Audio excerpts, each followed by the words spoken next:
The battlefield became quiet and peaceful. Fires burned everywhere and swords and spears lay abandoned by their owners. Blood-stained knights' helmets lay on the ground. The flames continued to burn. Even the poor horses lying on the ground awaited their demise. The animals' eyes were filled with emptiness. The ferocious monsters rejoiced as all their enemies were defeated. A loud cry signaled victory. The leader of the monsters approached the frightened warriors who remained alive to show his superiority. Despite their uncontrollable fear, the people did not lower their swords and continued to fight for freedom. The monsters cold-bloodedly attacked a small group of knights. The people knew that they were doomed. The bloodied knights continued to fight to their last breath, despite the numerical superiority of their opponents. The brave warriors looked the huge monsters straight in the eye. This tragic event went down in history as the cavalry standoff. The lives of ordinary people changed forever. The knights preserved the memory of the great warriors who were destroyed by the monsters. About 30 years have passed since then. Now all the power of the mighty empire is in the hands of a charming beauty named Hala Rose. Almost everyone connected to the throne guessed that the empress had literally gone mad. The guards brought a mysterious man in a hooded cloak to the palace. Dark clouds shrouded his existence. The man could not stand up and remained on his knees. The poor man's clothes were covered in blood. The great empire of Kyle had prospered for the last 5 centuries, but one day, the vassal states were accused of treason and betrayal. In the end, the vile traitors were executed by order of the powerful empress. A few loyal subjects managed to survive. These were the ones who managed to please Hala Rose with their sweet words. The empress sat surrounded by her loyal guards and simply smiled when another traitor was brought to the palace. The man in the dark robe did not raise his head. With bloodied hands, he tried to loosen the grip of his shackles. Leaning even further forward, the mysterious man groaned in pain. It was clear that he had been severely beaten the day before. Finally, the man gathered his last strength to raise his head and look into the eyes of the great empress. Hala Rose continued to watch the traitor's torment with a smile. The loyal knight guard stood nearby, holding his sword with his right hand. The man in the dark robe watched the knights surrounding the poor man without rising from his knees. The empress named this man. Yuma was accused of forcing Malanzark to commit treason. She wanted to know if Yuma would admit his guilt. Yuma did not deny it and agreed with the charges. His eyes did not even flinch, even though a cruel execution awaited him soon. Yuma bent down lower as he felt excruciating pain again. However, he decided to ask the empress why her voice was trembling so much. Hala Rose's pupils dilated almost to their limit because she did not expect to hear such a question from a traitor. Yuma continued to behave boldly, saying that he was just an ordinary eunuch. He really did not have an honorary title and surname like the rich aristocrats. The guy lowered his head again and looked at the floor. Suddenly, Yuma decided to ask the empress another question. Only one of Yuma's eyes was visible from under his dark hood. The brave guy asked Hala Rose if she felt fear when she looked at him. Hala Rose's loyal squire came to her defense. The knight drew his sword to strike the traitor, but the empress managed to stop him in time. The self-centered empress realized that Yuma would not beg for mercy and would not say another word, so she ordered her subjects to behead the traitor. Yuma understood that he did not have long to live and lowered his gaze to the floor again. Yuma saw no chance of salvation, so an idea popped into his head to try his luck. Yuma suddenly pulled a strange blue object out of his right sleeve. It turned out that this object was the fruit of rebirth, which literally allowed one to return to the past. Yuma remembered his mentor who had given him the fruit. The teacher said that as soon as anyone ate the fruit, they would die instantly. At the time, Yuma did not understand why his mentor had given him the fruit of rebirth. No one knew how many years ago the magic fruit could transport you. Yuma looked again at Hala Rose, who possessed incredible beauty. He did not understand how she could have changed so much for the worse. Yuma continued to think about the reason for the changes in the Empress's character, but the answer never came to him. Yuma nevertheless decided to take a bold step and put the magical fruit of rebirth into his mouth. In Yuma's memory, Hala Rose had always been a smiling girl with a wonderful sense of humor. The guy did not understand what had caused such intense fear in her. Lowering his head, Yuma suddenly began to moan loudly, feeling a terrible pain in his stomach. The boy's heartbeat quickened several times. It became difficult to breathe, and sweat appeared on his forehead. Feeling that these were the last seconds of his life, Yuma turned to the powerful Empress, addressing her as Your Majesty. Yuma wished for Hala Rose to remain in good health forever, and never forget their youthful years when they were considered true friends. Poor Yuma's eyes reddened and widened from the unbearable pain. He realized that he was leaving this unjust world. The young man's head began to spin, so it was not surprising that he soon vomited red liquid onto the clean floor of the palace. Hala Rose was very frightened because she did not really want Yuma to die at that moment. She even wanted to run up to the poor guy to save him. Yuma's eyes filled with tears and gradually began to close. Before losing his life, he decided to say that he would return to this world someday. The Empress screamed loudly and tried to break through to her friend's lifeless body, but the guard could not allow such a situation. Yuma plunged into a dark abyss where absolute darkness reigned. Only a small bright spot could be seen at the end of the eerie corridor. Suddenly the darkness dissolved and Yuma clearly saw the sun and bright green trees. The boy's eyes opened slightly. This meant that Yuma had indeed magically traveled back in time and remained alive. Yuma's surprised eyes widened again as he breathed again and smelled the scent of nature. The boy was lying on the grass in an unfamiliar place. He was wearing a purple sleeveless t-shirt, light-colored pants, and warm boots. Yuma decided to look around and figure out where he was. The boy wanted to understand how many years ago the magical fruit of rebirth had transported him. A few meters away, Yuma saw a mysterious structure made of sticks on which freshly caught fish were drying. Yuma was very happy because he began to remember this amazing place on the shore of the warm sea. This place was called Peril. It was Yuma's homeland, where he had once spent his happy and unforgettable childhood. To the right of the boy stood a small trough filled to the brim with water. Yuma quickly ran to the trough to look at his reflection in the crystal-clear water. Holding the trough with both hands, Yuma noticed the sun's glare shining brightly in the reflection of the water.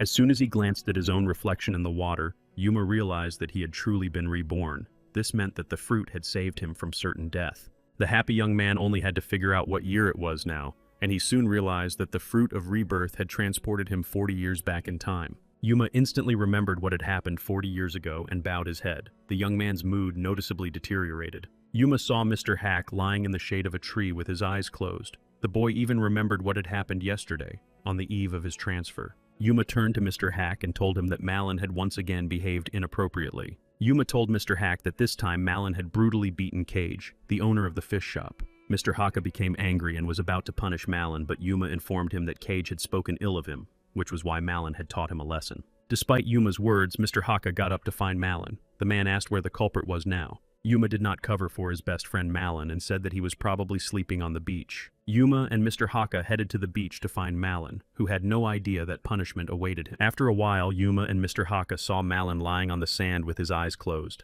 Yuma thought to himself that he hadn't seen his friend Malin in a long time, but suddenly Mr. Haka grabbed the poor guy by the ear. Frightened, Malin cringed in pain. Sweat appeared on the poor boy's forehead. Of course, Malin couldn't stand such pain, so he shouted loudly that it hurt. Mr. Haka had no intention of letting go of Malin's ear and continued to tell the boy that he had warned him long ago not to fight with the locals. Yuma remembered that Mr. Haka was a noble man who was not afraid to take an orphan under his wing. Yuma felt uncontrollable joy and happiness, so he turned his gaze to the sea to admire its wondrous beauty. Yuma watched the beautiful seagulls and was also glad that he was no longer a eunuch and had not lost his dignity. But now was not the time for rejoicing, because Yuma understood that everything he held dear would soon be destroyed. Yuma picked up the mirror, which suddenly shattered into small pieces. They showed fragments of a future in which many people would die. In the shards of the mirror, the boy saw brave and courageous knights fighting terrible monsters. Yuma did not want to allow the glorious knights of the Kyle Empire to die on the battlefield. Everything had to be different. To carry out his plan, the noble Yuma was ready to take the highest position. Instead of shards, feathers flew, reflecting fragments of a possible future. Yuma saw the villagers who were grateful for their rescue. Yuma watched his friend Malin, who was clutching a sharp sword in his powerful hands. Yuma also did not forget about Hale Rose, for whom he actually had strong emotions and feelings. Yuma grabbed the falling feather tightly and swore that he was ready to do anything to protect everyone who was so dear to him. First and foremost, Yuma planned to protect his dignity and never become a eunuch. However, the poor guy remembered well the day when he unexpectedly lost his dignity, which changed his life forever. An evil and mysterious knight named Marrow turned Yuma into a eunuch. In the area, this warrior was known as Immortal Marrow. Marrow's immortality lay in the fact that he understood perfectly well how to talk and behave with respected and wealthy people. Before Yuma's upcoming rebirth, Marrow decided to return to his hometown on the warm sea coast. Marrow closely watched Yuma and Malin's sword training, feeling like a so-called boss. He offered to teach the boys something. The cunning man said that if the boys won, he would write letters of recommendation to the orders of knights. The boys, of course, agreed. Yuma and Malin were happy, anticipating a fight with a real knight. This did not mean that the boys were afraid to engage in combat with him. Their expectations were not met, as Marrow was actually much worse with a sword than he was with his nasty, sharp tongue. Marrow left the battlefield with bruises and abrasions, promising to keep his word and write a recommendation to the Order of Knights. The boys had no idea that Marrow would betray them. It was after Marrow's report that Yuma became a eunuch. Malone was assigned the role of apprentice to the treacherous knight. Yuma became a eunuch, and could have gained the favor of Hela Rose, power, and money. But the guy didn't need any of that. He felt like a cripple. Yuma had to put up with the contempt of the rich aristocrats who laughed at the poor guy behind his back. Even among commoners, Yuma constantly wore a dark hooded cloak hiding his face. Yuma gritted his teeth and promised himself that he would never allow such a situation to happen again. This time, he would do everything to protect himself. Knight Marrow was supposed to arrive in the village tomorrow morning, so Yuma had to carefully prepare for his arrival. First of all, Yuma had to figure out how to prevent Marrow and Malin from meeting. Otherwise, history would repeat itself. While Yuma was thinking, Malin suddenly ran up to him and told him that a mysterious knight would be arriving in the village tomorrow. An excited Malin was sure that if he trained hard, he could become the knight's apprentice. Yuma tried to dissuade his friend, saying that there was no need to distract the knight, as he had clearly come to rest. But Malin was convinced that such opportunities literally did not fall from the sky. Malin suddenly punched Yuma in the stomach. Yuma didn't think twice and responded to the blow by saying that Mr. Haka's lessons were enough for him. Malin grabbed his friend with both hands and threw him over his hip, saying that Mr. Haka taught them practically nothing. Yuma had no choice but to agree with his loyal friend. Yuma was determined to show Malin who was really in charge. Therefore, his friend needed to listen to his advice. After knocking Malin to the ground, Yuma stepped on him and said that from now on, he would decide what they would do in the future. A happy Yuma was sure that he had succeeded and fulfilled the first point of his plan. Yuma threw his friend to the ground near a huge green tree. Knight Marrow reflected that he had managed to win because he was ready to give his life. It was his duty as a true knight. Malin listened to the great knight's story with loving eyes and longed to become his faithful disciple. The arrogant knight simply laughed at the naive boy Malin and told him that the owner of the fish shop, Cage, had greatly praised the local youth. Marrow knew that the boys had been training with swords for a long time, so he asked them to show him their skills. A delighted Malin immediately agreed to the knight's proposal and said that the upcoming duel would be an honor for him. Yuma was frightened because last time Malin had easily defeated Marrow, after which Yuma became a eunuch. He had to watch the battle. Malin grabbed his sword with both hands, ready to show what he was capable of in battle. Brave and courageous, Malin stood waiting for a dizzying duel with the great knight and was determined to win. Unexpectedly, Yuma approached Malin from behind and begged him to deliberately give in and lose to the knight Marrow. The naive Malin said that he was not capable of defeating the great knight and would therefore simply give it his all. Yuma asked him once again to lose. Malin just smiled and said that his friend Yuma was greatly overestimating his abilities. With a confident stride, Malin headed for a training duel with Knight Marrow. He was literally on fire. Offended, Yuma didn't know what to do and simply called Malin an idiot. Malin grabbed his sword with both hands and took up a fighting stance. Meanwhile, Knight Marrow smiled and took his sword with just one hand.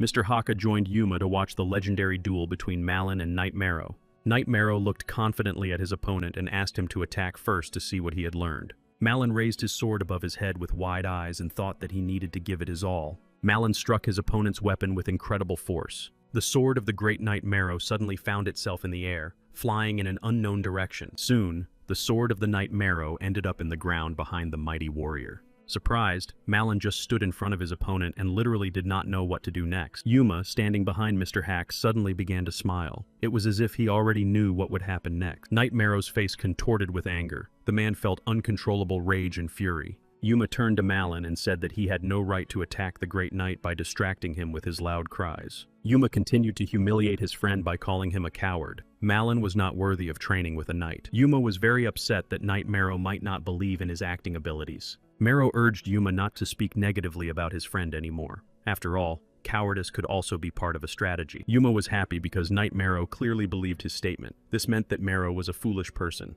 Marrow claimed that cowardice and dirty tricks could one day save their lives. As a token of gratitude, the man was ready to show his true strength. Yuma smiled insolently because he did not believe that the knight was capable of showing true masculine quality. Marrow suddenly picked up his sword and shouted loudly. Everyone around him was frightened by the strange behavior of the clumsy man. Malin was confused and did not know how to react to the situation. Mr. Haka was sure that if Marrow were not an aristocrat, he would have long since been lying in a ditch with a sharp blade between his ribs. A strange bright blue aura suddenly lit up on the blade of Marrow's sword. The brave Knight Marrow shouted that the people around him were actually witnessing the true aura of his great sword. Yuma couldn't help himself and began to applaud the skill of the Knight Marrow, calling this action an amazing phenomenon. Mr. Haka approached the knight to thank him for his time. The man decided to treat Marrow to a beer after such an amazing warm-up. Marrow did not refuse the invitation and called Mr. Haka a good teacher. Yuma and Malin watched as Mr. Haka and Knight Marrow headed to the nearest bar. As soon as the men disappeared over the horizon, Yuma and his faithful friend Malin grabbed their stomachs because they were having so much fun. Yuma picked up the sword that the great knight Mero had wielded the day before to repeat his actions. Yuma was sure that to show the true aura of the blade, it didn't take more than 5 minutes, as the knight Mero had done. Malin agreed with Yuma's statement and lay down on the ground to rest and sleep once again. Yuma lay down next to his friend and said that Mr. Haka had actually taken Mero away so as not to put him in an awkward position. A happy Yuma raised his hand to touch the bright sun. The guy was sure that he had succeeded. Yuma was sure that the wheel of time had finally been set in motion and that history had changed for the better forever. Clenching his fist, Yuma swore that he would now destroy everyone who had ruined his life. Knight Mero sat at a table in the bar and drank delicious beer. The drink was really excellent. Suddenly, Mero said that he was clearly missing something. Mr. Haka did not understand what the mysterious knight was talking about. A charming girl who worked as a waitress at the bar approached the table. She was carrying the fish that Mr. Haka had ordered the day before. The self-confident knight showed himself to be a true gentleman by thanking the frightened waitress. Yuma and Malin were returning home after their so-called training and planned to stop by the bar as well. Suddenly, the friends stopped. Yuma suddenly sensed something was wrong and was sure that something was amiss. Yuma and his friend were walking through the city after training, thinking that they would have to meet the arrogant knight who was overweight again. Suddenly, they stopped. Yuma sensed that something was wrong when he heard familiar voices coming from a nearby window. In the bar window, the guy saw Mero take the hand of a pretty girl who worked there as a waitress. Mero did not let go of the frightened girl's hand from his slippery paws and invited her to sit down at the table, calling her a lovely beauty. The well-fed knight asked the waitress how old she was, resting her hand on his huge cheek. The girl was in no hurry to respond and claimed that she had too much work to do, but Mero insisted that there was no one else in the bar but them. Yuma and his friend cringed with displeasure, as they clearly felt sorry for leaving the poor waitress alone with the nasty knight. Mero continued to pester the waitress, calling her an orphan of war. In the man's opinion, the girl should have been used to this kind of thing. Mero understood perfectly well why Cage was using the beautiful girl. The owner of the fish shop was a lecherous old man. Mr. Haka claimed that there was a hierarchical system in the empire. If he acted thoughtlessly, everyone around him would be in danger. Mr. Haka suddenly turned to a charming girl named Maria and asked her for forgiveness. Maria stood motionless. Suddenly, crystal-clear tears appeared in the beautiful young lady's eyes. The waitress Maria's tears slowly fell to the floor, splashing in different directions. Suddenly, a sharp blade stuck into the wooden floor of the bar. It was Malin's sword. Knight Mero and the girl Maria were greatly frightened by the loud sound and turned to see who had entered the door. Yuma and Malin became very angry and turned to Mr. Hack, who was calmly watching Mero mock the frightened girl. Mero showed no fear and spoke to Mr. Haka, claiming that his son Malin clearly did not understand something. The brave Malin approached the table and continued to ask why Mero was touching and harassing Maria. Knight Mero did not let go of Maria, who clearly wanted to escape from his slippery grasp. Mero began to call Malin worthless and called on Mr. Hack to punish his heir, who was interfering in matters that were none of his business. The brave Malin approached the knight to strike him, saying that Mero was the only one in the room who deserved punishment. Mr. Haka tried to stop Malin, but his son continued to insist that someone had to intervene in the situation. Yuma grabbed his friend by the shoulder to tell him that the great knight Mero should not be killed. The situation could get out of control. The cunning Mero was sure that the boy would not have the courage to strike him, since Malin had recently refused to fight him. Mero continued to stare into the eyes of his opponents without showing any fear. Yuma decided to demonstrate his sword skills and showed Mero that he could reveal the true aura of his blade. Frightened, Mero couldn't believe what was happening and declared that Yuma would be beheaded if he dared to attack the great and talented knight. Yuma had no intention of backing down and declared that it was still unknown which of them would end up without a head. Mr. Haka couldn't let Yuma attack the great knight Mero and shouted loudly to stop the young man. Mr. Haka drew his sword to knock the sharp blade out of Yuma's hands. Yuma prepared to deliver the strongest blow. His gaze said that Mero would soon truly learn what power was. Knight Mero felt a terrible and powerful blow and fell to the floor, writhing in unimaginable pain. Knight Mero's body lay on the ground. The poor man was barely moving, which meant that Yuma had clearly used all his strength. Yuma laughed arrogantly at Knight Mero, who was practically crying from the pain. Yuma also told him that he had disabled the blade's aura before striking. Mr. Hack's face broke out in a sweat as he realized the horror of the situation. Yuma confirmed that he had dared to take a brave but desperate action by striking the great and famous Knight Mero. Yuma understood perfectly well that he would soon have to face the dire consequences of his rash action. Yuma called the waitress Maria and told her to go to the lord immediately. Yuma persuaded the frightened girl to tell the owner of the fish shop that Knight Mero had harassed her. Cage had to intervene. Mero continued to sit on the ground. The pain had almost gone. and now the man was thinking about how to take revenge on his offender. Yuma stood over Knight Marrow and was not going to let him go just like that, as he clearly had not finished his conversation with him yet. Knight Marrow's face was covered with bruises and abrasions. The man claimed that Yuma would now lose his life for attacking an aristocrat. The frightened Knight Marrow said he would find the guard and tell him about the situation. Malin and Mr. Haka looked into the man's eyes. Yuma smirked because he realized that he had not struck a real knight, but a cowardly man who was afraid of being beaten again. Yuma crouched down so that the knight could hear him clearly, and said that the guards would be very surprised when they found out that a commoner had beaten the great knight. Yuma knew perfectly well that a commoner could never become a knight, and that the guards would probably take out their anger, accumulated over many years, on Marrow. Yuma mocked the knight, saying that now was the time when tensions between aristocrats and commoners were coming to a head. Yuma assured Marrow that talented and gifted commoners were better than trash like him, and that's why the guards wouldn't punish him. Yuma leaned over to the Knight Marrow to whisper in his ear. The guy told him to get out of the bar immediately. Marrow didn't think for a second and ran away at incredible speed so as not to get beaten up again by the brave and talented guys. Malin raised his finger to express his admiration for his comrade Yuma's actions. It was really cool. Unexpectedly, Mr. Haka approached Malin from behind and without hesitation gave his son a strong slap on the back of the head. Mr. Haka approached Yuma to tell him that he should have refrained from acting and ignored the fact that Marrow was harassing Maria. Malin was upset because he was disappointed in his own father, who was capable of ignoring the violent actions of the aristocrats. Suddenly, Yuma agreed with Mr. Haka's statement because the situation could get out of control. Maria and the boys would be in danger. Mr. Haka suggested packing their things and quickly leaving their homeland, but Yuma said he had a plan that required the boys to split up. Yuma approached the huge palace where the powerful empress lived. The building was truly awe-inspiring. Guards stood at the gate and demanded that Yuma introduce himself and state the reason for his meeting with the Empress. Mr. Haka listened attentively to Yuma, who repeated that he and Maria needed to go to the Lord urgently. Yuma raised his finger and said that the Lord must protect Mr. Haka and Maria and that they would be safe. Mr. Haka would not be able to do without the Lord's help. He did not understand how Yuma knew that the Lord belonged to a faction that protected commoners. Mr. Haka and Malin were interested in what Yuma would do now, but the young man urged them not to worry about his life. Yuma told his companions that he was going to the capital, where he knew someone who could help them. Mr. Haka took out his sharp sword to give to Yuma. Without a weapon, it would obviously be difficult for the boy.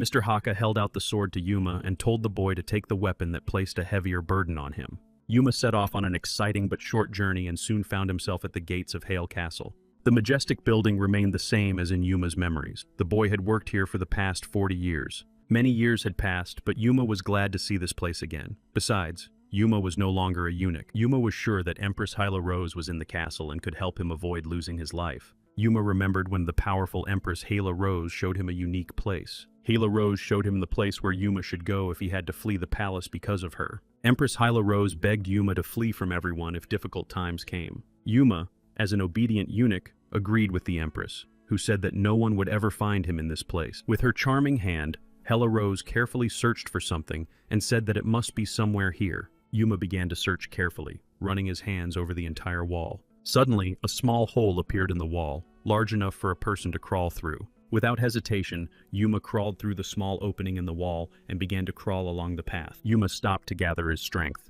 as it was clearly not an easy path. Beads of sweat appeared on the young man's forehead. Yuma had dreamed so much of meeting the young empress that he simply couldn't move any further. Yuma crossed his arms and thought about how many crimes he had committed, including the attempted murder of a knight and breaking into the palace. Finally, Yuma reached the end and secretly entered the garden, where he enjoyed the majestic scents around him. Yuma knew very well that Hyla Rose loved to walk in the garden, and that he would be able to catch at least a glimpse of her. Yuma stared intently at his surroundings, but he couldn't see the charming young empress anywhere. Yuma's eyes widened several times as he suddenly heard a strange rustling behind him. Yuma literally froze in fear and surprise and couldn't utter a word. Yuma realized that a mysterious figure in a dark cloak with a sharp sword in his hands had crept up on him. The figure demanded that the young man give his name. Yuma immediately recognized the voice of Barris, the knight who accompanied the imperial family. Barris's sword was held to Yuma's neck. The knight again demanded that the mysterious stranger explain why he had entered the palace. Yuma was naturally afraid that he might lose his life and begged Barris to stop. Suddenly, another mysterious figure in a dark cloak appeared in front of Yuma. His face was indistinguishable. The figure in the hoodie suddenly dropped the hood, and Yuma could see dark, silky hair blowing in the wind. It was a pretty but stern girl with an amazing blue pendant around her neck. She again demanded that Yuma tell her his name. Yuma guessed that he was looking at the first princess, Zitsuka Rose, who was famous for her difficult personality. Yuma understood that he had committed a crime in front of the first princess and the knight. However, the boy had no idea why they were here. Yuma knelt before Zitsuka Rose and told her his name. The girl demanded to know why the young man was on the palace grounds. Yuma explained that he had come on business, but the princess just smiled, as a commoner could not have important business with aristocrat. Yuma said that 7 years ago, danger had threatened the village. The residents had been saved by an imperial mage. The young man needed to see the sorcerer again. Sir Barris interrupted the conversation and demanded that they stop talking to the suspicious young man. Princess Zitsuka Rose angrily replied to the knight that she had not given him permission to speak. Barris fell to his knees to ask for forgiveness. Zitsuka Rose smiled and told the imperial knight that she was only joking and that he could get up from his knees. The princess turned to Yuma again to find out the name of the powerful magician. Yuma replied that the sorcerer was known as Adeline Woods. Zitsuka Rose was surprised at how calm and collected Yuma was. It was clear that the young man was not lying.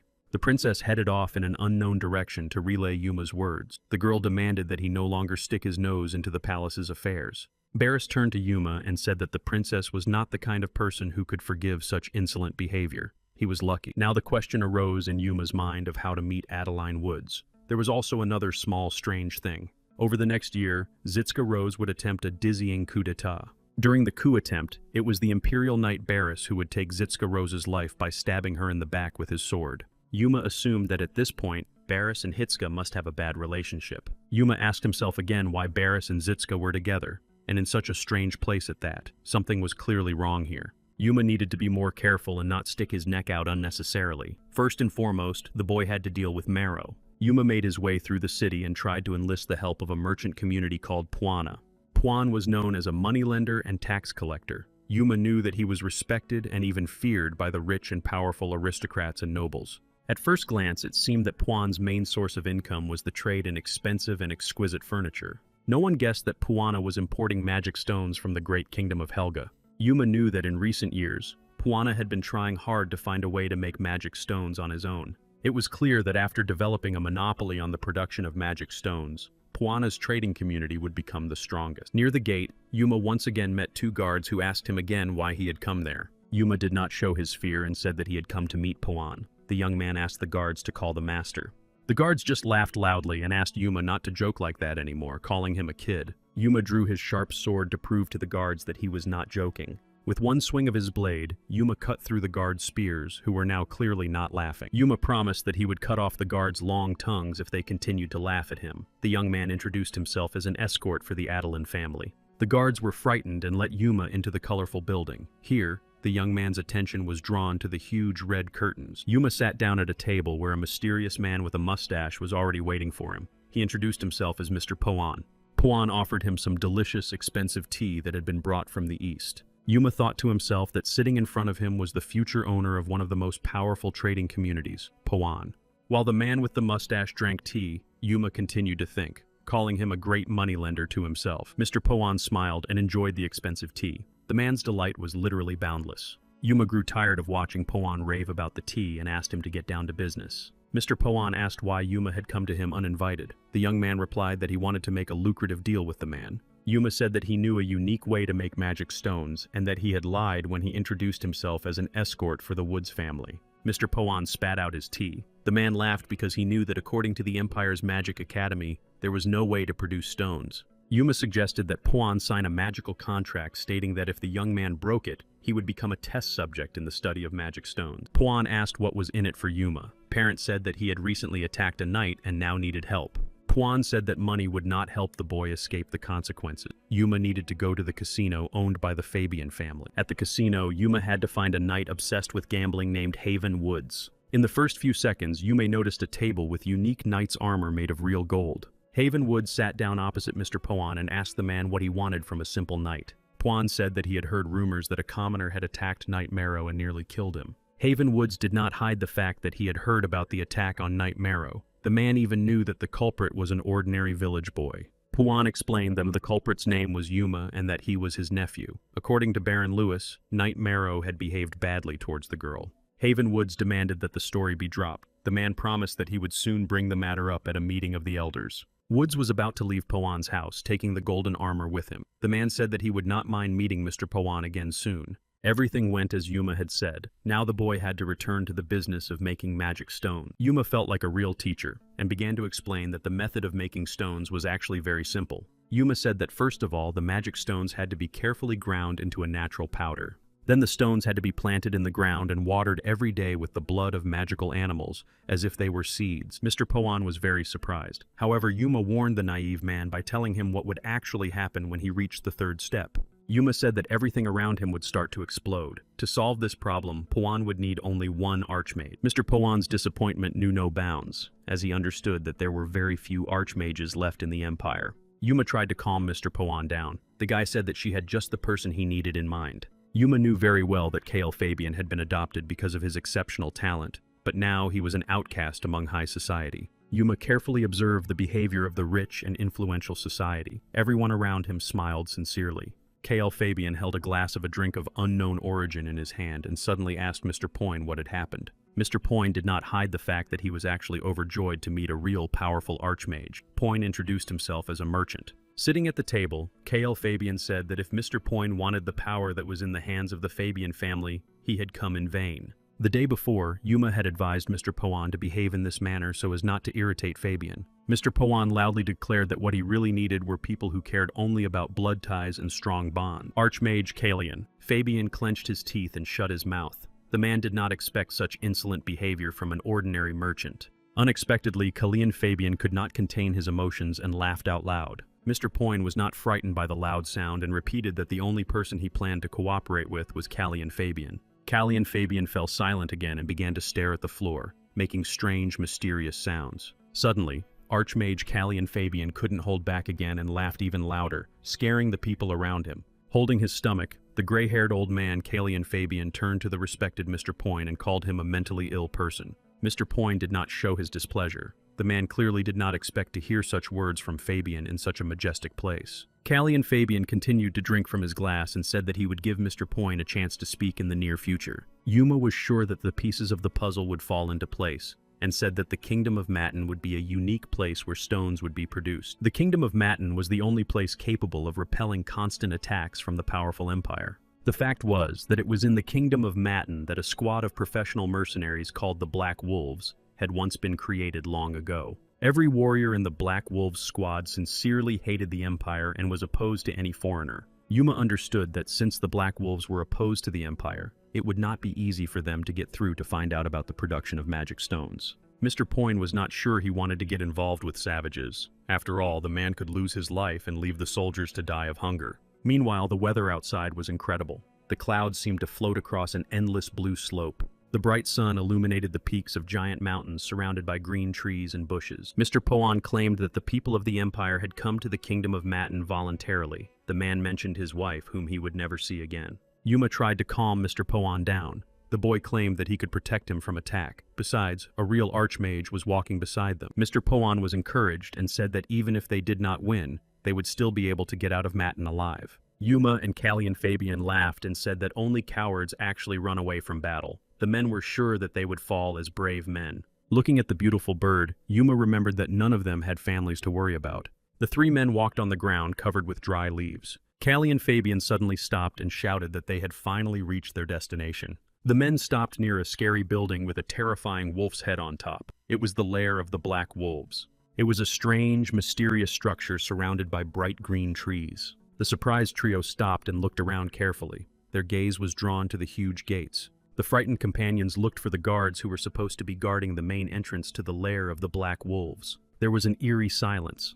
Only the singing of small birds could be heard. Suddenly, Yuma felt the mysterious footsteps again. A sharp blade was once again at the young man's neck. Unexpectedly, a familiar voice said that they hadn't seen each other in a long time. Behind Yuma stood his brave and courageous comrade Malin, who had followed the three men and wanted to join them. Yuma instantly recognized the voice of his old comrade and friend and called out his name. Malin ordered Yuma to raise his hands and turn to face him so he could look him straight in the eyes. Frightened, Yuma decided not to resist and slowly raised his hands, turning to face his opponent. Malin sheathed his sword and laughed loudly, saying that Yuma was clearly frightened by such an action on the part of his loyal comrade. A stranger standing near Callie and Fabiana turned to Malin and asked why he was being so friendly with the troublemaker. Malin replied to his partner that he just wanted to say hello to an old friend. Yuma asked the mysterious gentleman to seek help from the Lord, who would help not only them, but also the beautiful girl Maria. Yuma turned to Malin and asked him to infiltrate the lair of the Black Wolves. If they believed that he hated the Empire, he would have to pass a test. Malin hugged his old friend, saying that he was glad that Yuma was alive and well. Before Yuma's rebirth, when he was still a student of the vile knight Marrow, he miraculously attracted the attention of Duran Zark, who then took him under his wing. Duran Zark focused his attention exclusively on talented boys who were skilled with the sword. Knight Marrow forcibly dragged poor Malin into his wealthy circle, where the boy was considered a so-called black sheep. Malin was a commoner who was lucky enough to become the adopted son of the great and powerful knight Duran Zark. The rest of Duran Zark's entourage had a strong desire to get rid of the nuisance as quickly as possible. The boy Malin, who sincerely believed in the power of true knights, was suddenly confronted with the harsh reality of an unjust world. Malin reflected that even though he was a true knight, none of those around him recognized him as an aristocrat. Lying on the ground, Malin reasoned that those born aristocrats would always get rid of ordinary commoners. Malin turned to his partner and said that all his income went to maintaining his equipment and that he had to become a mercenary after all.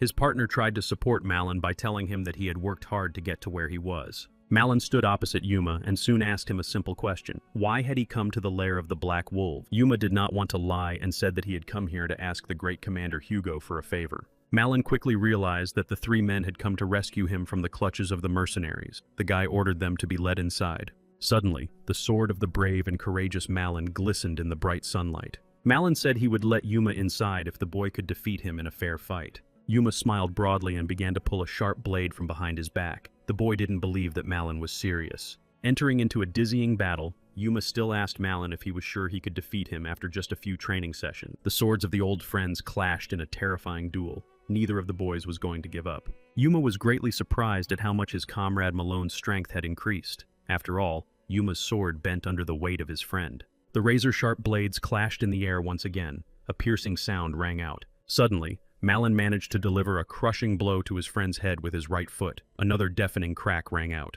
Yuma did not lose his composure and struck back with his sword. Malin had to do a dizzying backflip to dodge his opponent's powerful blow. Malone landed on his feet and assumed a fighting stance. The young man stared into the eyes of his opponent, who was also his best friend. Yuma jumped with all his might to deliver another blow. The boy's eyes were filled with anger and rage. Malin carefully tracked the trajectory of his opponent's jump and was ready to take the dizzying blow of his sharp sword. Malin reacted lightning fast and jumped away from Yuma to the left. Again, there was a loud crack. Yuma missed and cut a huge stone in half with his sword. The fragments flew in different directions. Malin's partner was very angry because he was worried that the boys would ruin the walls of the magnificent building. Yuma and Malin continued to fight. The battle moved into the air near the high gates. Malin's partner watched intently as his former comrades fought to their last breath, silently calling them little morons. Malin was delighted when Yuma bent down to the ground during the fight. The boy jumped up again to strike the poor guy with his sword. Malin smiled when he realized that the advantage in this battle was on his side.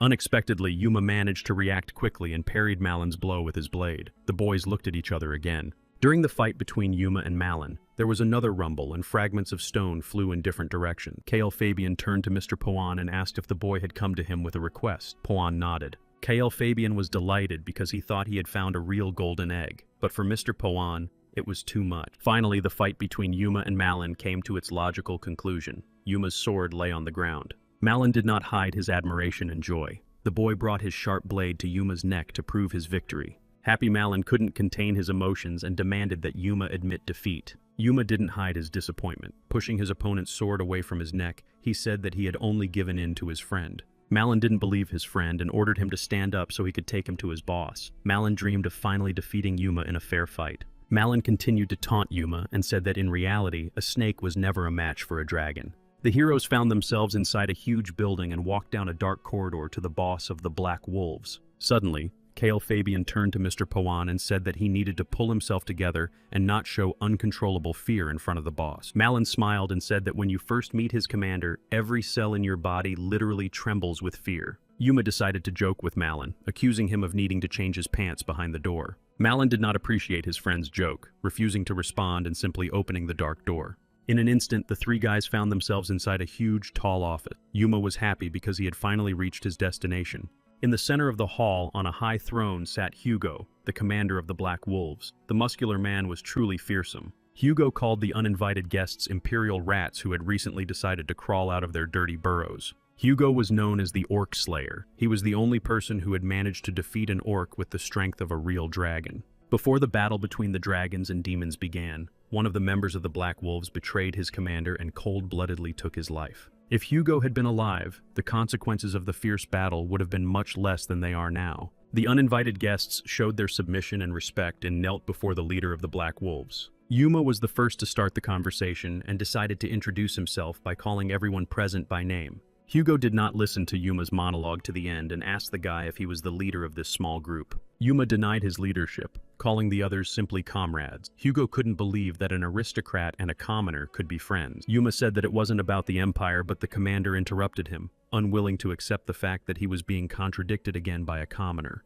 The insolent Yuma declared that he had heard that lonely people almost never understood jokes. Mr. Poyne and Cale Fabian stared intently at the floor and did not raise their heads, afraid to meet the gaze of the angry Hugo. Malin, along with his partner and the other members of the Black Wolves, did not know what to do, as this was the first time they had seen anyone contradict their leader. Hugo remained silent and tried to suppress a smile. The muscular man had always loved bold and courageous people who could stand up for themselves. The leader of the Black Wolves calmed down and asked why the trio of travelers had come to him after all. Yuma asked the great leader of the Black Wolves if he had heard of Mirac. Hugo was surprised by the question but replied that all existing power here was exclusively in his hands. At the top of the so-called pyramid was the great empress, who had noble aristocrats and nobles under her command. Meanwhile, the aristocrats were forced to obey the empire and everyone associated with Her Majesty, the Empress. In turn, ordinary commoners carried out the demands and obeyed the orders of the aristocrats. The commoners were also lucky because they had slaves under their command who were clearly unlucky in life.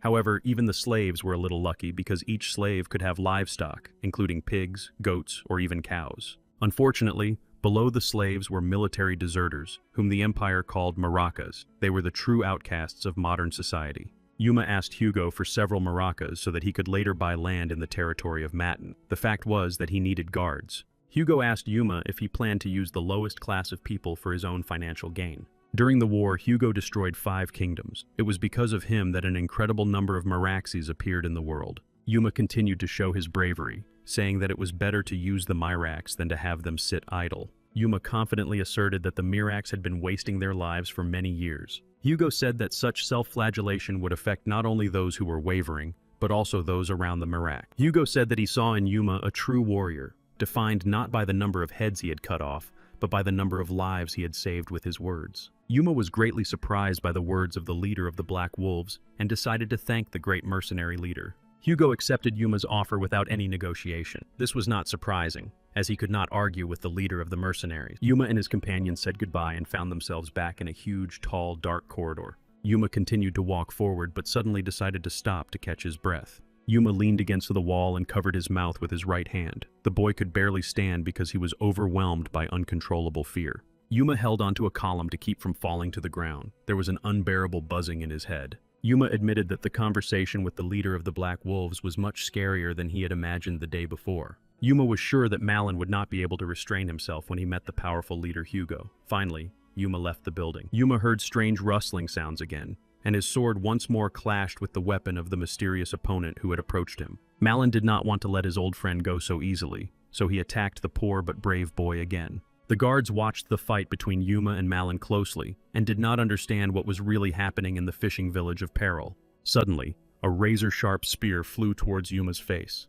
The boy had to react quickly to save his life. Miraculously, Yuma dodged to the left and the spear flew past the frightened boy's right ear. Yuma continued to fight Malin, realizing that he was miraculously lucky to be alive. However, he was unable to avoid injury. Yuma realized that he had a wound on his right cheek from the thrown spear. The former friends stopped abruptly when they suddenly heard footsteps. The boys watched as a mysterious man approached. It was a man who had once decided on a desperate and treacherous act, betraying his leader, Hugo. The stranger approached the frightened boys and said that he knew that sooner or later he would return here again. Yuma was very surprised and did not know how to react to the appearance of this mysterious and strange man. The crazy man suggested that Yuma spar with him. Yuma could not refuse the offer because he never showed his fear. Suddenly, Yuma saw the man's face and immediately remembered the name of the mysterious stranger. His name was Cargo. Cargo took his spear from behind his back and was ready to attack the main character. Yuma stood in a fighting stance to repel the impending attack of the treacherous traitor Cargo. Cargo, with an angry face and a sharp spear in his hands, swung at the brave Yuma, who never backed down from a fair fight. Yuma managed to parry the spear strike. An original question arose in his mind. How did Cargo manage to cold-bloodedly take Hugo's life? The fierce battle between Cargo and Yuma continued. Neither opponent planned to give up. Cargo took a strange fighting stance, hiding the spear behind his back. Cargo planned to deliver the next blow unnoticed. Closing his eyes, Cargo, who now looked blind, struck Yuma's face with his spear in a flash. Yuma watched as his opponent's razor-sharp spear approached his face. He had to think of something quickly to avoid being wounded. Gritting his teeth, the brave Yuma managed to parry Cargo's dizzying blow. Cargo was not discouraged by the fact that his blow had missed its target, and once again took the spear in both hands to throw it at the poor guy. Yuma jumped out of the way of the flying spear, emphasizing his fighting skills. Cargo paused the fierce duel to say that he was impressed by the technique of the young, confident boy. Cargo smiled and looked into his opponent's eyes, waiting for his long-awaited response. Yuma was in no hurry to say anything. Gripping his sword with both hands, Yuma decided to respond to his opponent after all and said that Cargo also possessed incredible skills with a sword and spear. The thought occurred to Yuma that Cargo truly possessed dizzying power, but Hugo was in no way inferior to the traitor. When the weapons of the two rivals clashed again with a loud sound, Yuma continued to think about how he had managed to defeat the great leader of the Black Wolves. Finally, the battle was over. Yuma's friends shouted that it was time for them to leave this majestic land. Before leaving, Yuma turned to his comrade Malin to tell him that he needed to be more careful and cautious when communicating with Cargo. Malin was picking his ear with his right hand and did not understand why Yuma was against Cargo. After all, he was a good man and a good warrior. Yuma got angry and bit Malin on the head, telling him to obey him unquestioningly. In the future, he would understand why Yuma had said that. Yuma and Mr. Poan left the colorful garden located near the lair of the Black Wolves. Yuma was very concerned about Malin's future. Yuma turned to Mr. Poin and told him that he had actually made another important and responsible promise to the great Lord Hugo. Surprised, Mr. Poin asked Yuma what exactly he had promised to do for Lord Hugo, but Yuma was in no hurry to answer the question. Yuma finally decided to answer and said that Mr. Poan would soon have to find a bride for Lord Hugo. Meanwhile, the birds around them began to fly away. Yuma remembered how, before leaving the lair of the Black Wolves, Lord Hugo had asked him to find a beloved for him as soon as possible. Mr. Poin clutched his head because now he had an incredible responsibility, to find a human woman for Lord Hugo. Mr. Poin explained to Yuma that communication between Lord Hugo and a human woman could end in unknown consequences. Mr. Poan continued to show his uncontrollable fear and said that Yuma did not realize what he had actually promised. Yuma tried to calm Mr. Poan by taking his left hand on his right shoulder, but Mr. Poan's face literally froze in horror. Mr. Poin said that if Yuma found a bride for Lord Hugo in the near future, he would be in the power of his strong and powerful hand. The villagers noticed a strange announcement saying that Hugo, the commander of the Black Wolves, was looking for a wife. Despite the significant problems, Yuma understood perfectly well that Mr. Poin could literally get out of any situation. Mr. Poin began to lose weight almost every day, thinking that soon he would be punished by the powerful giant. Everyone around Mr. Poin and his friend Yuma waited for good news from the situation. Yuma and Mr. Poan stood by the door but were too afraid to knock or even open it. Mr. Poan picked up a book and put on his glasses to read the huge list of potential candidates. The guys began to study the list of candidates for the role of bride for Lord Hugo. It turned out that most of the girls simply dreamed of getting married for power. Yuma decided to take a break and sleep, saying that it was obvious and understandable that every girl dreamed of marrying an influential man. Yuma explained that Lord Hugo's future wife could lose her life while performing her marital duties. Aristocrats would not allow their heirs to take such risks.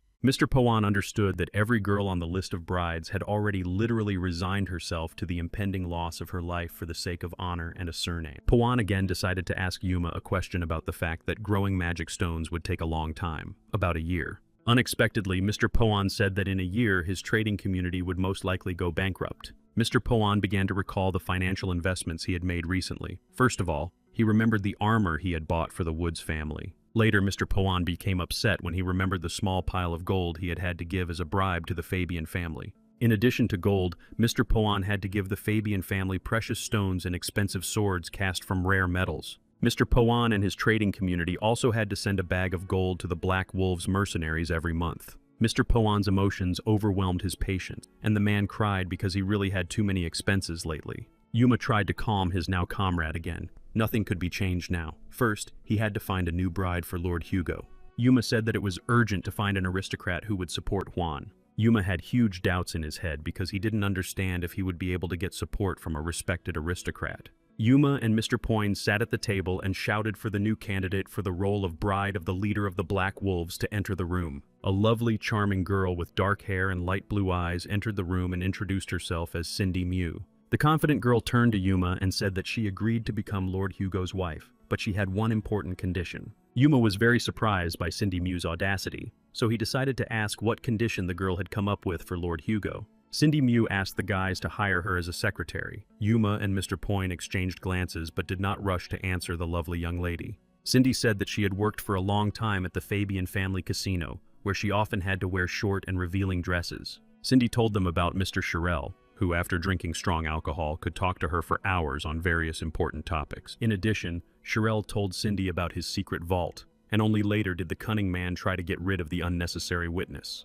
Cindy Mew offered to tell everything she knew about the location of Shirel's secret vault in exchange for maximum protection. Mr. Poyne thought about how his trading community was in the spotlight because of Lord Hugo. He didn't want to get involved. Mr. Poyne tried to politely refuse the nice girl, but Yuma intervened in the conversation and said that Cindy was right for them. Mr. Poyne was surprised. He understood that Yuma had made a mistake. The boy asked the girl what kind of security there was around the secret vault. Mr. Poyne was sure that the cunning girl was lying and knew nothing about the secret vault. The man did not realize that he was wrong. Cindy Mew was far from an ordinary pub worker. It turned out that the girl was a member of a special important detachment of the Empire. In addition, this special detachment of the Empire was named after her, Cindy Mew. Cindy said that the secret vault was guarded by only 5 inexperienced swordsmen. In fact, the girl had come to study the trading community of Poyne. Mr. Poyne continued to disbelieve the cunning girl's words. The man was sure that this business was too dangerous to get involved in. Yuma wondered what would happen if he hired Cindy Mew as a secretary. How would that help them in the future? Yuma agreed to go in search of the secret vault. It was dark outside. Yuma stopped to clarify a few points. He wasn't sure that Malin and his assistant could handle 5 swordsmen. Malin smiled again and said that Yuma clearly underestimated him. The guy's assistant promised that he would protect him under any circumstances. Yuma and his companions were already at the location. The guy was confused as to why his partners had brought so many spears with them. Yuma, Cindy Malin, and his faithful assistant hid in the grass to assess the situation around them. A dizzying silence reigned. Suddenly, Malin's assistant ordered everyone to stay where they were so he could ask Cindy the exact number of guards, swordsmen. Cindy Mew replied without hesitation that there should be exactly 5 guards. The guys carefully examined the towers but did not see a single professional swordsman guarding the vault. And finally, the guys saw one of the so-called guards at the top of the tower. A sword was visible behind the stranger's back. Without much thought, Malin's assistant suddenly pulled out the first spear. Yuma knew that the muscular man would not be able to hit the target. But the man pulled the spear back like an arrow and aimed it at the enemy, who had no idea that he was about to lose his life. The glint of the sharp spear literally blinded the other members of the criminal gang. The guys opened their mouths in surprise because they had never seen spears used as arrows before. The man took careful aim and finally released his spear, which was essentially already an arrow. After hitting his target, the man turned to say that there were only 4 opponents left. Malin gave a thumbs up to show his appreciation for the amazing shot by his loyal assistant and friend. Yuma understood that Lord Hugo would never have let Malin go if he had known that he could lose his life. There was no need to worry about Malin. To climb the high tower, the boys threw a rope with a heavy anchor at the end. Malin managed to hook the anchor onto the tower wall on his first try, and now the boys could safely climb up the rope. Suddenly, the boys heard the voices of the guards, who were literally dying of boredom while on duty. The 2 swordsmen dreamed that a stunning girl would fall from the sky onto them. Then it would be their dream job. Unexpectedly for the guards, a huge spear pierced the back of one of them. The criminal covered the wounded man's mouth so he wouldn't scream. The eyes of the swordsman guarding the tower widened in terrible pain. The guard knew that these were his last moments. The second swordsman did not hear how his partner and comrade was killed and continued to talk about the girl who had to disappear. The guard complained that the missing girl now came to him in his dreams. The man turned around and was surprised to find that his partner was not there. The agitated swordsman began to call out to his loyal partner and comrade, but there was only silence in response. A mysterious stranger crept up behind the guard and had to take his life so that he would not call for help.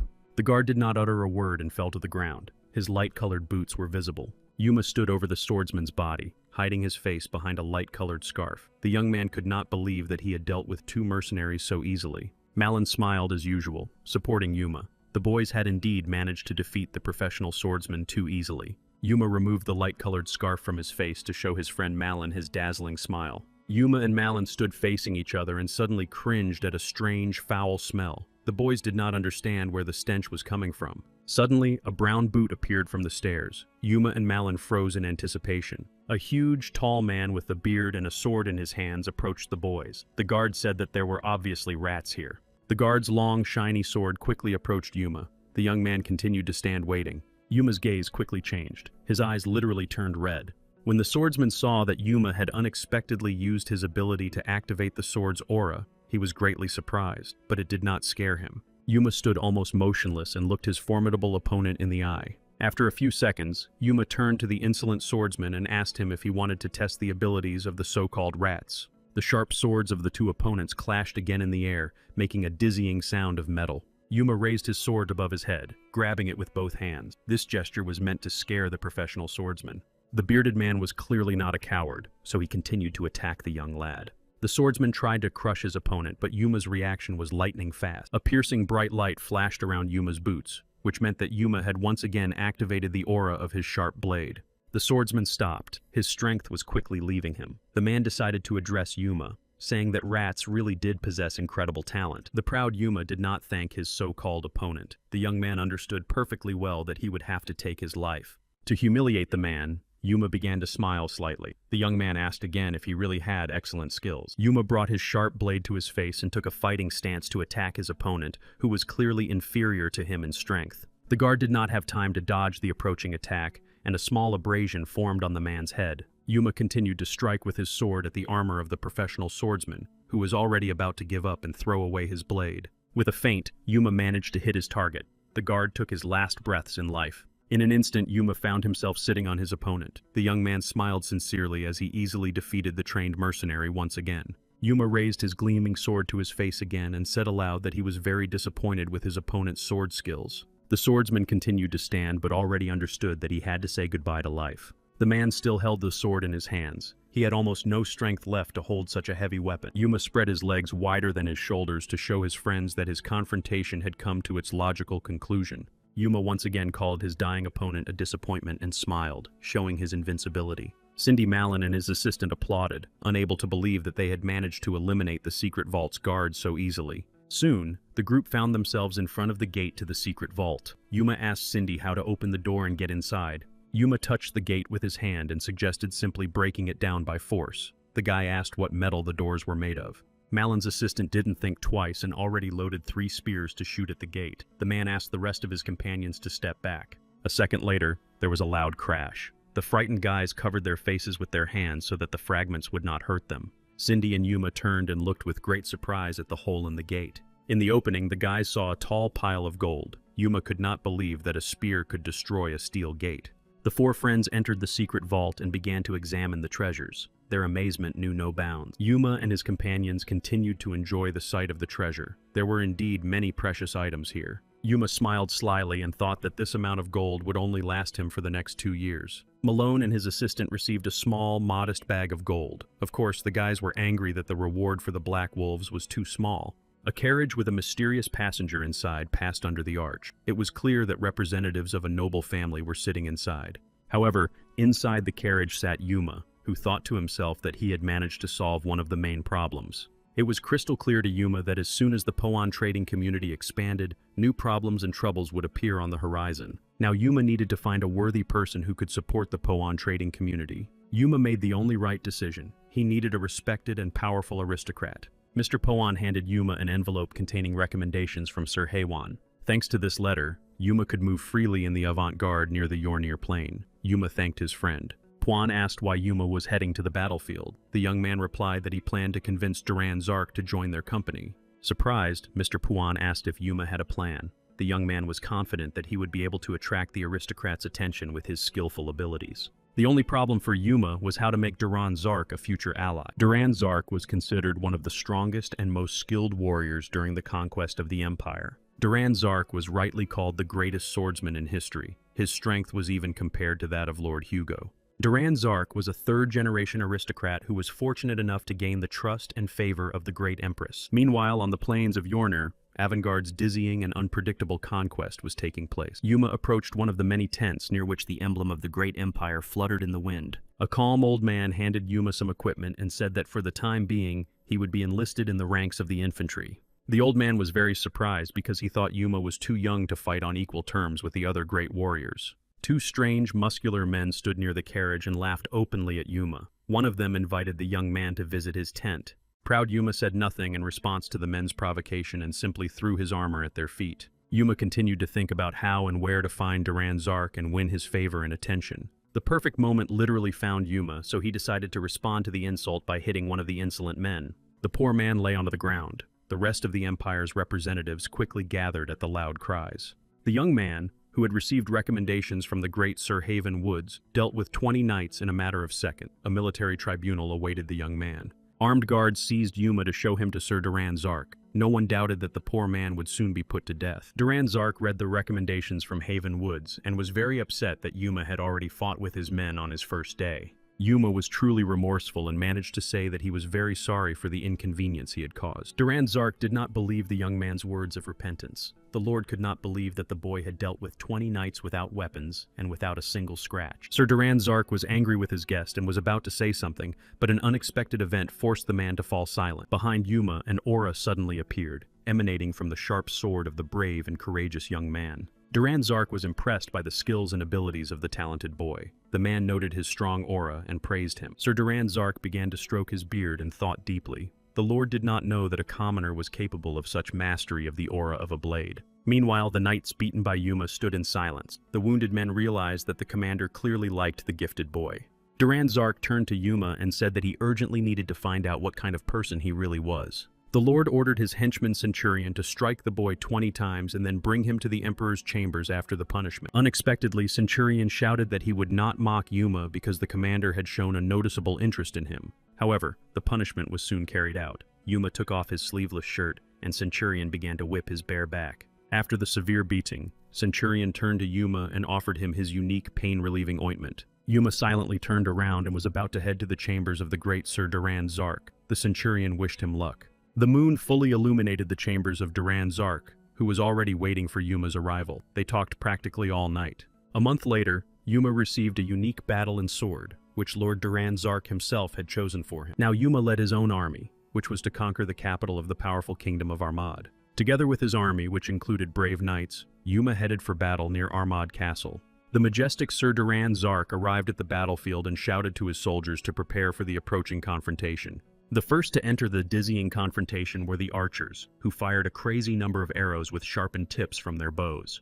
The archers launched their arrows high into the sky. The knights were confident that the target would be hit. Yuma watched intently as a huge cloud of arrows flew toward Armad Castle. As the leader of the brave knights, Yuma ordered everyone to immediately activate their aura for the upcoming fierce battle. The arrows began to descend. The knights waited to see the consequences of their shot. The arrowheads hit the shields of their opponents, who had managed to form a so-called pyramid. Meanwhile, mysterious people dressed in dark robes stood on the tower near the cannons. They were ordered to prepare spells. The opponents fired cannonballs from their cannons, accompanied by a bright blue glow. Yuma had never seen anything like it before. Yuma quickly drew his sharp sword to immediately activate the aura that was supposed to reflect the approaching spells. The bright glow around Yuma only intensified. From the outside, it looked like the boy was literally shooting lightning bolts. The aura of Yuma's blade saved many lives, so the brave leader of the army ordered his subordinates to attack. Behind him, Sir Duran Zark sat on his horse, admiring Yuma's talent and skill. He had not appointed the young man to a responsible position for nothing. Duran Zark smiled once again and muttered that he was once again impressed by the leadership qualities of the gifted Yuma. Armad Castle literally fell. Thick smoke billowed from everywhere and people screamed in unbearable pain. After a long battle, the knights captured several people belonging to the elite ruling class. The bound prisoners knelt near the throne on which Sir Duran Zark had already sat down. Sir Duran Zark sat cross-legged on the prestigious throne. The great warrior thought about the future. Yuma, the newly appointed leader of his army, slowly but surely approached Duran Zark. Yuma addressed the powerful knight Duran Zark, saying that the man had given him a truly strong and powerful sword. Duran Zark confirmed that it was indeed an excellent sword. The man suggested that Yuma keep it. Yuma began to doubt whether he was worthy of keeping such a weapon. After all, this sword even had its own name, Ascalon. Even before Yuma's rebirth, Ascalon actually belonged to Duran's first son, Damien Zark. It turned out that expensive, rare, heavy Sarikon steel was used to create this elite sword. This unique metal was mined near the eastern region of Saruka. It was indeed very difficult to find. There was nothing in the world that Sarikon steel could not cut or break. That was what made it so unique. Almost every warrior dreamed of getting their hands on this magnificent sword, which had already taken the lives of 2 dragons. Of course, Yuma dreamed of getting such a unique weapon, but deep down, he still had some doubts. Duran Zark noticed the expression on the young warrior's face, which clearly spoke for itself. Sir Duran Zark decided to ask Yuma again if he wanted to keep Ascalon and own it for the rest of his life. However, there was one important condition. Yuma had to become the adopted son of Lord Duran Zark. Yuma smiled slightly and thought that if this were his first life on this earth, he would agree without much hesitation.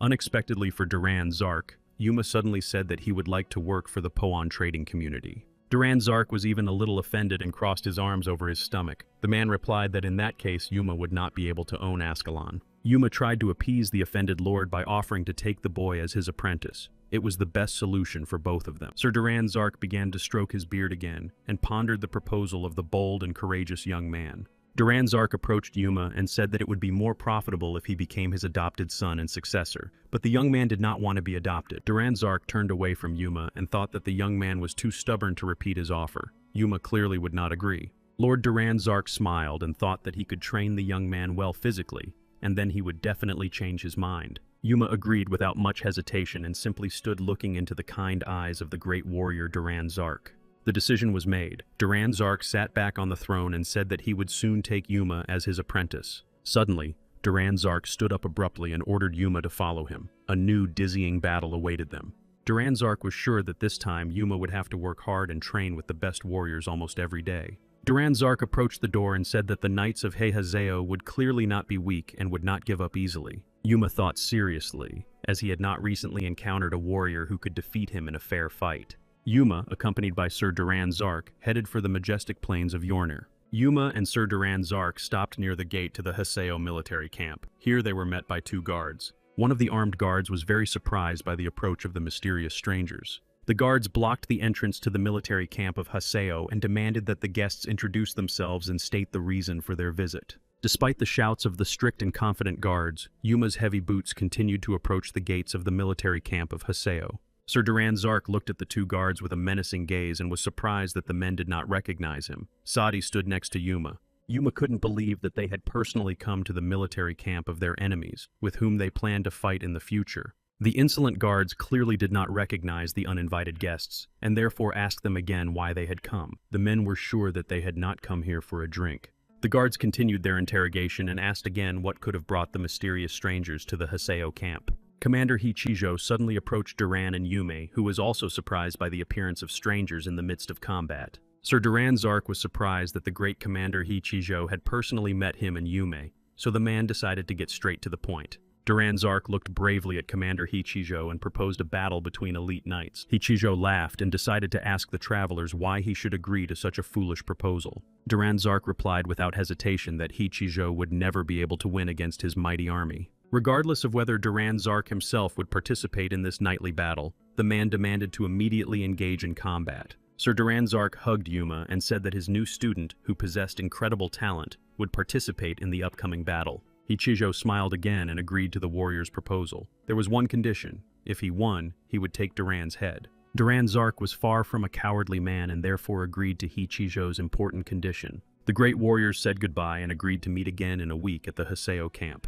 Yuma asked Duran Zark if he had a backup plan in case Yuma lost the confrontation. Sir Duran Zark smiled again and said that he would never lose his head. Duran Zark looked intently at Yuma and said that Yuma could die in the coming week, and then the knightly battle would never take place. Yuma was greatly alarmed and did not know how to respond to the great warrior Duran Zark. After thinking for a moment, Yuma suddenly ran to his tent to look at his new gift, the sword Ascalon. With a quick movement of his hand, Yuma instantly pulled back the curtain into the tent and, already inside, stared intently at the expensive weapon. Ascalon lay in the same place where Yuma had left it the day before. None of the warriors would dare touch this weapon without permission. Taking the sword in his right hand, Yuma once again felt literally invulnerable. A thought arose in Yuma's mind in which he accused Sir Duran Zark of recklessness and godlessness. Yuma pulled back the tent curtain and hurried out with the weapon in his hands. Yuma's gaze suddenly changed dramatically, as he did not expect to see what happened next. Several spears were pointed at poor Yuma. The armed knights were clearly trying to kill him. Behind the armed knights stood Sir Duran Zark, who ordered his soldiers to attack Yuma as if they wanted to take his life. Duran Zark said that the first part of the training was learning the basics, and the second was real combat. Sir decided to move straight to the second aspect of the rules. Duran Zark also said that if Yuma was caught, he would have to run 1,000 laps around the training ground. Yuma did not understand what to do, as it was practically impossible to escape from the trap.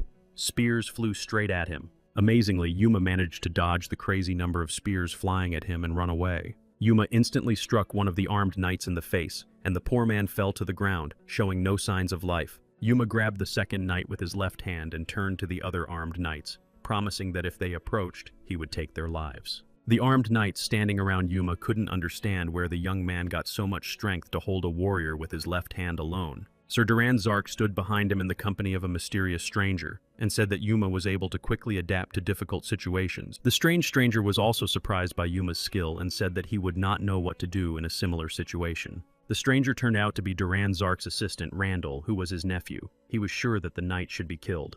Duran Zark was outraged and did not believe that his own nephew was capable of killing his ally. Randall said that it was the easiest way. Yuma continued to hold the wounded knight in the air and said that if anyone took even one step, they would end up in his place. Randall smiled and looked at Duran Zark. The boy replied once again that taking a life was the easiest way for a warrior. Yuma suddenly summoned the aura of his mighty sword and struck the ground with it, causing Randall to lose his footing and fall to the ground.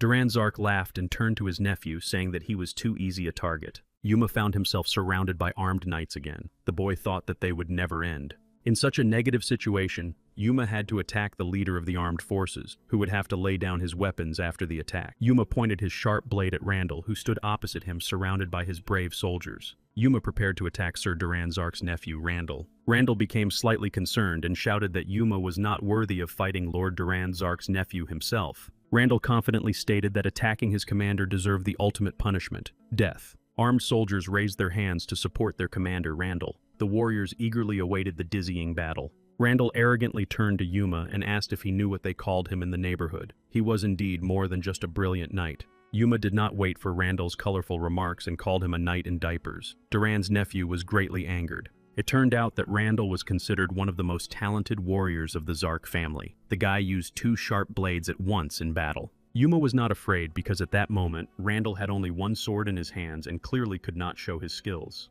With lightning speed, Randall delivered a crushing blow to Yuma's left shoulder. The boy did not have time to react. Yuma thought that he had never encountered such strength in an opponent before. He had to come up with something as quickly as possible. Despite Yuma's numerous provocations, Randall continued to strike clearly and accurately. Yuma understood that if he made the wrong move now, he would face a terrible and painful death. Despite the potential defeat or even death, Yuma did not give up and remained in a fighting stance. Yuma was genuinely happy with this turn of events. The boy decided to use the powerful aura of the sword. Sir Duran's nephew, Zark Randall, narrowed his eyes because of the bright glow of Yuma's sharp blade. Yuma continued to think that he could now use the battle between dragons and demons as a so-called excuse. Beads of sweat formed on Randall's nose. The guy was clearly tired but continued to stare intently into his opponent's eyes. Unexpectedly for Randall, Yuma appeared behind him. The inglorious guy brought his sword to his opponent's neck and thought he would like to fight his rival. Randall was visibly upset because he did not understand how Yuma had managed to get so close to him. He lost and asked to be killed. Surprised, Yuma did not understand why Sir Randall Zark asked to be killed. Every knight is capable of losing in a fair fight.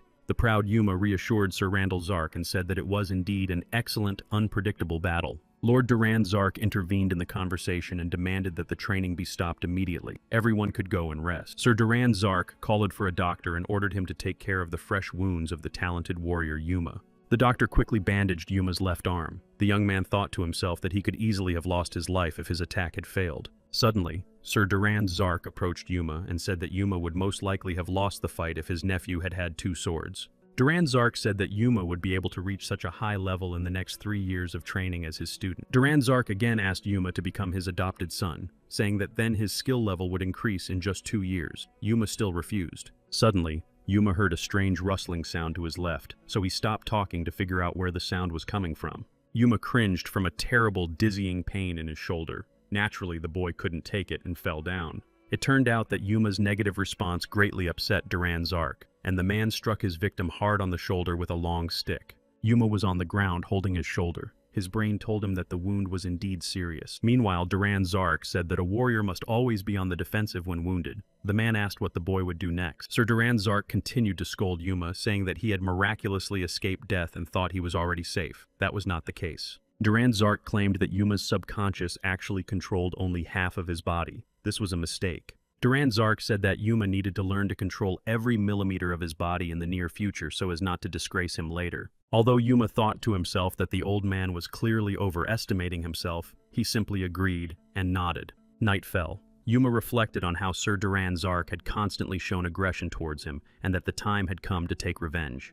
2 armed knights stood guard near the chambers where the great Sir Duran Zark spent the night. Yuma carefully approached the tent so that the armed knights would not hear his footsteps. When the knights turned the corner, Yuma, like a professional criminal, slipped into the tent where Duran Zark was resting peacefully. These were truly enormous and very comfortable quarters, inside which stood a comfortable and clearly expensive bed. The head of the great Lord Duran Zark was visible under a warm blanket. The man was fast asleep and had no idea that Yuma had broken in without invitation. With a slight movement of his hand, Yuma took out his sharp sword to scare the sleeping commander. Yuma raised the sword with outstretched arms to deliver a crushing blow in a moment. The guy was really ready to avenge his pride. Suddenly, Duran Zark approached Yuma and asked if he was really capable of taking his teacher's life. Every student must try it at least once. The talented Yuma's eyes widened to the limit. Surprised, the young man simply froze and stood rooted to the spot. Suddenly, there was a loud sound from the blow. Lord Duran Zark did not forgive his student's serious mistake.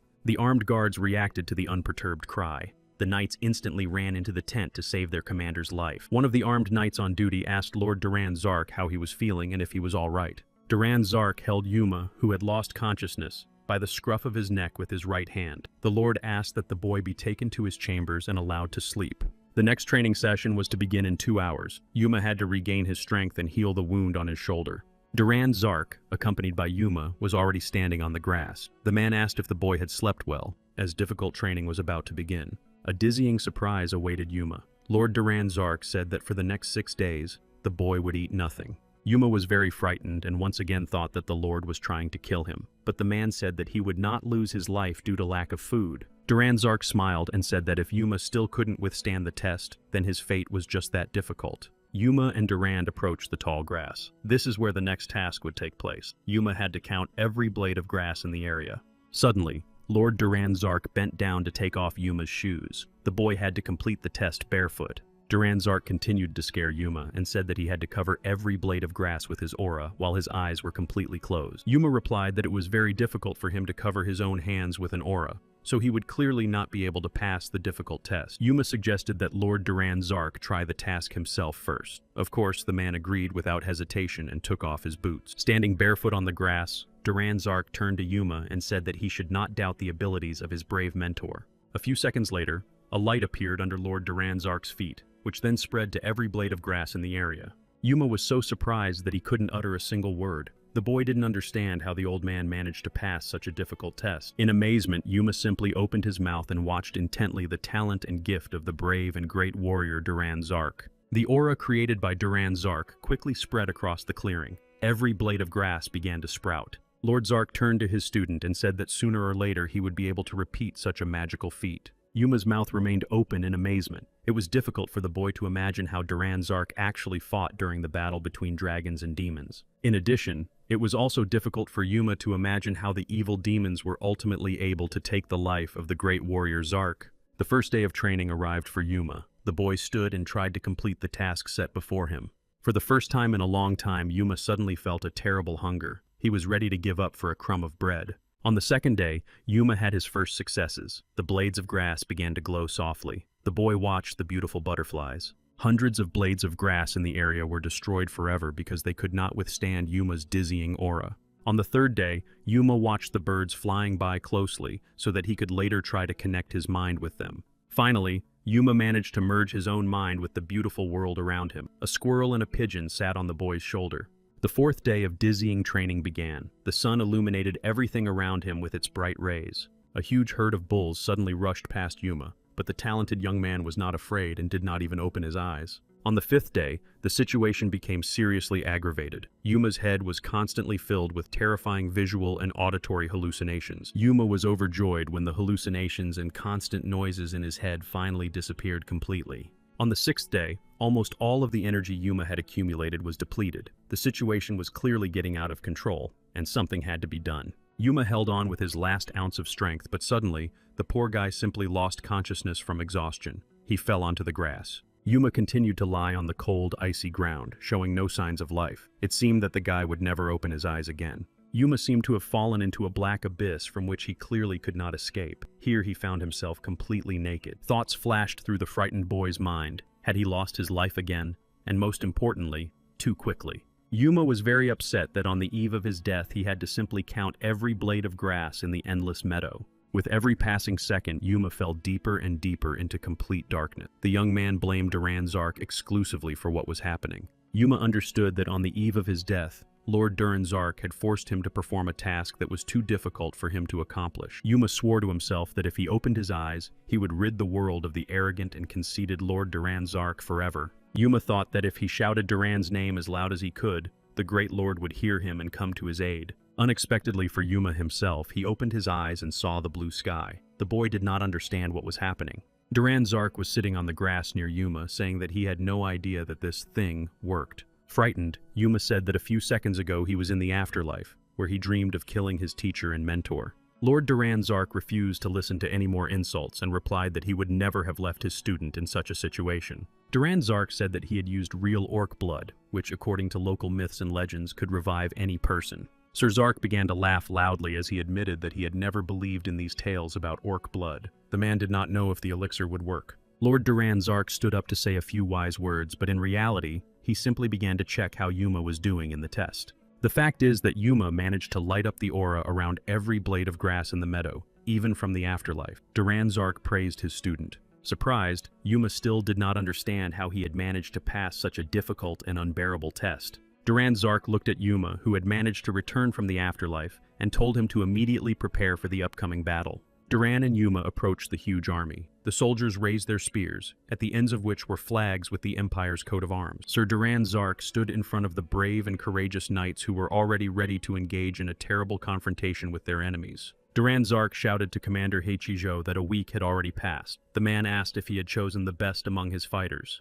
Heichijo laughed and told Duran Zark to worry about his head, as Yuma would clearly lose the upcoming battle. One of the knights stepped forward to read the list of rules for the upcoming battle. No one was to interfere in the fight. The losing knight had to acknowledge his defeat and surrender. If Sir Kyle Duran Zark and his army were defeated, they would be escorted to the great nation of Haseo. On the side of the mighty Sir Duran Zark, the young but talented Yuma would fight. It was the first time the boy had worn such heavy armor. On the side of the nation of Haseo was the destroyer of Snowfield, the so-called immortal Tenzu, who had never known defeat in his life. Yuma closely watched the preparations of the Knight Tenzu, about whom rumors and gossip spread at the speed of light. Virtually every inhabitant of the great empire knew perfectly well that three powerful families lived here, among which was the Zark family of swordsmen. The second family that enjoyed tremendous respect from the community was the Fabian family of magicians. No one forgot the name of the third family either. It was the Rolmondi clan of spearmen. Once upon a time, the immortal Tenzu and the spearman Xuan Rolmondi clashed over their differences. The dispute ended in a terrible duel. On that fateful day, the spearman Xuan Rolmondi returned home barely alive. Miraculously, the man managed to survive. According to rumors circulating in the area after the victory, Tenzu mocked the wounded Xuan Rolmondi. The immortal Tenzu was ready to engage in battle with his opponent and was greatly offended that an inexperienced youngster would fight him. However, Tenzu had no intention of giving in to Yume and swung his sharp axe at the young man. With a powerful blow, the immortal Tenzu plunged his sharpened axe into the ground, and soon fragments flew in all directions. The immortal Tenzu repeated that he would not give in to his young opponent and would fight with all his might. Yuma did not show in his eyes that he was actually very scared. The boy stood and simply watched his opponent. Immortal Tenzu shouted that he was about to attack, and Yuma had to quickly prepare for a dizzying attack. Yuma continued to stand still and wait for what would happen next. Immortal Tenzu hid his weapon behind his back so that his opponent could not parry the blow. His eyes sparkled like midnight lanterns. Yuma held his sword with both hands. His eyes also flashed. The immortal Tenzu jumped a decent distance to deliver his first blow, which he believed would also be his last. Yuma kept his stern gaze on his opponent and tried to figure out how to stay alive. Instantly, Yuma managed to connect the aura of his sharp blade and delivered a crushing blow to his opponent. Yuma's blow was so fast and accurate that in a matter of seconds, the guy found himself sitting on top of the immortal Tenzu. Due to the loud, piercing sound, the birds that were sitting in the trees and calmly watching the battle quickly took to the air and flew away. Sir Duran Zark, accompanied by his nephew Randall, opened his mouth in surprise as it became clear that Yuma had won. Commander Hichijo also opened his mouth at the sight. The legendary warrior did not understand how such a thing could happen in a matter of seconds. After realizing that his knight had lost his life, Commander Hichijo became very angry with Yuma. Hichijo had already drawn his sword and was heading towards Yuma, saying that his brother would never have lost a battle to such a young man. Yuma was surprised that the older brother had desecrated the noble killing of his younger relative. This was unacceptable. Commander Hichijo, in a state of rage, suddenly stopped but did not sheathe his sharp blade. Yuma turned to Hichijo and demanded that the noble knight surrender his weapon if he did not want to see the fall of the Haseo nation with his own eyes. With one stroke of his sword, the brutal confrontation was stopped. Thousands of husbands and fathers were able to return home to their beloved families and relatives. A huge tear fell from Commander Hichijo's eye. Everyone around him thought it was a happy, long-awaited ending, but not him. The news quickly spread to different corners of the powerful empire. The troops were greeted with cheers and applause. The great empress invited Sir Duran Zark to her palace to honor and thank him. At this dizzying and important moment for Sir Duran Zark, Yuma was by his side. Meanwhile, a lavish military banquet was planned to take place on the grounds of the imperial palace. Yuma, dressed in elegant clothes, watched intently as the wealthy aristocrats danced and socialized with each other. Noble men and elegant women had fun and danced, paying no attention to the many problems in the empire. Yuma remembered with particular nostalgia that it had been a long time since he had last touched this smooth handrail with his own hands. Before Yuma's rebirth, this building was literally considered his home. Now it felt very strange to receive an invitation to a palace banquet. Yuma continued to enjoy the exquisite drinks and food. Suddenly, a mysterious stranger approached Yuma and asked the handsome young man his name. Yuma quickly turned around in surprise to see who had actually approached him. In front of Yuma stood a charming girl with green eyes and light hair. It was Hala Rose. Ms. Hala Rose addressed the guest of honor with a question that was important to her. Naturally, the young man eagerly awaited what the girl would ask him. Hala Rose told Yuma that there had long been a rumor in the palace that Sir Duran Zark had given the young man real orc blood to drink. Offended, Yuma lowered his head and said that it was true. Duran Zark had done it to save his life. Hala Rose thought for a moment and later replied that she would ask Sir Duran Zark himself about the incident. Yuma wondered why Lady Hala Rose had asked him about orc blood. Hala Rose found Duran Zark among the other guests of honor and shouted at him, asking why he had taken her mother's orc blood. Sir Duran Zark and Yuma approached the throne, where the powerful and cunning empress was already waiting for them. The empress asked Yuma what he wanted as a reward for his significant contribution to the victory. Yuma thought for a moment and replied that he wanted to seriously study the so-called orc blood. In order to thoroughly understand the origin of orc blood, Yuma would ask for Kale Fabian's help. Lady Hala Rose was furious. Hala Rose said that the blood of the orcs could buy a small country. If Yuma wanted to profit from it, she would not allow it. Yuma did not answer and just looked at the floor so as not to irritate the great Lady Hala Rose. Hala Rose was not going to calm down and continued the interrogation. Hala Rose even wanted to throw a glass of drink at poor Yuma so that he would finally start answering her questions. Meanwhile, Yuma began to remember that in his past life, Hala Rose had repeatedly helped him get out of difficult and complicated situations. Yuma truly had warm feelings for the charming Miss Hala Rose. But poor Yuma could not forget that it was Miss Hala Rose who was responsible for his rebirth. She had ordered his death. Yuma tried to leave his resentment in the past and began to smile strangely and mysteriously. Hala Rose was surprised by the appearance of this eerie smile. Yuma finally asked if the blood of the orcs could help the great Kale Fabian in his crazy experiments. Yuma decided to share with Hala Rose his childhood story when his life was hanging by a thread, but the powerful mage Kale Fabian saved him. Suddenly, a woman's anxious voice, which Yuma had known for a long time, was heard. It was Princess Zitka Rose. Princess Zitka Rose approached Yuma in the company of a beautiful girl named Adeline Woods. Zitka Rose asked her friend if this was the man who had saved her village long ago. Yuma thought to himself that the princess was mocking him. Zitka Rose was indeed mocking Yuma. She said that in his youth it was not Mr. Kane who saved him, but Lady Adeline Woods. Lady Hala Rose asked her sister how she knew the brave and courageous knight Yuma. Zitka Rose said that Yuma had recently become the new leader of Sir Duran Zark's army. Yuma had become a rude person. Hala Rose was mad with rage because her sister, a commoner, dared to ignore her words and questions. For the first time, Yuma felt like a small shrimp between two huge toothy sharks that couldn't share their prey. Yuma firmly decided to stop the heated argument and said that he had never renounced the words he had spoken in the past. Yuma claimed that he had been saved many times while living in different villages. Therefore, Mr. KL and Lady Adeline Woods were responsible for him being here now. It was clear from Princess Hitsuki Rose's angry face that she did not believe a single word Yuma said. Yuma began to smile and asked both princesses to share his glass with his savior, Adeline Woods. Princess Hitsuki Rose said that she would not mind drinking in the company of a veteran of numerous battles. Yuma gladly agreed and replied that it would be an honor for him to share a glass of wine with the charming princess. Yuma, Adeline Woods, and Zitsuka Rose made their way through the center of the hall, where they were escorted by noble aristocrats and dignitaries. Princess Zitka Rose led the team behind her and suddenly pointed to the wine barrels standing nearby. Yuma was truly perplexed, as he did not understand why he had come here at the behest of the proud Princess Zitka Rose. Princess Zitska Rose went to the balcony to make her request. The girl wanted Yuma to drink all the wine from these barrels. The main important condition was that Yuma had to finish the task while she was drinking only one glass. Meanwhile, Princess Gila Rose did not appreciate her sister's humor and joke and thought that Hitsuka had gone too far. Yuma firmly pulled the cork out of the barrel and smelled the dizzying aroma of delicious wine. Yuma grinned and did not understand how Princess Zitska Rose had guessed that he really loved wine and other alcoholic beverages. To show his confidence, Yuma even tapped the barrel lightly with his fist and prepared to carry out the princess's request. Princess Zitska Rose's eyes turned bright burgundy. The girl waited to see how Yuma would cope with the task at hand. In the blink of an eye, the barrel full of expensive wine was empty. Yuma managed to drain the barrel in just a few minutes. Princess Zitska Rose was so angry that she almost broke her wine glass. The girl's face turned crimson. Meanwhile, Yuma was already emptying the next barrel of wine, tilting it towards himself. Sir Randall Zark and the guard watched the amusing scene. They were sure that Zitska Rose had fallen into her own trap.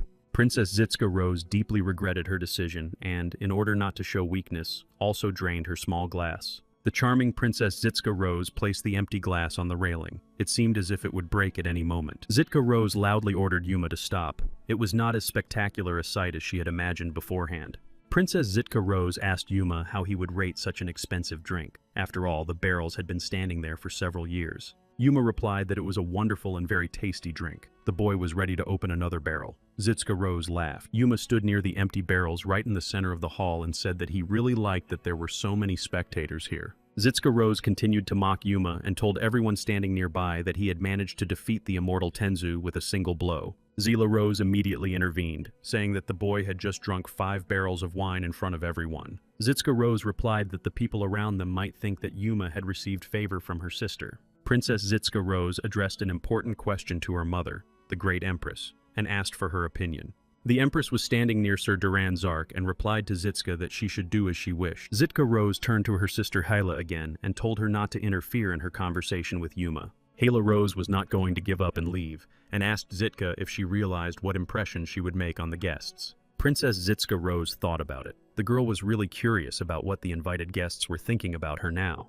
Unexpectedly, Princess Hyla Rose suggested taking some important action that would radically change the situation. Zitka Rose wanted to place bets. The princess was sure that Yuma would lose and was ready to bet a solid fortune on his opponent. Zitka Rose looked around for a worthy opponent for Yuma who, in case of defeat, would have to fulfill a special requirement. Princess Hyla Rose laughed at her sister's suggestion. She knew that Yuma could defeat any knight. Yuma thought for a moment and remembered that when he found out that Zitska Rose was planning a senseless rebellion, a tragedy had clearly occurred in her head. It was obvious that the treacherous Princess Zitska Rose really didn't care about anything that was happening around her. Meanwhile, night had fallen on the street. Due to the complete darkness, it was almost impossible to see people. Sir Duran Zark shouted for the battle to finally begin. Duran Zark ordered the opponents not to use their auras because he was concerned for the safety of the invited guests. Yuma stood opposite a strong knight who had agreed to engage in a fair fight with him. It was Schwan Rollman. The long-haired man stood completely calm, awaiting the upcoming confrontation. The Rolmondi family was widely known in elite circles for its skilled spearmen. However, it was Schwan Rolmondi who once lost a battle to the great and terrible immortal Tenzu. After the terrible duel, Schwan Rolmondi spent a long time healing his wounds and praying to the gods for having miraculously survived. A thought flashed through Yuma's mind that Schwan had clearly gone mad, since he knew that he had defeated the immortal Tenzu. The spearman Schwan Rolmondi approached Princess Zitska Rose to kiss the beautiful woman's hand. Schwan Rolmondi knelt before the princess and expressed his gratitude for being able to fight in her honor. Zitska laughed when she saw that Yuma was the first commoner to have the good fortune to kiss the hand of Hala Rose. Hala Rose couldn't believe that her sister Zitska had said such things about the knight Yuma out loud. She was ashamed, but not for herself. Princess Hala Rose loudly declared for all the guests to hear that she saw nothing wrong with Yuma being a commoner. Princess Zitska Rose was both angry and surprised by her sister Hila's words. To prove her intentions, Princess Hala Rose leaned toward Yuma's head, who did not understand what was happening. Princess Hala Rose closed her eyes and gently kissed Yuma on the forehead. It was a sign of favor. Yuma was completely baffled as to how the great Princess Hala Rose dared to kiss a commoner in front of the guests. Sir Duran Zark opened his mouth in surprise. The other guests simply looked away and did not want to watch what was happening. Princess Zitska Rose was finally convinced that her sister Hila had lost her mind and was behaving inappropriately. After the kiss, Hila Rose asked Yuma to defend her honor and return as the victor. The bewildered Yuma could find no other answer than to say he understood and call Hala your highness. Before picking up his sharp sword, Yuma admitted to himself that he was beginning to feel slightly intoxicated after drinking several barrels of wine. Yuma reached out to take the sword, but his hand clearly did not obey him and began to tremble. Sir Chuan Rolmanati watched his opponent's trembling hands closely. The man smirked. Chuan Rolman stood in the middle of the hall with a long spear in his hands. The guests of honor were waiting. Yuma stood opposite his opponent. In his hands, the young man held his favorite sword, which had never failed him. Before the fight, Chuan Rolmandi admitted that on the eve of the battle with Tenzu, he was greatly exhausted by the confrontation with 500 knights. Chuan Rolmandi took the spear in his hands and told Yuma not to hope for an easy victory. Slightly intoxicated, Yuma realized why Chuan Rolman had agreed to the upcoming duel. Yuma shouted loudly that Chuan Rolman should not make excuses to him. If Tenzu were alive, he would not have allowed himself to do such a thing. Chuan Rolman replied that his young opponent was talking too much and attacked Yuma with a spear thrust. The enemy's long spear whistled past Yuma's right ear. The boy did not succumb to the provocation. Yuma watched Chuan Rolman's flying spear and continued to stand still. Knight Chounan Rolmandi launched another successful attack, striking his opponent. Yuma had to react quickly to the blow. Yuma's legs faltered slightly due to the quick jump in the air, but the young man still managed to stay on his feet. Without hesitation, Yuma responded to the aggressive attacks of his worthy opponent and struck with his sword. Surprised, Spearman Chunan Rolmandi stepped back slightly and thought that Yuma was aiming precisely at his chest and neck. Knight Chounan Rolmandi's eyes filled with uncontrollable fear. The man clearly did not expect such a response. The gifted Yuma struck again with his sharp blade. Chunan Rolman managed to parry Yuma's blow. The boy's sword met his spear in midair. Due to the crushing blow, Yuma's blade suddenly began to crack right before his eyes. For the first time, Yuma sensed defeat. Yuma did not know what to do in such a situation and began to recall the weapon that Duran Zark had once given him. Chuan Rolman also noticed the crack of his opponent's sword. The man smiled, realizing that Yuma could not win without a weapon. Despite his damaged weapon, Yuma was not going to give up and swung his sword widely. Chuan Rolman gathered his courage and lunged with his long spear straight at the frightened Yuma's head. Yuma managed to react to his opponent's sudden movement and blocked the attack with his blade. When Yuma's sword shattered into small pieces, he began to remember which of his servants had given him the fake blade. Princess Hila Rose saw her ward's weapon shatter into tiny pieces and covered her mouth with her hand. Yuma looked at his weapon with a puzzled expression, as only the hilt remained of his once sharp sword. Yuma had no choice but to simply throw away the sword handle. Chuan asked if he wanted to resume the conversation. Sir Chuan's angry Rolmandi demanded an immediate answer from Yuma and lunged at him with his spear again. Yuma dodged the insolent spear thrust and lunged at his opponent with a clenched fist. Yuma put all the energy he had accumulated throughout the day into this dizzying and devastating blow. Before Yuma's fist touched Chonan Rolmandi's face, the poor guy saw that the boy's hand was covered with an aura. After Yuma's magnificent blow, Chonan Rolmandi lost his balance and fell to the floor. Yuma stood over Chonan's body, surrounded by his magnificent aura. Yuma looked at his opponent lying on the floor and realized that he had really messed up because he couldn't cope without his aura. Chunan Rolman's face was covered in bruises and abrasions. The poor guy was writhing in agony. The honored guests watched Chuna Rolmandi lying on the floor intently, still hoping that he would get up. Yuma signaled to the invited guests that the confrontation had come to its logical conclusion. He had won. Princess Zitska Rose told her sister Hala that she had won. Yuma was so afraid for his life that he used his aura. Princess Hila Rose asked her sister in surprise what aura she was talking about, as she hadn't even noticed it.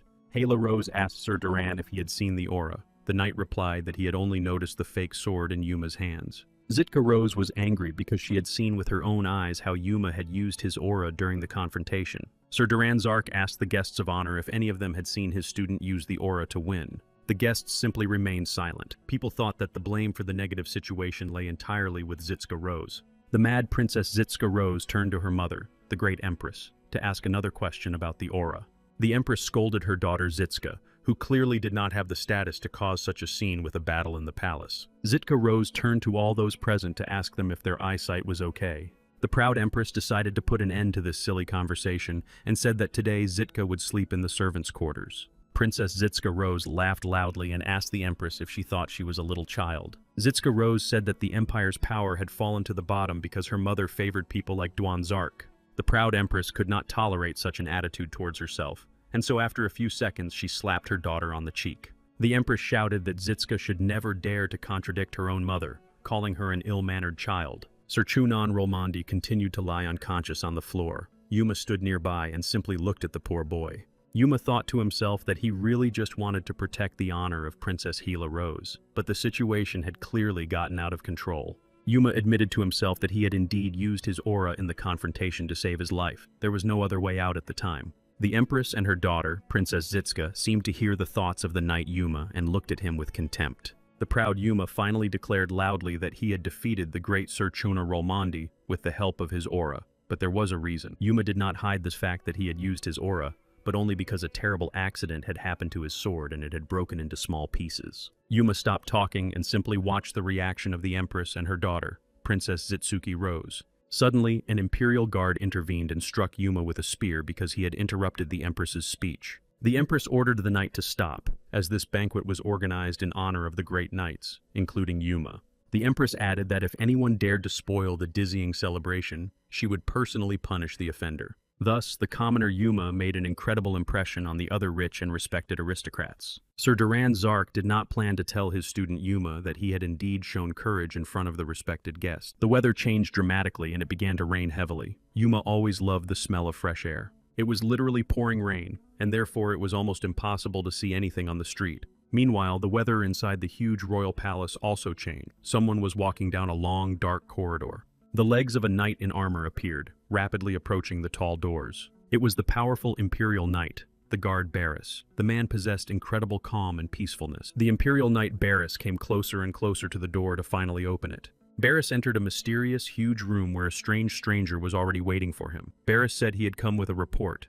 The mysterious man stood by the window and simply looked at the street where it was raining heavily. He asked Barris how things were going. Imperial Knight Barris quickly replied that everything was going according to plan. The stranger asked again about Princess Zitska Rose. Barris replied with an expressive look that Princess Zitska Rose was also behaving according to plan. The man before whom the Imperial Knight Barris knelt smiled and said that Zitska would be very upset when she saw how the situation was unfolding. It was the Emperor's husband, Grand Duke Winstling. He was glad that the promised day was approaching. Suddenly, Duke Winstling noticed a mysterious carriage passing by on the street. In fact, Yuma was sitting in the carriage, thinking that he had finally managed to win the favor of Sir Duran Zark. However, Yuma did not rush to rejoice as he felt inside that something was not right. Yuma headed to the Poan trading community where he met his loyal friend, Mr. Poan. Mr. Poan greeted Yuma with shouts. The man said that the kingdom of Helga and the nation of Haseo had stopped cooperating with him for strange reasons. Mr. Poan knelt before Yuma and was practically crying because he did not understand how to proceed in the future. Yuma did not respond to Mr. Poan and simply watched his companion's dizzying hysterics. Yuma understood that this was punishment for the cold-blooded killing of the immortal Tenzu.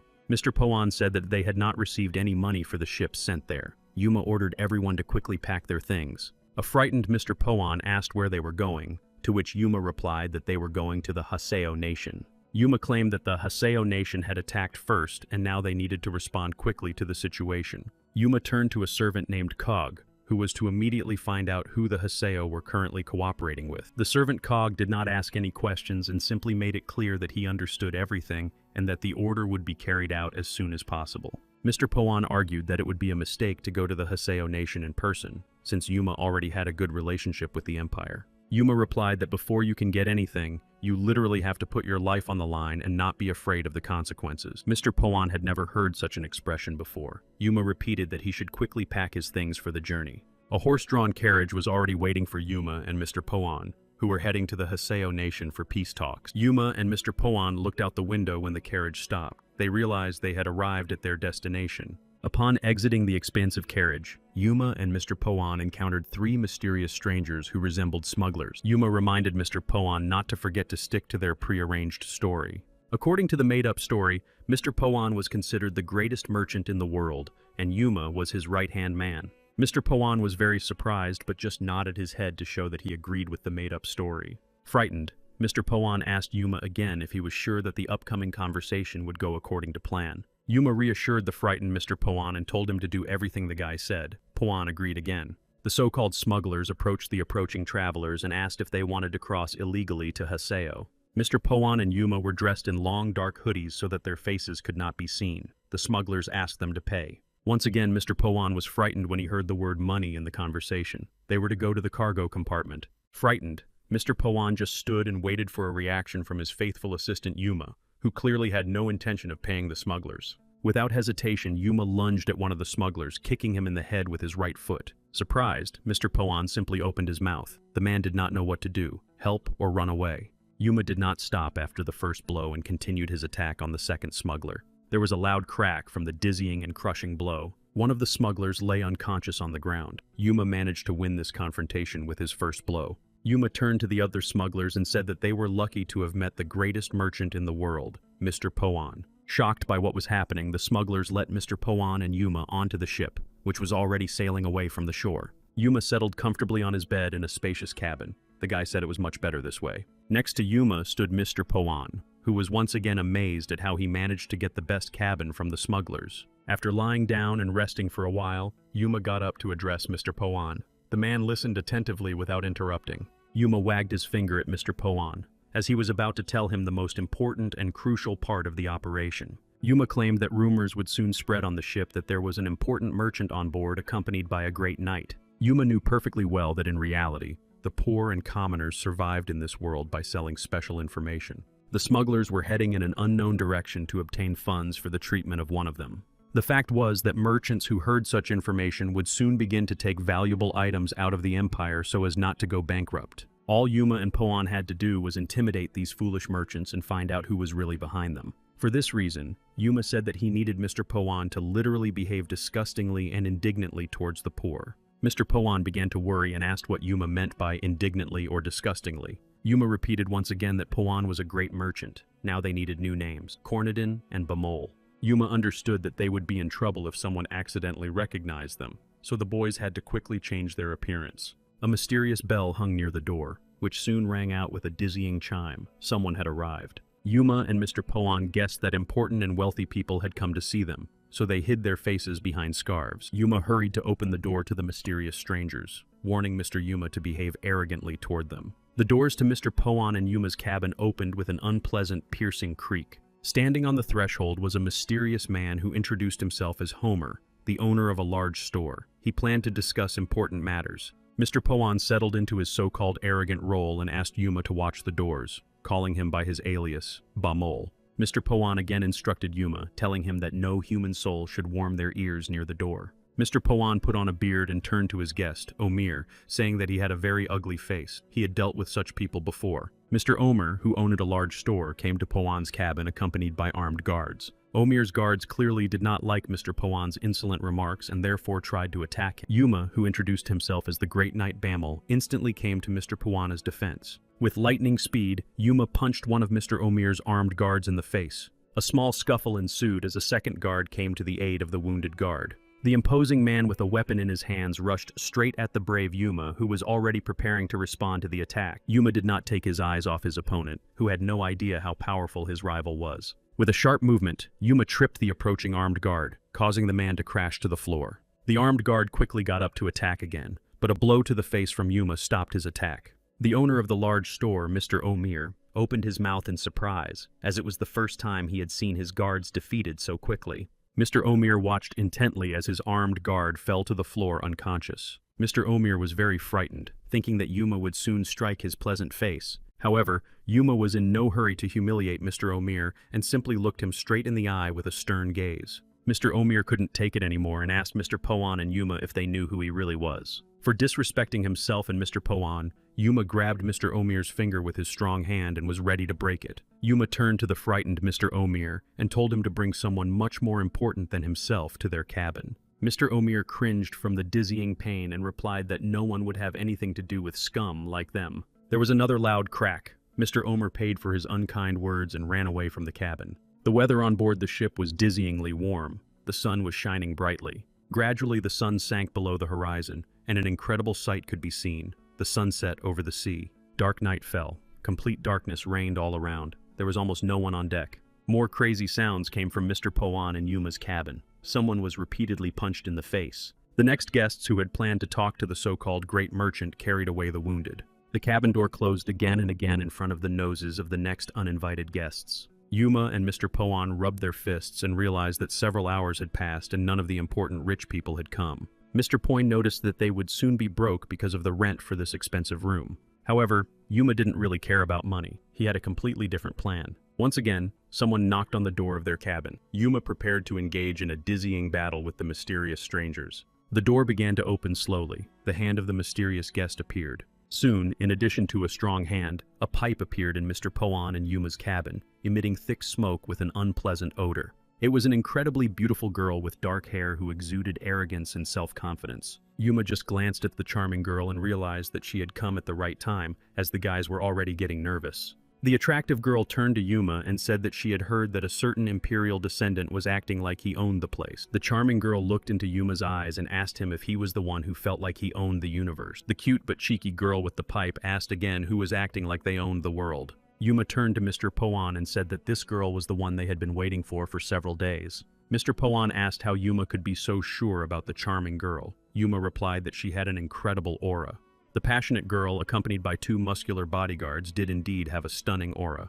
The girl asked what kind of deals the guests were offering here that they could afford to stage such scenes. When Mr. Poan coughed, Yuma demanded that the girl get rid of the awful smoke because his master was feeling unwell. The insolent girl was in no hurry to comply with the request and asked what would happen if she refused. Yuma quickly answered the question by pulling out his sword and cutting the smoking pipe in half. The girl was frightened because she understood perfectly well that Yuma could easily strike further and hit her charming neck.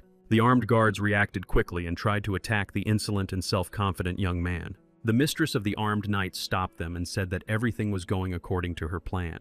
The passionate girl said it was too late, as Yuma had already managed to deliver his incredible blow, cutting her smoking pipe in half. Yuma turned his back on the charming girl, indicating that she could go to the cabin to negotiate with Mr. Poan. Meanwhile, Mr. Poan, out of fear, put his hands on his desk and tried to catch his breath before the important conversation. Mr. Poan turned to Yuma and said that for some strange reason, he literally couldn't move. The insolent girl turned to Yuma and said that he would be next. Yuma was very confused. Yuma watched as Mr. Poan lay on the table and did not move. The boy asked the girl what she had actually done. The self-centered girl asked Yuma if he wanted to show off his bravery. She knew that the poor guy couldn't move either. Yuma stood in front of the charming girl and really couldn't take a step. The stunning girl was very surprised when Yuma finally approached her and asked if she was sure about what she had said. Yuma did not show his fear and said that his body had long been immune to numerous and various poisons. Yuma picked up the smoking pipe from the floor, which he had broken with his sharp sword a few seconds ago. Yuma said that he immediately understood that the girl was not just smoking the pipe, but spreading the aroma of poisonous herbs throughout the room. Yuma asked the charming girl if it was too obvious. She was the so-called Queen of Poisons. The attractive girl's name was Natalie. She had long been a well-known figure among the elite society. Natalie was very surprised because it was the first time she had met someone who not only knew who she was, but also knew her real name. Yuma said that people tend to freeze in fear when they don't know what card their opponents will reveal in the next moment. Yuma was sincerely convinced that Natalie, who had not seen any worthy opponents until that moment, really liked the situation that had developed. Natalie smiled and decided to ask what Yuma and Mr. Poin really wanted. The thought occurred to Yuma that the situation could indeed be considered ideal.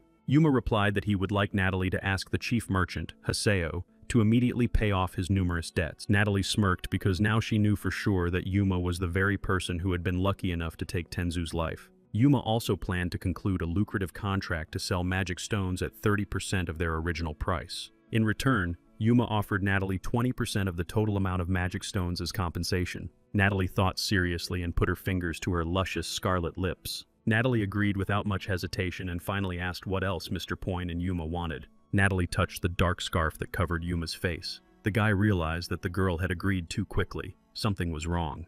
With a quick movement of her hand, Natalie removed the dark scarf that hid Yuma's true face. Natalie approached Yuma's face and said that she liked his appearance. Meanwhile, Yuma blushed deeply at the compliment. Natalie actually had a cunning plan.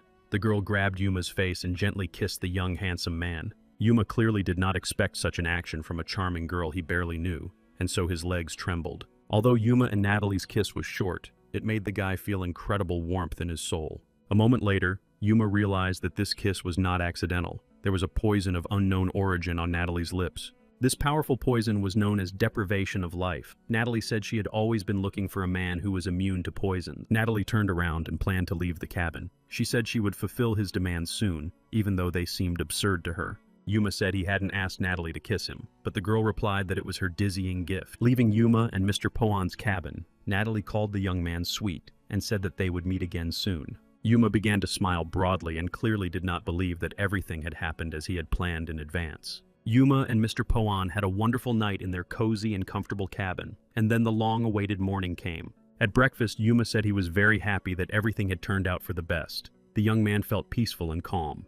Deep down, however, Yuma felt a certain anxiety and muttered words of doubt to himself. Mr. Poan sat down at the table where Yuma was already sitting and said nothing. It seemed that the poor man had suffered emotional trauma.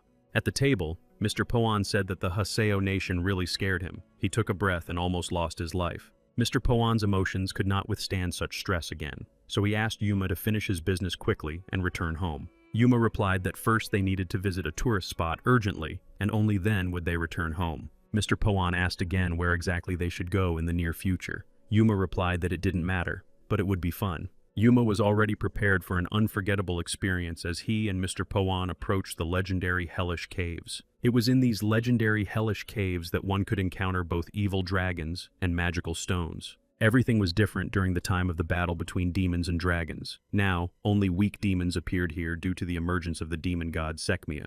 With the appearance of Sekhmia, the human lands were filled with demonic energy. The strong demons went to the outside world. Even without Sekhmia, there were incidents when powerful demons came out and attacked innocent villagers. 2 armed guards stood at the gate to the Hellish Caves, lucky enough to perform such an important role. Mr. Poan turned to Yuma again and said that he had deceived him once more. The Hellish Caves were clearly not a tourist destination. The brave Yuma said that he was literally ready to lose his life here. Mr. Poan was not ready for the upcoming battle. Yuma once again tried to calm Mr. Poan down and said that he would be able to protect him from possible dangers. Mr. Poan believed in the honesty of his loyal friend Yuma, but doubts always lingered in his mind. Mr. Poan asked what exactly Yuma planned to do with the 2 armed guards. The brave Yuma replied that he would quickly deal with the 2 guards. Mr. Poan realized once again that he had asked a stupid question. Mr. Poan asked Yuma if he could at least once in his life resolve everything peacefully, but the young man no longer heard his friend's request. Yuma was already approaching the armed knights to clear the passage to the Hellish Caves. Mr. Poan continued to try to stop him. Yuma finally heard that Mr. Yuma was asking him some questions. However, it was too late. The guards were already lying unconscious on the ground. Mr. Poan asked again why Yuma always chose the worst and most difficult options out of all the available ones. Yuma ordered Mr. Poan to follow him closely because the caves were really dangerous. The young knight Yuma's eyes widened as he heard a strange sound. To avoid an unexpected battle that could cost Mr. Poan his life, Yuma decided to use his aura. Yuma stood still in a fighting stance. He was ready to attack the uninvited guest or even a demon. In the end, Yuma ordered Mr. Poan to wait outside, as he did not expect it to be so dangerous here. It turned out that Yuma had just killed Cello's cub, and now the guy had to engage in a dizzying battle with the parents. Despite the fact that the Cellos were demons, they had a strong maternal bond, like their distant relatives, the spiders. During the battle between demons and dragons in the very center of the empire, there were only 5 Cellos. Yuma understood that the cub's mother could ruin everything. Despite the fact that Yuma had learned how to defeat the Cellos, these creatures had killed more than 100 powerful and promising knights. In anticipation of a dizzying duel, Yuma said he needed more space. Yuma understood that he needed more open space to easily dodge the Zell's tough web. Yuma and Mr. Poan quickly ran to the exit. They had to run faster to stay alive. Suddenly, Yuma heard a strange sound again and jumped up unexpectedly, dodging Zell's attack. After successfully dodging the attack, Yuma stopped and thought that he had almost lost the most precious thing he had in his life at that moment. Meanwhile, the huge cello approached the frightened knight Yuma while he was rejoicing at his good fortune. Yuma's joy and happiness quickly ended as the boy suddenly felt a sharp pain in his chest. The fact was that Selos's hard web had pierced Yuma's chest, and now the boy could lose his life. Yuma doubled over from the crazy pain in his chest and was already ready to lose his life. An unidentified foreign object was indeed sticking out of Yuma's chest, which clearly belonged to the mother of the deceased Selos. Naturally, Yuma couldn't stand on his feet because of the terrible injury. The poor guy just collapsed to the ground. Cell quickly pulled his tentacles and web out of his chest, forcing Yuma to get back on his feet and prepare for another attack. Yuma grabbed his chest with his left hand and tried to conserve as much energy as possible for the upcoming encounter with the mighty Chelov. To improve his maneuverability, Yuma quickly threw off his dark hooded cloak. Yuma stood in his sturdy armor, which had once been given to him by Sir Duran Zark. The young man understood that without his armor, he would have lost his life long ago. Chelov retreated, thinking that Yuma had long since lost his life and was lying unconscious on the ground. Yuma drew his sharp sword and continued to walk slowly but confidently into the unknown. Yuma stopped when he saw several strange cocoons on the ceiling. The boy realized that he had arrived at his destination. The cave was indeed frightening, as Cello's young began to gather around Yuma. A small cello cub slowly descended onto Yuma's head to attack its innocent victim. Yuma stood rooted to the spot and watched the numerous cocoons, which were clearly impossible to count. Suddenly, one of the small Zelov cubs decided to deliver a dizzying blow to Yuma's head, but the boy managed to jump out of the way as usual. Landing in another place, Yuma tried to cut through the tough web with his sword. The young man had no idea what material this thing was made of. Yuma raised his head and thought that all subsequent attacks would come exclusively from above. After a while, Yuma saw that the mother of the fast cubs had finally come to their aid. Yuma prepared to strike first. Otherwise, he might not get another chance. But Yuma couldn't take a step because his feet touched the web, and now he was stuck to the floor. Yuma realized that there were traps everywhere. The boy clearly had to try hard not to fall into them. Yuma looked into the eyes of the terrifying, disgusting monster, which was clearly going to take revenge on the uninvited guest for the death of its baby. First, Yuma had to figure out how to get this huge monster down from the ceiling. The boy swung his sword. A bright web glistened around Cell's giant tentacles, giving the monster a clear advantage. Yuma tried again to hit the huge monster with his sword, but soon realized that Cell had simply blocked his blow. Yuma was greatly surprised at how intelligent and perfectly composed the giant cello was. In any case, Yuma had hit the tentacles of the huge cello, as a strange purple liquid began to drip onto the floor. The ferocious monster continued to groan in pain. Yuma's sharp blade had wounded him. Despite his injury, Cello continued to attack, and his anger grew with every passing moment. It was too difficult for Yuma to move around in the small, dark cave, which was also full of traps. Cello attacked the poor guy again with his heavy, nasty tentacles. The guy jumped back again. Slipping on the web, Yuma performed an amazing somersault. The boy thought that the fight should be moved to another, more spacious place. Miraculously, Yuma managed to land not on the web, but simply on the floor. The boy stood up confidently but continued to fear the monster. The eyes of the huge, terrifying monster, Zell, literally glowed in the complete darkness. It was a terrifying sight. Yuma decided to try a different tactic and began striking the webs on which the cocoons hung with his sword. Nothing helped. Cell felt confident. Yuma understood that without his aura, he would not be able to cope, but using it here would be dangerous. Yuma realized that there was simply no other way out but to cover himself with his aura. Otherwise, he would lose his life. A dizzying aura formed around Yuma and his legendary blade, with which the boy began to prevail. With a precise sword strike, Yuma managed to cut the tentacles of the giant Cello in half. For the first time, Yuma became very frightened when Cello began to make nightmarish sounds from the terrible pain and showed his boundless mouth. The huge monster could no longer hold itself confidently on the web in the air near the ceiling and therefore fell to the ground. Loud cries of victory rang out in Yuma's mind. The young man simply rejoiced in his talents and sword skills. When the monster found itself on the ground, Yuma realized that his opponent was defenseless at that moment and could deliver a crushing blow. Cell saw that Yuma was already in the air and ready to strike with his sword, so the monster covered its face with its tentacles.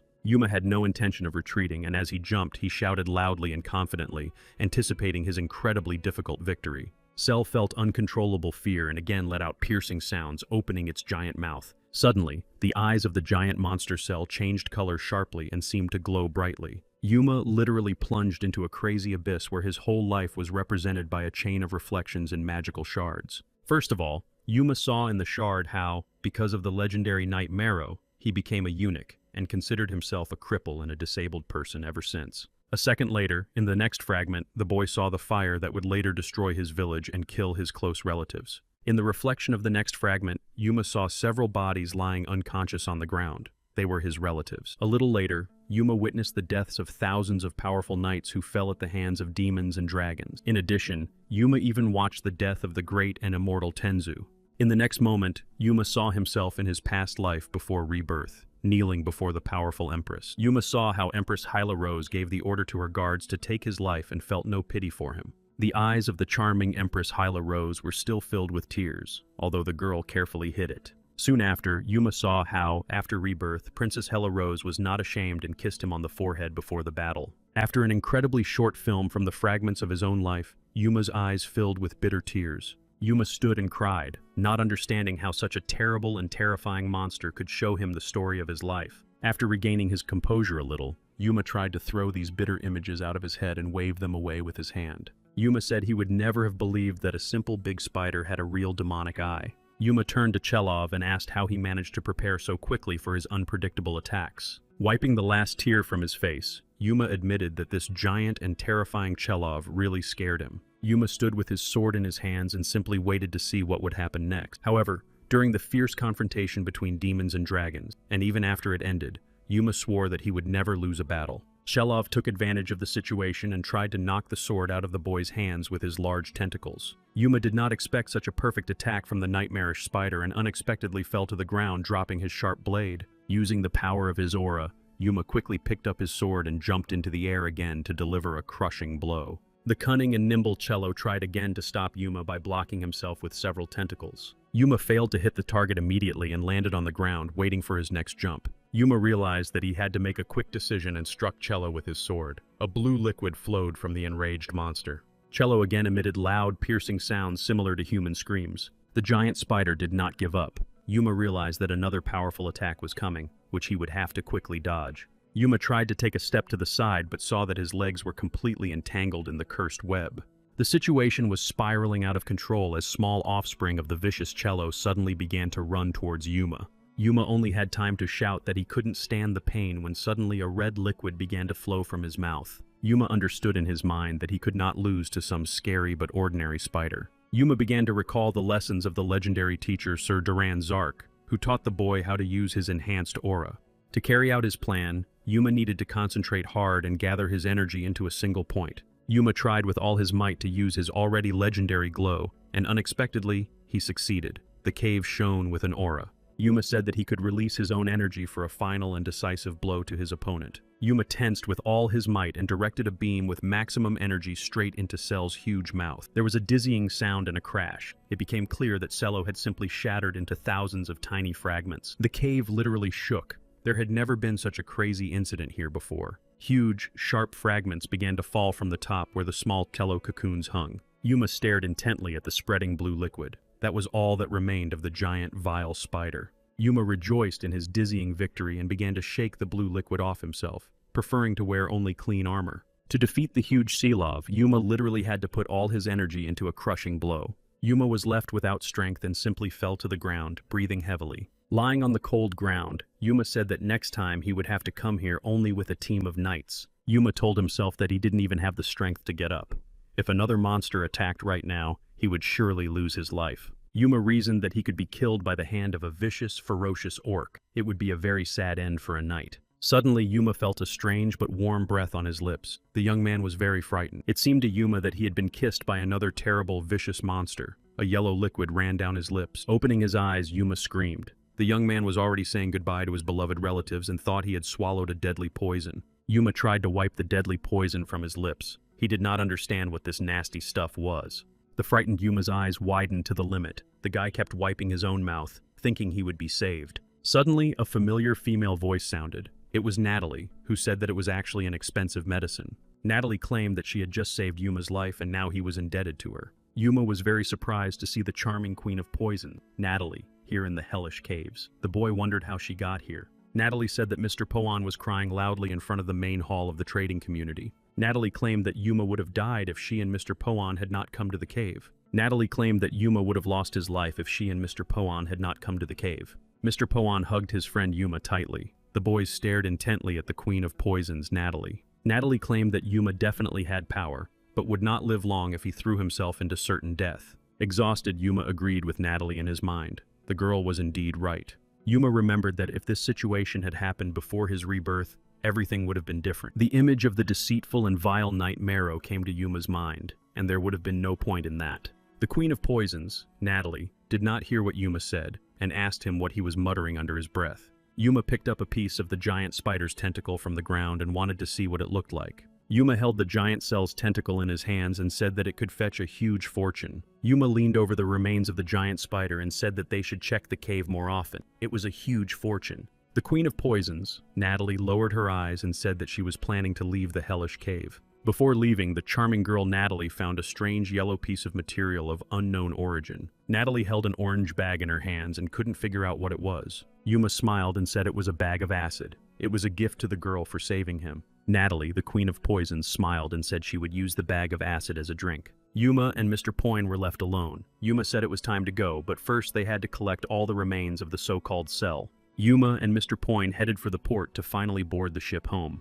A mysterious stranger standing at the ship's entrance was directing his poor assistants. This stranger was already familiar to Yuma because he was involved in smuggling. Suddenly, two strange but confident figures appeared in front of the smuggler. It was Yuma and Mr. Poin.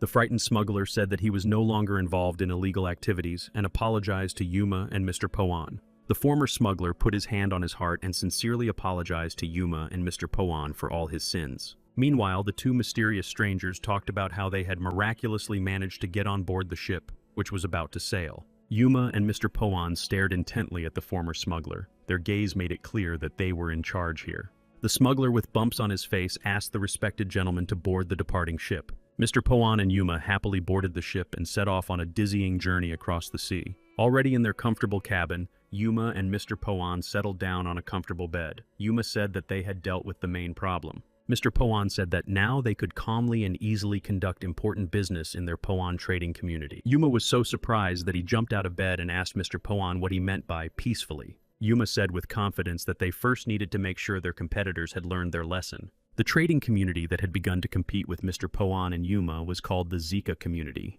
Yuma knew very well that this trading community was under the protection of the great and powerful Rolmondi family. The manager of the Zika trading community was the illegitimate son of the Rolmondi family, named Hiza Rolmondi. Yuma stopped at the gate and told the armed guards that he wanted to meet with the manager of the Zika trading community. Yuma walked down the corridor but still did not understand why he was helping the illegitimate son. He had heard the name Zika somewhere before. The servant stopped Yuma near the tall doors. The man said that he needed to enter here. Before entering the door, Yuma noticed a girl standing nearby who worked here as a servant. The pretty girl working here as a servant turned away so as not to look Yuma in the eye. Yuma looked closely at the charming girl again but said nothing.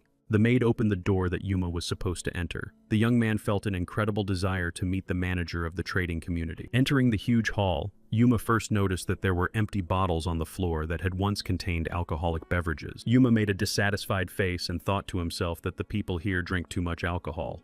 Yuma stood like an aristocrat and tried not to show his fear. The young man decided to introduce himself. Mr. Zika responded to the friendly young man and said that he was very pleased to meet him. The next second, Mr. Zika decided to ask his guest why he had come here. Yuma thought to himself that it would be very difficult to negotiate with this man. He said aloud that he was here for the sake of the Haseo nation. Mr. Zeka whispered the word no very quietly and began to shake his head from side to side. Mr. Zika got up from his chair and replied to Yuma that he didn't really care why he had come to his house. Mr. Zika's face broke into a smile. The guy said they needed to drink urgently to celebrate the meeting. Mr. Zeka picked up a bottle of alcohol but suddenly announced that he had broken all the glasses. The broken glasses did not prevent Mr. Zeka from doing what he had planned, and he began to drink straight from the bottle.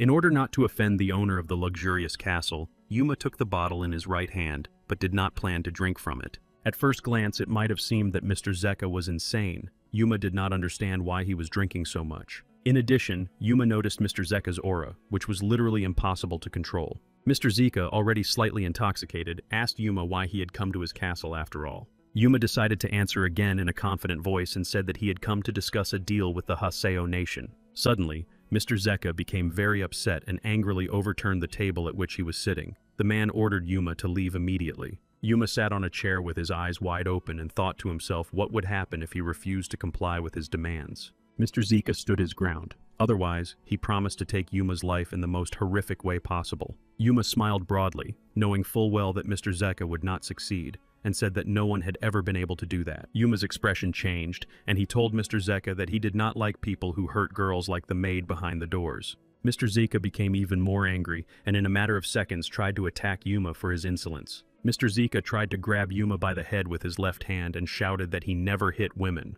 let alone maids. Of course, Mr. Zeka missed, as Yuma quickly reacted to his attack. When Mr. Zeka fell flat on the ground, Yuma turned to him and said that he remembered everything. Meanwhile, Mr. Zeka got up and clenched his hands into fists. Yuma finally remembered where he had heard his name. Once upon a time, there lived a mysterious man who was literally possessed by the devil. According to existing legends, when this man lost limbs in battle, they grew back again and again.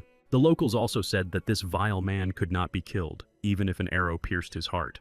The possessed man emerged victorious in dizzying battles almost every time. Countless great knights lost their lives trying to stop this ferocious, uncontrollable monster. Only now did Yuma realize that the name of this man possessed by the devil was Zeke Dean. Mr. Zeke Dean's eyes literally reddened with rage, and the man was ready to deliver a crushing blow. Broken bottles that had once contained alcoholic beverages lay scattered around Mr. Zeke Dean. Yuma stood opposite Mr. Zeke Dean and was already preparing to repel his next attack. Sweat beaded on Yuma's face. His gaze made it clear to his opponent that he would never be defeated. Clenching his fist, Yuma noticed that after several blows, Mr. Zeke Dean did not have a single scratch. Yuma understood that Mr. Zeke Dean was strong enough even when he was not possessed by the devil. Yuma thought again that if he could come to an agreement with his opponent, he would fit perfectly into his team researching magic stones. However, it was clear that Yuma would not be able to come to an agreement with Mr. Zeka Dean just like that. His opponent was ready to attack. Yuma had to come up with an original way to save his own life and not take his opponent's.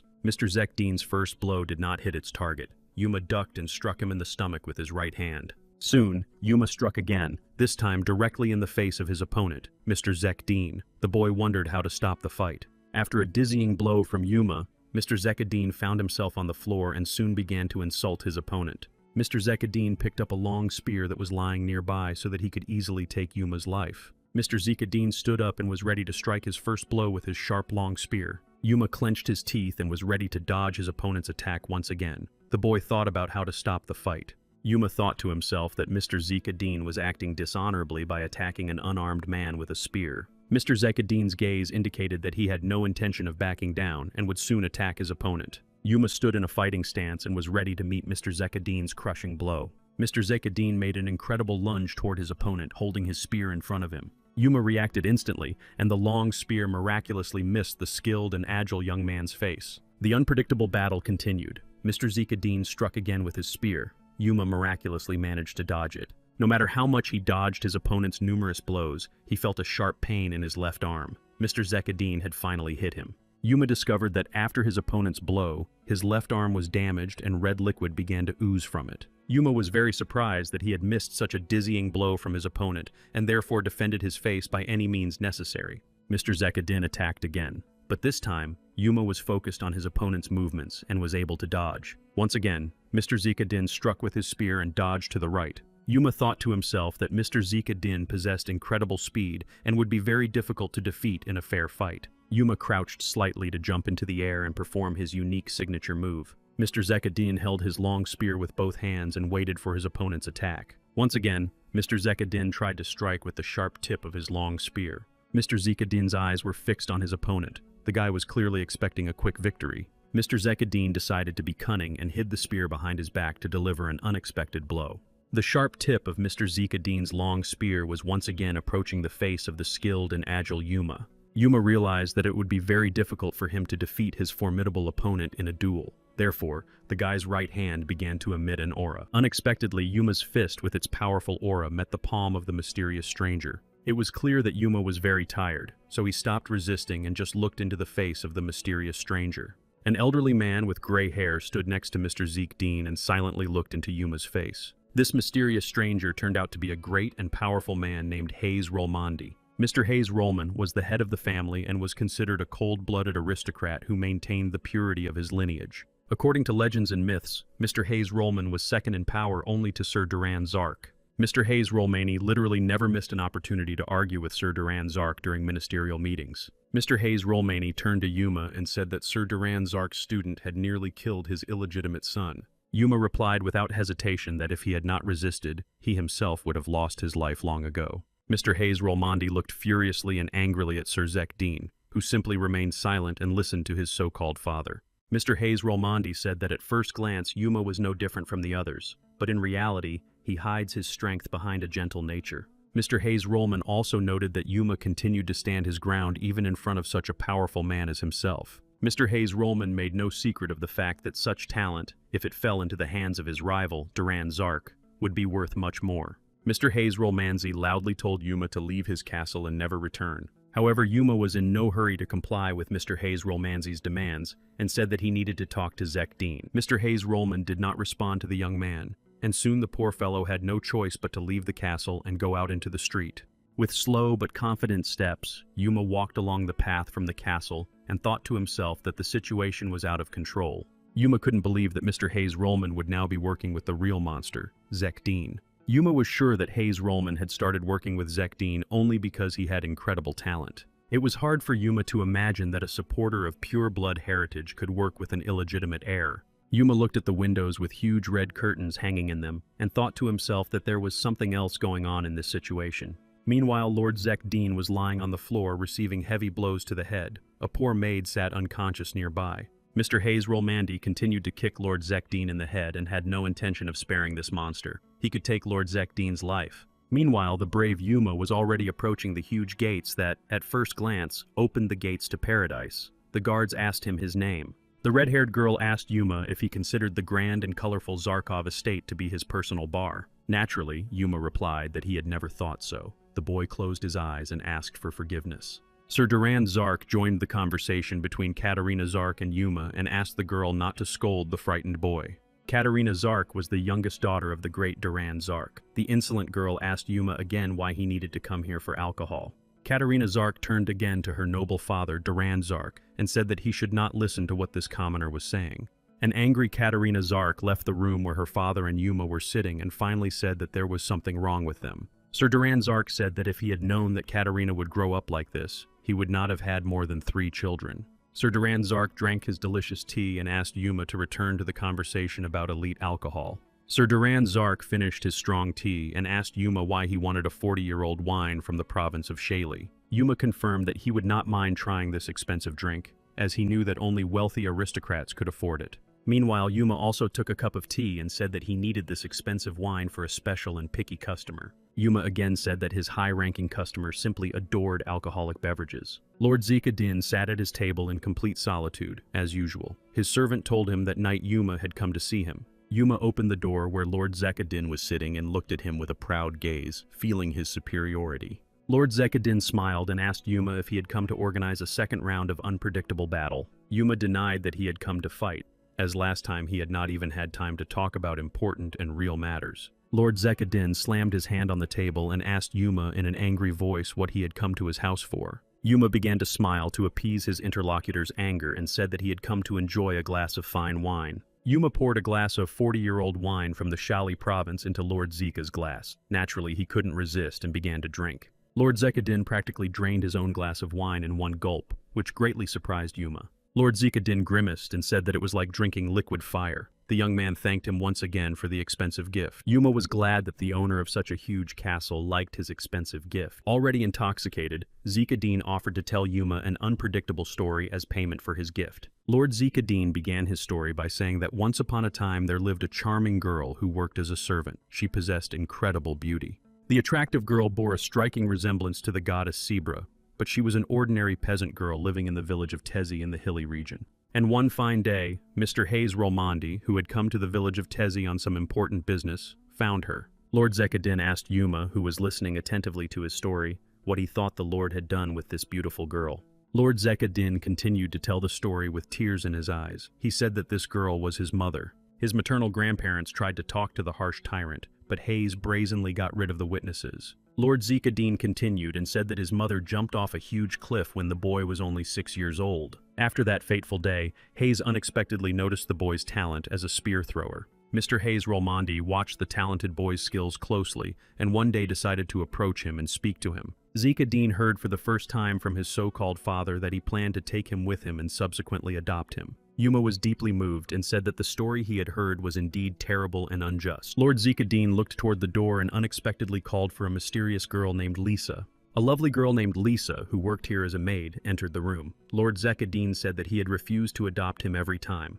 Lord Zika Dean clearly demonstrated what the cunning Mr. Hayes Rolmondi had done to his people. The girl was covered in bruises. The modest maid Lisa tried to intervene in the conversation, saying that it was all in the past, but Lord Zika Dean slammed his fist on the table and glared angrily at the frightened beauty. Lord Zika Dean yelled loudly at Lisa, saying that she had no right to tell him to agree to the adoption. Yuma continued to watch as Lord Zika Dean accused the innocent girl Lisa of sharing Rolmondi's bed. Lord Zika Dean replied to Yuma that such a situation could not be taken lightly. Yuma's patience ran out. The brave young man decided to stand up for the frightened maid, so he grabbed Zika Dean by the collar. With a slight movement of his hand, Yuma knocked Lord Zika Dean to the floor and was about to strike the insolent aristocrat. Lord Zika Dean screamed loudly when he hit the floor hard with his face. The maid became even more frightened. Yuma restrained himself and simply told Lord Zika Dean to stop acting like a madman. He was not making the best impression. Suddenly, Lord Zika Dean muttered something under his breath and soon shouted that he could hear strange voices in his head. Yuma clearly did not hear what Lord Zika Dean said, so he asked the guy to repeat himself.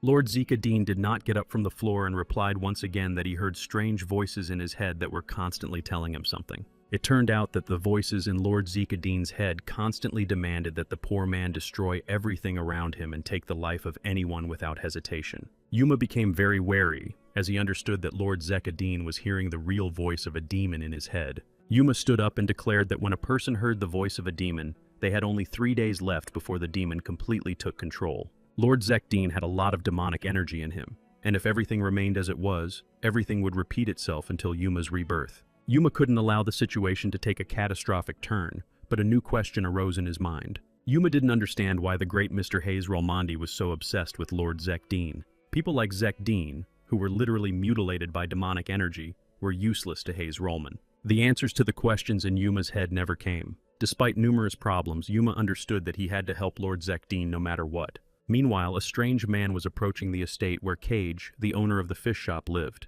A servant knocked on the door of the room where Cindy, a former waitress, lived and handed the charming girl a mysterious letter. Cindy turned around in surprise and asked who the letter was from. The servant replied that the message was written by Yuma. Cindy was clearly surprised, as she had not communicated with her loyal friend Yuma for a long time, who had once saved her from the Night Marrow. The letter said that Cindy must protect a maid named Liz from a treacherous trading community called Zika. Yuma also said in the letter that he needed to organize an expedition of mercenaries to explore the hellish caves. In addition, Yuma asked Mr. Poyne to continue searching for brides for Hugo by any means necessary. Meanwhile, Yuma, accompanied by Lord Zika Dean, was traveling along the Egon mountain range. Lord Zika Dean told Yuma that he would only be a burden if he kept losing his temper. Yuma boldly replied to Lord Zika Dean that he should not worry about it and continue to follow in his footsteps. Yuma turned and smiled, saying that he would hit him until he calmed down. Lord Zika Dean realized that Yuma was not joking, so he simply remained silent and continued to walk forward with confident steps. Lord Zika Dean took Yuma's words seriously, and he felt somehow calmer. Yuma also noted the Lord's hairstyle, which suited him very well. Lord Zika Dean and Yuma approached a huge palace with the head of a black wolf visible at its top. Lord Zika Dean was impressed by the scale of the dizzying structure and said that he had heard various stories about wolves a long time ago. Lord Zika Dean looked up again to assess the heads of the black wolves. Before entering the lair of the black wolves, Lord Zika Dean asked Yuma how they could stay alive if they were connected to the Empire. Yuma tried to calm the distraught Lord Zika Dean, who clearly did not want to engage in an unpredictable battle with the mercenaries. The leader of the Black Wolves and their immediate commander Hugo sat on his iron throne as usual. Hugo stared intently at the floor, but as soon as he heard footsteps, he looked at the guests with a special gaze. The man called Yuma a charlatan. Yuma hastened to say that he had never been a charlatan, and that they were still looking for a worthy bride for Hugo. Lord Zika Dean was greatly surprised because Yuma did not show his fear in front of the legendary warrior Hugo. Where did his calmness come from? Lord Zika Dean truly considered the huge, muscular warrior Hugo to be a real monster. Lord Zika Dean was sure that when talking to such a monster, one must kneel and pray to the gods. Suddenly, Lord Zika Dean's head was filled with nightmarish voices urging him to run away immediately. Meanwhile, the leader of the Black Wolves stared intently and very carefully at Lord Zekadina, who clearly could not contain his fear. Suddenly, Hugo, the commander of the Black Wolves, stood up and addressed Lord Zekdeen, saying that he recognized him. Lord Zekdeen knelt and simply stared at the floor. Hugo approached him and ordered him to raise his head.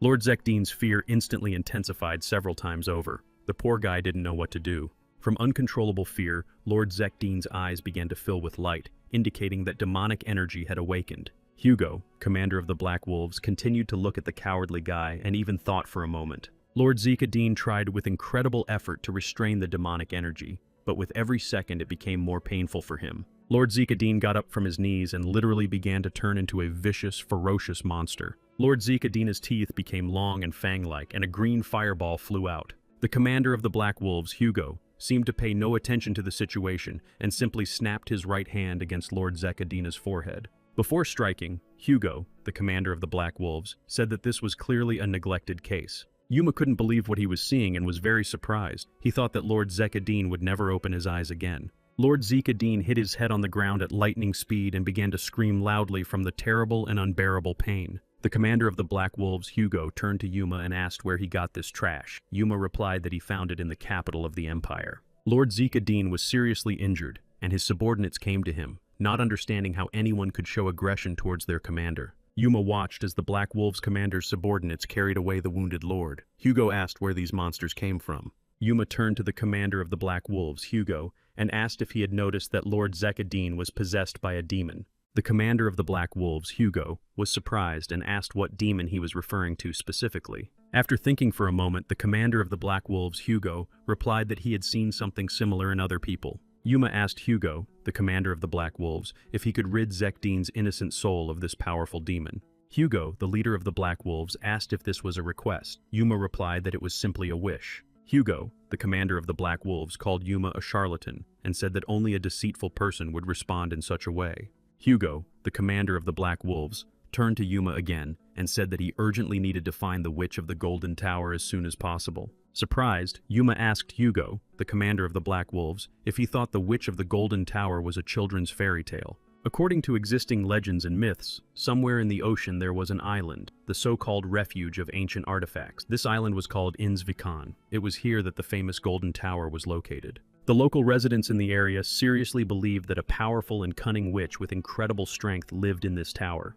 Many states, including the mighty empire, sent an incredible number of ships to explore this Golden Tower of Inzvikan. However, after numerous expeditions, those who returned said that Inzvikan was just an abandoned island in a deserted ocean. Yuma, accompanied by Lord Zekdeen and his faithful friend Malin, was already standing on the pier to find a ship. Zekadeen turned to Malin and asked if he would stay with them until the end of the trip. The guy replied that his commander had forced him to come.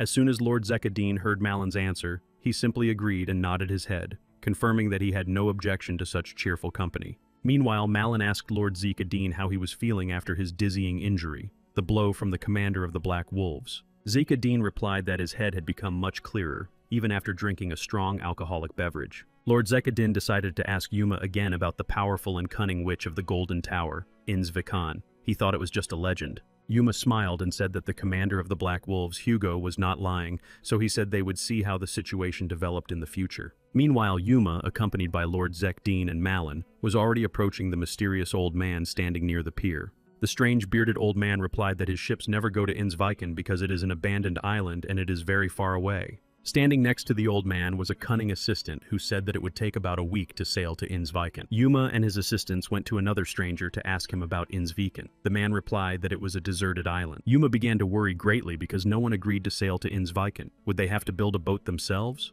Suddenly, a silent old man who had been watching them all this time addressed the sad company. Yuma and his loyal companions jumped in surprise. The boys clearly did not expect to hear a stranger's voice behind them. The bearded old man decided to ask Yuma where exactly they were headed. Yuma boldly replied that they were looking for a way to quickly get to the legendary island of Inzvikan. The bearded old man told them to get on the boat. He was ready to fulfill their request. The trio of loyal and devoted friends asked if the old man really agreed to their proposal, and began to rejoice. The silent old man simply nodded and pointed to his ship, indicating that they should board it. However, Yuma and his faithful companions looked at the old man's vessel and realized that they would not get very far in that rusty tub. Yuma and his loyal assistants had no choice but to agree. The main characters set off on an exciting journey.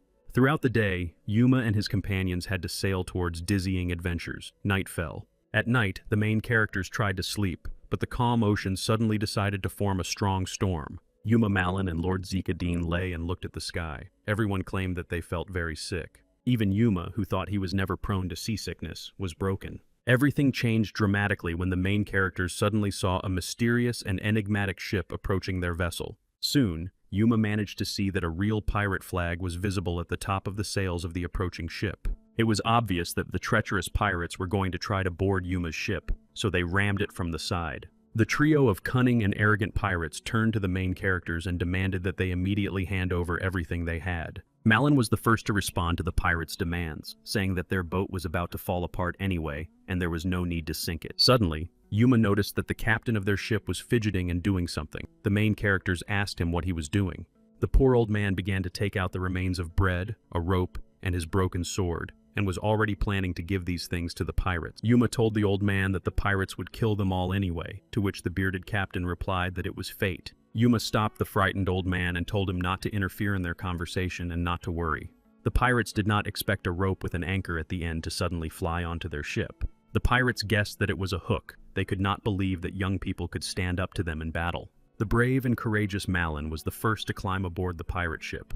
His mood was clearly negative. Malin addressed the indignant pirates, asking how they dared to intimidate the captain of their ship. Malin demanded that the frightened pirates immediately bring their captain here for an important conversation. The cunning pirates had no intention of quickly complying with Malin's demands, and asked the young man what he could do to them alone. One of the pirates loudly and clearly shouted to the others to attack Malin and kill the insolent boy. The brave Malin's expression changed dramatically, and he prepared to fend off the pirates' dizzying attack. The pirates clearly did not expect such a turn of events, and soon their cries and moans could be heard. A few minutes later, Malin returned to his boat and told the old man that he had solved the problem. The pirates' cries and moans had not yet subsided. The shipwreckers shouted for their ship to sail away immediately. Malin and Yuma watched as the pirate schooner slowly but surely disappeared over the horizon. After a while, the bearded old man decided to ask Malin how he had managed to negotiate with the bloodthirsty pirates. Malin quickly replied that he had taught the pirates a little lesson so that they would never attack small boats again. The wise old man looked silently into Malin's eyes, still unable to believe that the young man had managed to deal with a gang of robbers all by himself. The old man turned away and, without saying a word to the rest of the crew, simply threw several gold coins into the ocean. Malin was very surprised and tried to stop the foolish old man. The young man asked why he had thrown the money into the sea. The old man turned and replied that he did not need the money. After all, it would not disappear if it did not remain in his hands. Malin continued to be indignant and advised the old man to take the flags at the port and hang them on his boat. The wise old man repeated once again that if he suddenly lost his life, it was his fate, and nothing could be changed. The three main characters were astonished by the strange philosophy of life of their gifted captain. Yuma thought hard and believed the captain's words. It was indeed a strange and unpredictable situation. Yuma stared intently at the gloomy old man and still could not understand what was really happening to him. The main character's dizzying journey across the endless ocean came to its logical conclusion. The old man managed to deliver the main characters to the island of Innsvikan. The guys said goodbye to the captain and thanked him for everything he had done for them. The gloomy old man turned away from the main characters and silently returned to his old ship. When the schooner had already sailed away from the shore of Innsviken Island, the old man began to smile a little, waved his hand, and said that he was also grateful to the main characters. Malin was sad for some reason. Meanwhile, Lord Zekadino noted that the elderly man had incredible endurance for his age. Yuma asked everyone to set off. Passing by tall trees, he admitted that this island looked different from the one in the legends. Malin stopped near one of the large trees and said that there was nothing remarkable here. Yuma warned the rest of the team to be on their guard, as no one knew what to expect from an unfamiliar place. Malin managed to catch one of the annoying flies. The guy clamped it in his fist. Yuma laughed because his faithful companion Malin had never seen the harmless spirit that lived in these places. The main characters slowly approached the old ruins of unknown origin. No one knew what they were. It was very beautiful. The main characters decided to stop to catch their breath and soon continued their dizzying journey across the island. Soon, the main characters stumbled upon a high wall and looked up. This was the Great Golden Tower. The main characters realized at the same time that they had arrived at their destination. The main characters found the entrance to the Golden Tower. It was too dark inside. Yuma asked them to take visps because they glow brightly in the dark. Good spirits will help them in the complete darkness. The three main characters stopped to look up. The Vispos brightly lit their way forward. It turned out that the heroes found themselves in the center of a huge, long staircase that seemed endless. There was no other way out for the main characters, and so they gathered their strength to begin their long journey up the endless steps. Suddenly, Malin shouted to the rest of the team to quickly look at the amazing walls in the Golden Tower. The main characters noticed that mysterious symbols were painted on the walls, which were impossible to read. Suddenly, Lord Zika-Dean managed to decipher certain symbols that translated literally as, "In 4 days, she will give birth to a daughter."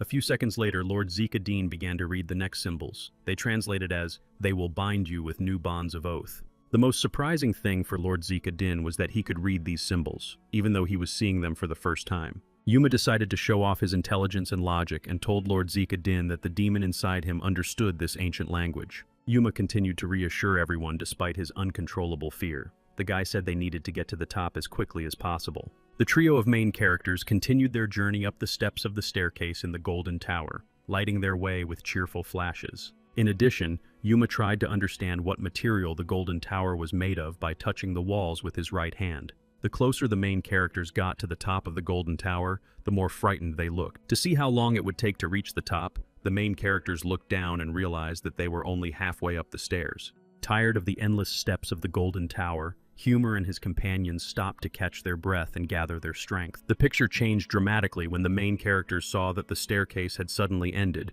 and an unplanned dead end awaited them ahead. However, the main characters soon discovered that there was a door that would allow them to get some fresh air. The main characters were very surprised at how easily this magical door opened. Yuma, as the leader of the team, was the first to enter the door. Malin decided to ask what was behind the door. Yuma immediately replied that there was nothing special or magical outside. The guy just looked at the railing. The three main characters approached the railing to look around. The view from the top of the tower was indescribable. The main characters did not understand what to do next. After all, Hugo, the commander of the Black Wolves, had given precise instructions for this task. The situation got out of control when a mysterious voice behind the main characters asked them to let the children go. Yuma and the rest of the team were a little frightened by the mysterious, scary voice, but they still decided to let the Visp go. A few seconds later, the frightened main characters saw the Visps illuminate the large paw of an unknown animal. The trio of main characters watched the dizzying glow intently. It was a huge, ferocious monster with large eyes and giant teeth. From a distance, the monster resembled a white lion. The eyes of this white lion shrine were bright blue, which gave it an even more esoteric character. The main characters were even more frightened. The main characters paid special attention to the strange horn between the eyes of the huge evil monster. Yuma, like the rest of the team, really thought this monster looked very strong. This was the most powerful spirit of light called Kain. Yuma knew very well that even before his rebirth, Kain could literally destroy armies of demons with a single blow. Yuma shouted to the other heroes that they would never be able to defeat such an opponent, so he decided to try to negotiate. The cunning and treacherous Lord Kain smiled and decided to ask again what their word misunderstanding meant.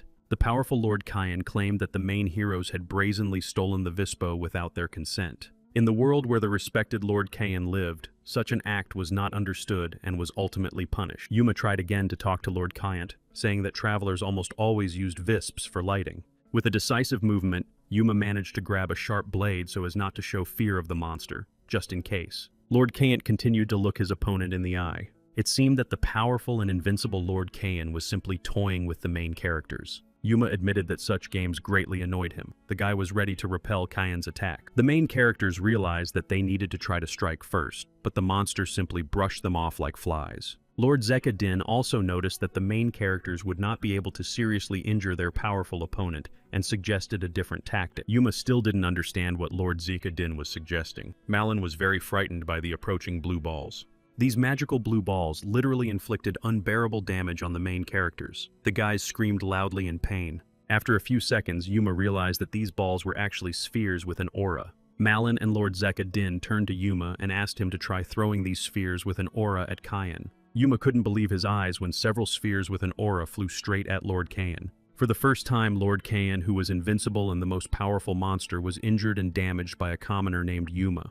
The mighty Lord Kain stretched out his two paws. It became clear to the main character that he was really hurt after being hit by the aura spheres. Yuma exchanged glances with Lord Zeka-Din and realized that their plan had actually worked. The main characters did not rush to rejoice, as the powerful Lord Kain began to launch serious, unpredictable attacks again. The main character understood that after each of their attacks, the monster's strength increased several times over. Yuma admitted that throwing his aura spheres required too much energy, and therefore he would use up all his strength within a few minutes. Yuma once again reasoned logically, and said that the main characters would not be able to cope with such a powerful and formidable opponent at this time. Yuma said that if they could not cope with Lord Kyan at the moment, they would have to switch to blocking and defense. A few seconds later, the heroes saw Zekdine's long spear on the floor, broken into small pieces. Yuma and Malin were very frightened for their loyal comrade Lord Zekdine and tried to protect him from Lord Kyan's attack. Yuma remembered how he had received the legendary sword Ascalon from Sir Duran Zark, and Malin had received Wilric as a gift from Hugo. Meanwhile, Lord Zekdine doubled over in pain as his demonic energy began to rapidly escape. Yuma noticed that Lord Kyan continued to strike his friend Lord Zekadine. However, Lord Kyan's numerous blows did little harm to Zekadine. Yuma began to realize that Lord Zekadine's wounds were healing spontaneously, and that he was being completely overtaken by demonic energy. If this was the case, Yuma had to come up with an original way to keep his loyal friend Lord Zekdine alive after this battle. Otherwise, if the demon began to completely control Lord Zekdine's body, the main characters would literally be doomed. Yuma understood that if this continued in the future, it would literally be impossible to play anymore. The main characters understood that at any moment they could lose their lives due to the clash between the demon inside Lord Zekdine and the monster Kyan. Poor Yuma and his loyal companion and friend Malin did not know what to do, and their heads were spinning with various ideas. A dizzying, piercing crack sounded when no one expected it. Lord Kyan continued to stare at his opponents with angry eyes. Suddenly, a strange flash appeared. A mysterious female hand emerged from the bright sunlight. Malin asked his friend Yuma if he was hallucinating, or if he could see a strange, mysterious hand in the bright light. A few seconds later, a beautiful, seductive leg began to appear from the light, in addition to the mysterious hand. And in an instant, a mysterious girl with long white hair and unknown beauty appeared before the main characters. The lovely girl of indescribable beauty stood opposite the so-called demon that had emerged from Lord Zekdine's body. The dazzling beauty slowly raised her hand and pointed it toward Lord Zekdine's demon. The main character's attention was particularly drawn to a strange, mystical red stone on the girl's head. The stunning girl with the stone on her head clenched her hand into a fist, and it was clear that something was about to happen. Lord Zekadine began to scream loudly and piercingly. The main characters realized that he was really in a lot of pain. Gradually, Lord Zekadine's growling and screaming began to subside. It seemed that the demon was gradually leaving his body. Yuma saw that the demon in Lord Zekdine's body was literally feeling sick, so he hit him on the head. Lord Zekdine's body once again found itself on the cold ground. The girl and Lord Kayant watched silently. The girl turned to Lord Kayant and admitted that the main characters were clever, enough playing with them.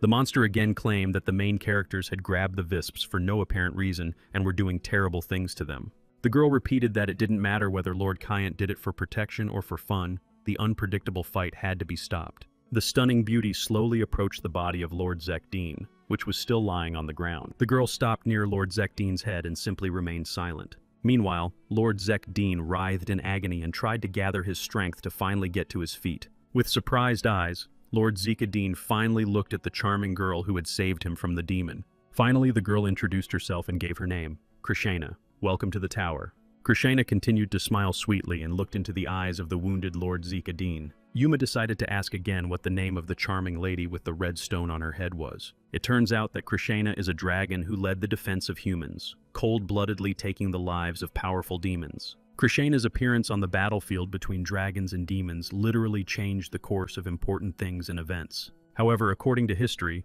Krishna fought the demons until her last breath and ultimately lost her life during the battle. The locals erected a colorful monument to Krishna so that they would never forget the true hero. For a long time, citizens constantly came to the monument to say goodbye to the courageous national symbol. Yuma raised his fist to show Krishna his admiration. Yuma was really pleased to stand next to such a legendary hero as Krishna. Malin did not understand what was happening and asked Yuma what he was doing. Yuma replied that he needed to pay his respects to the blue dragon. Krishna turned to the main characters and said that they didn't need to go so far to talk to her about important matters. Krishna smiled broadly and said that she didn't have any problems like the powerful Lord Kyan. Krishna approached the main characters and looked intently into their eyes to understand the purpose of their visit.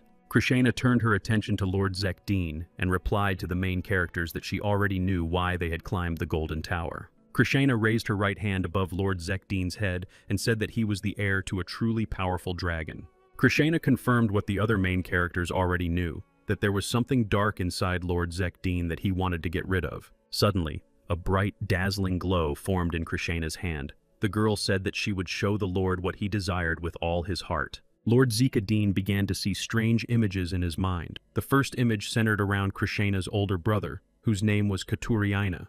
The blue dragon fell in love with a simple, ordinary man. For breaking the rules, people sent them to a dungeon, a golden tower. And after some time, the fruit of their dizzying, uncontrollable love was their wonderful newborn daughter. This unfortunate baby was named Pitsenkarta. When she grew up, she decided to escape from this dark and scary place. On her way, Pitsenkarta met a man and gave birth to a child who looked like her father. However, the man kept her child as a hostage. This treacherous man tried to use Pitsenkarta's power on his side during a cold-blooded battle. Pitsenkarta took part in fierce battles. After the end of the fighting, the people refused to return the child. The cruel people erased her memory. Due to the rules of the dragons, Pitsenkarta could not remain in the world of dragons and therefore went to Earth to the demons. Years passed, and their child gave birth to the next generation, up to the generation of Zika's mother, in which dragons remained in the distant past. Krishna is sure that someone summoned Pitsenkarta to use her power again. But Pitsenkarta was no longer the same as before. She had turned into the evil of the demonic world.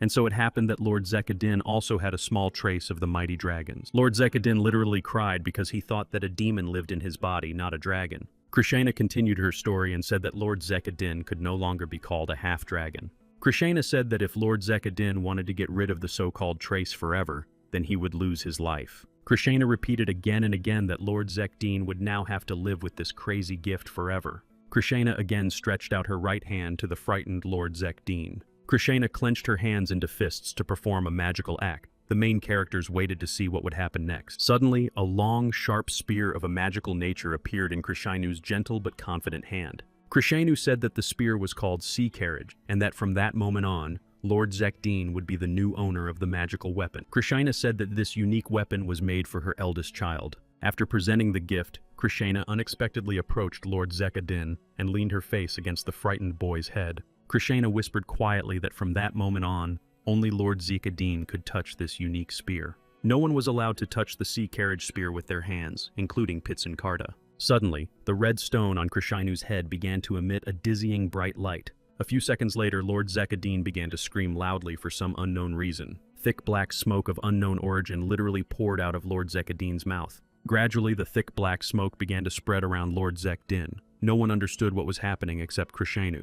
Soon, in a mystical way, the thick black smoke began to form a small sphere. Krishna seemed to be controlling it. After a few seconds, the thick smoke that had burst out of Lord Zekdeen's body turned into a small dark ball. Krishna continued to perform some mysterious magical ritual and sent light from her hand toward the Lord. With her delicate, beautiful hand, Krishna touched Lord Zekdeen's chest. The small dark ball formed by thick smoke moved closer and closer to Lord Zekdeen's chest. Krishna said that this was the only way out. Now the spear sea carriage would protect the Lord from this mysterious ball. Malin asked Yuma if the boat would return for them. The main characters remained silent. When no answer came, Krishna said she would create a portal for the team to travel to their homeland. Before the main characters left, Krishna thanked everyone for allowing her to talk to people after so many centuries. The main characters took turns passing through the magic portal. Someone from the team managed to thank the beautiful woman.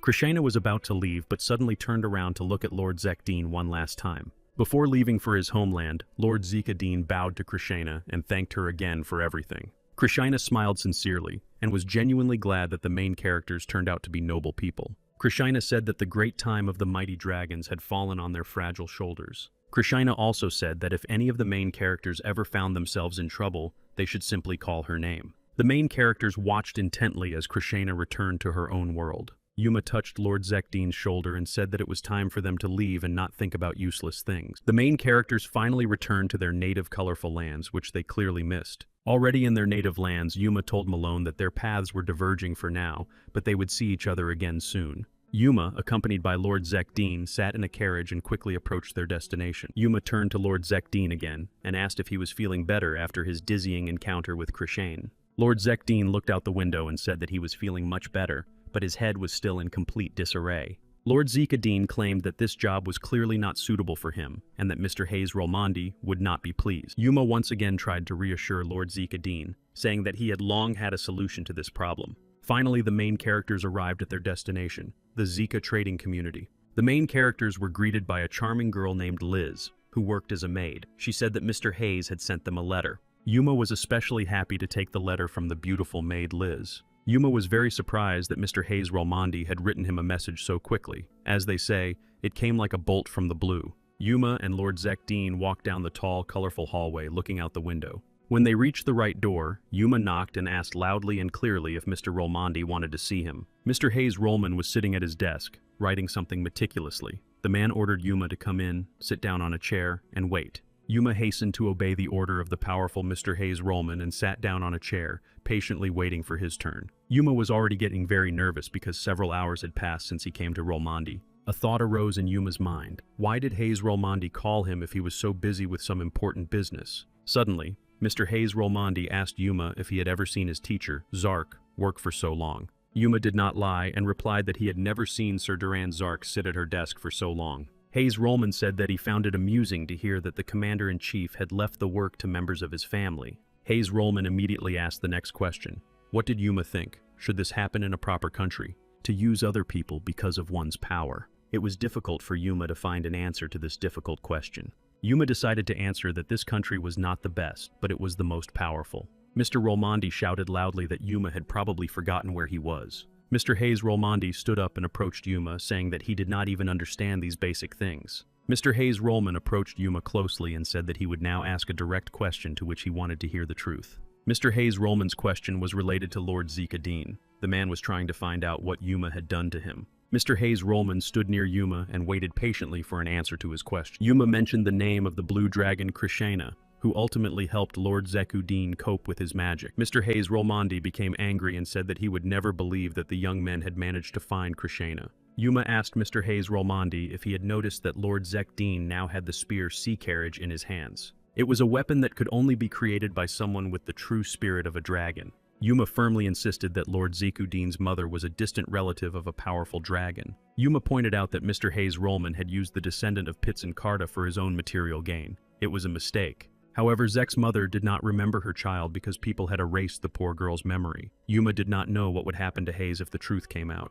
Mr. Hayes Rolmondi never allowed anyone to speak to him in such a tone, so he grabbed Yuma. Hayes Rolmondi held poor Yuma by the neck and leaned the frightened young man against the wall. Mr. Hayes Rolmondi's hand squeezed Yuma's neck tighter and tighter, and he literally began to suffocate. Yuma managed to say that Lord Zekdeen had managed to make a deal with Miss Krishna and that this would help him in the future. In other words, if Rolmonati used Lord Zekdeen's power, he would have to flee the Empire at full speed. Mr. Hayes Rolmonati became even more angry and began to call Yuma the most uncivilized name. Yuma continued to say that nothing in the Empire could save Mr. Rolmondi from the wrath of the fiery dragon. Nevertheless, Rolmondi let Yuma go, and now he was leaving the castle. The young man clearly did not expect such a strong grip from the old man. Yuma looked at the windows where Rolmancy lived and deeply regretted that he would now be unable to use the power of Lord Zekdeen. Yuma smiled boldly and brazenly and said that now Hayes Rolmancy was completely dependent on him. Finally, Yuma could return home to the trading community of Puana with peace of mind. Naturally, the wayward traveler Yuma was greeted by his loved ones and those dear to him.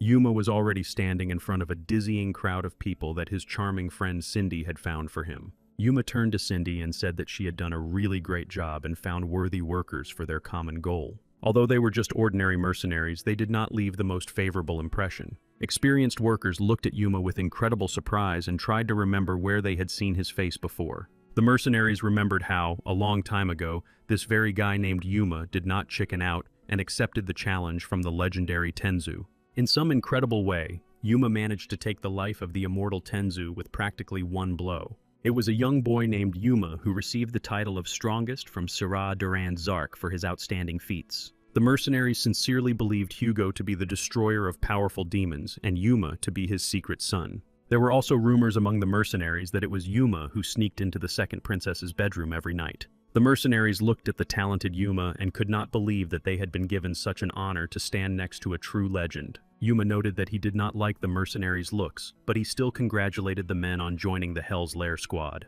Yuma said that from now on the mercenaries would undergo regular training every day. They would also be issued equipment. Yuma went on to say that after training, he would teach the mercenaries the rules of etiquette and how to maintain proper posture. One of the mercenaries suddenly shouted, asking if they would really go that far in their upcoming training. Yuma replied that they would receive incredibly high salaries because the Hell's Den squad would be the only one of its kind in the world. Yuma said that very soon the whole world would notice them and they must not fall flat on their faces. Shouts of glory were heard. Yuma continued to say that this was the official name of the Hell's Lair squad, which the guys would have to carry with them for a very long time. The professional mercenaries were delighted because it really sounded very powerful and pompous. The mercenaries emphasized that their new leader, Yuma, really inspired confidence in their own ability. Yuma introduced Lord Zekdeen to the mercenaries and said that from now on, he would be considered their immediate captain. The mercenaries continued to listen attentively. Yuma said that it was very difficult for him to persuade Lord Zekdeen to take this position. The news of Lord Zekdeen's captaincy did not please the mercenaries very much, as they considered him to be just another noble rat. Yuma and Lord Zekdeen looked intently into the eyes of the mercenaries and noticed a certain look of disrespect. Then Yuma said that the basis for any respected mercenary was strength. Among the mercenaries, Yuma singled out a guy named Aquin and asked him to agree to a battle with Lord Zekdeen. Aquin was a swordsman from Morocco. During the battle, he would have a real sword, while Lord Zekdeen would only have a wooden stick. The swordsman from Morocco, Aquin, had no choice but to accept such a favorable offer. And so the battle began.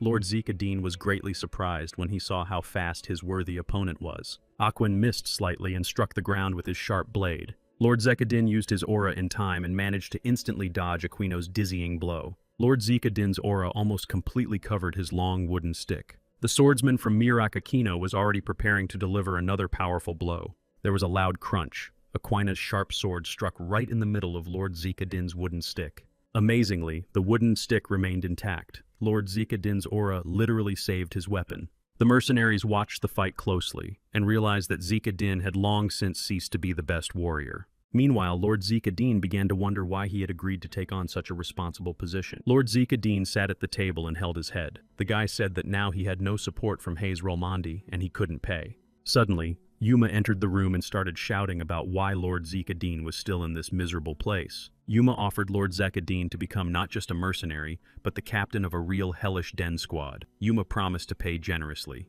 Lord Zekdeen simply laughed because he found the name Hell's Den very funny. Yuma reassured Lord Zekdeen again and asked him to join his alliance. Yuma promised to treat him well. Returning from his own thoughts, Lord Zekdeen wondered why he had succumbed to the blow of this sword. The swordsman from Morocco, Aquin, was already running at Lord Zekdeen at lightning speed. The swordsman Aquin made a dizzying lunge and tried to deliver the strongest blow with his sword. Aquina's attempt failed because Lord Zekdeen instantly dodged again. Lord Zekdeen thought that he simply had no chance of losing this magnificent battle with the swordsman Aquina. Lord Zekdeen concentrated and directed several spheres of his aura straight at the swordsman Aquina's chest. Naturally, the swordsman from Morocco Aquin did not have time to dodge several spheres with the aura, and fell to the ground with a crash. The other mercenaries looked on with surprise as Lord Zekdeen emerged victorious from the incredible battle. Lord Zekdeen stood silently and simply looked at the surprised faces of the mercenaries. Yuma hurried to stop the fight and shouted that everyone had already seen what Lord Zekdeen was capable of, who was now the captain of the squad. Yuma said that the first upcoming expedition would be under his personal command. Yuma shouted at the mercenaries again and told them never to slack off during hard training. Meanwhile, a very important and serious conversation was taking place at the Zarkov estate. Yuma's voice rang out, asking Sir Duran Zark about the last dizzying battle. Yuma was really interested in how he was able to increase his aura so that it began to turn into small spheres. Yuma demonstrated what his aura was capable of and said that he could move the spheres at will and even explode them. Yuma instantly created several spheres with his aura and waited for a response from the great Sir Duran Zark. Sir Duran Zark thought that Yuma had grown up quickly before his eyes. Hayes really couldn't compare in strength to the young man. Sir Duran Zark replied that he didn't expect anything else from his student. Sir Duran Zark replied that this was the result of how well Yuma's body had adapted to his powerful aura.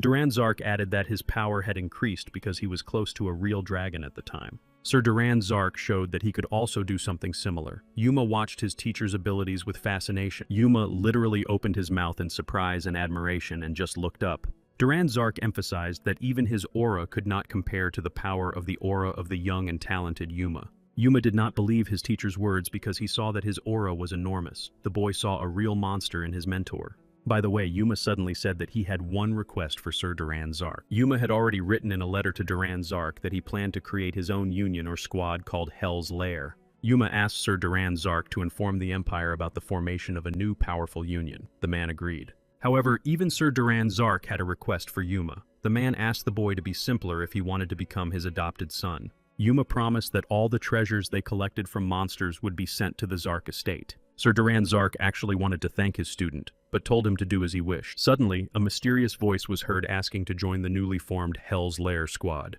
Yuma was very surprised when he saw that the question was asked by Duran Zark's daughter, Katarina. The worst natural disaster imaginable was an attack by demons from Hell's Lair. Yuma said with confidence that this was precisely why they would rid the lands of Antenna of these terrible demons. Yuma continued to talk to the armed knights and said that the caves were a very dangerous place. Yuma continued to talk and keep up the knights' spirits, saying that they would be able to prove themselves to the whole world. Of course, Yuma understood that not all knights would be able to handle the task at hand. Yuma turned to Duran's daughter, Catherine Zark, and asked her if she was sure she wanted to join the hellish lair. Yuma continued to dissuade Catherine Zark from making a rash decision, but the girl repeated that all Zarks were capable of standing up for themselves. Catherine Zark put on her knight's armor and said that demons had recently been discovered on the Zark estate. Katarina Zark continued to say that someday the day would come when they would have to face these evil and cunning monsters. Yuma said that if that was all, he could provide her with the smallest details of the upcoming expedition. Katarina Zark could not refuse such a lucrative offer and agreed. The girl said that the most important thing was experience.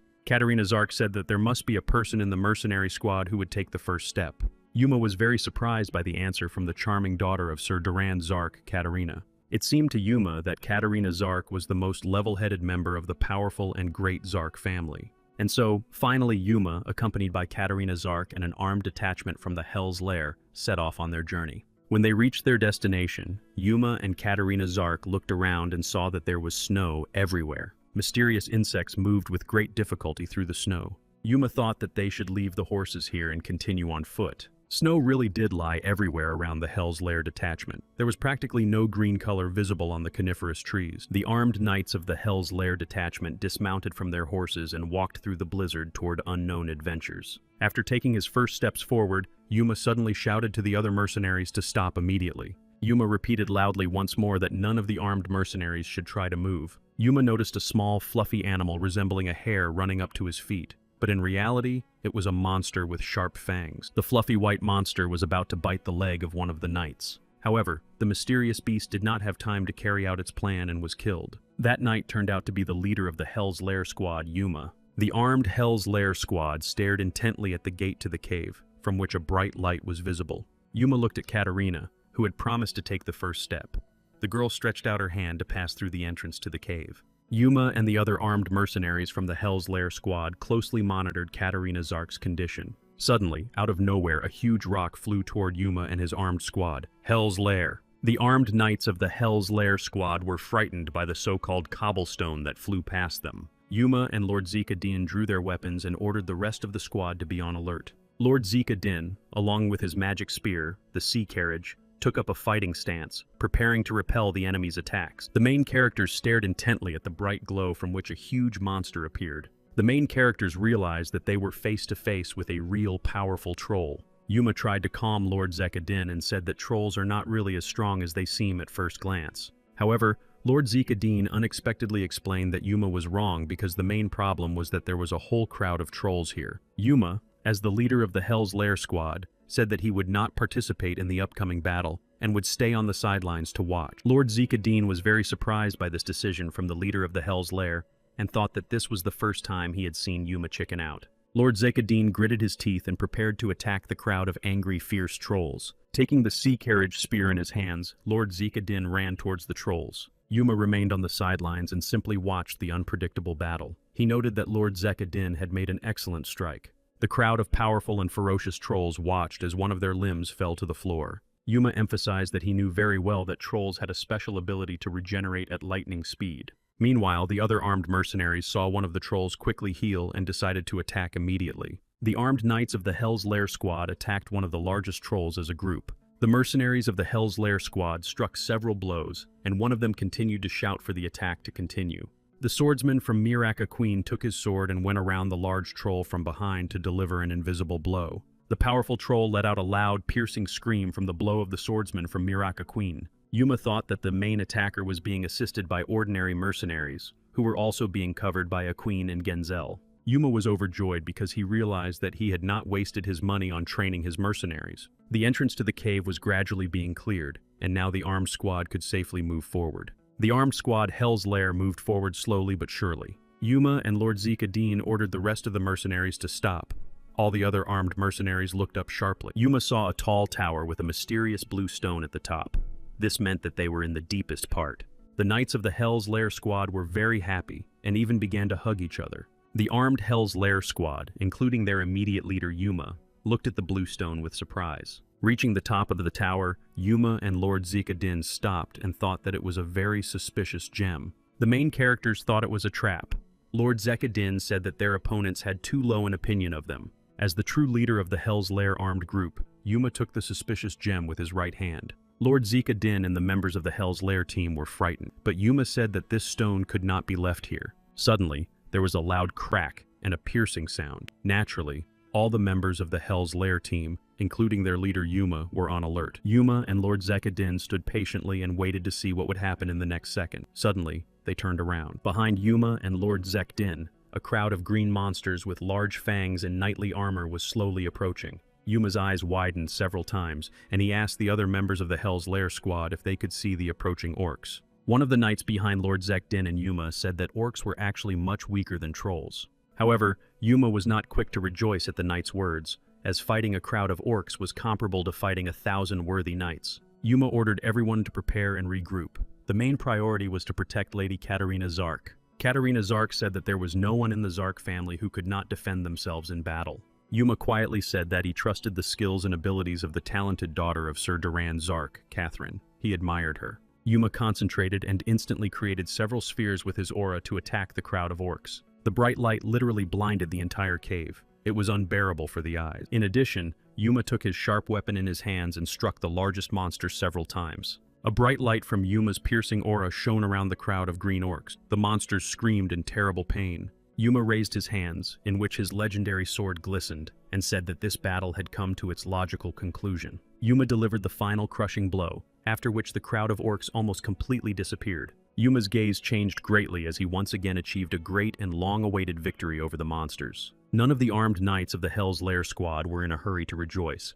as their comrades came to the aid of the orcs. This time, the crowd of green monsters was even larger. None of the main characters were going to run or surrender. The armed Hell's Lair squad waited to see what the crowd of angry green orcs would do. The powerful orcs looked into the eyes of the frightened people and were already preparing to launch a dizzying attack. Yuma, as the immediate leader and commander of the mercenaries, was the first to take a step towards the crowd of orcs. Naturally, Yuma's eyes were filled with incredible confidence. Yuma launched several dizzying attacks at the huge crowd of green orcs. Meanwhile, Katarina Zark and the rest of the Hell's Lair team stood behind and watched. Katarina, daughter of the powerful and great Sir Duran Zark, opened her mouth in surprise when she saw Yuma's aura. Yuma continued to deliver crushing blows to the crowd of orcs. His body was completely covered in blue liquid. Yuma truly showed how a true leader should behave. The young man practically single-handedly dealt with the monsters. Meanwhile, dark night fell on the street. An eerie silence reigned around them. It was surprising because the trees literally froze. The wind seemed to be waiting for Yuma to finish the terrifying battle. Yuma stopped to catch his breath. The young man's legs were covered in blue liquid that came from the crowd of orcs. Next to Yuma stood Lord Zika-Din,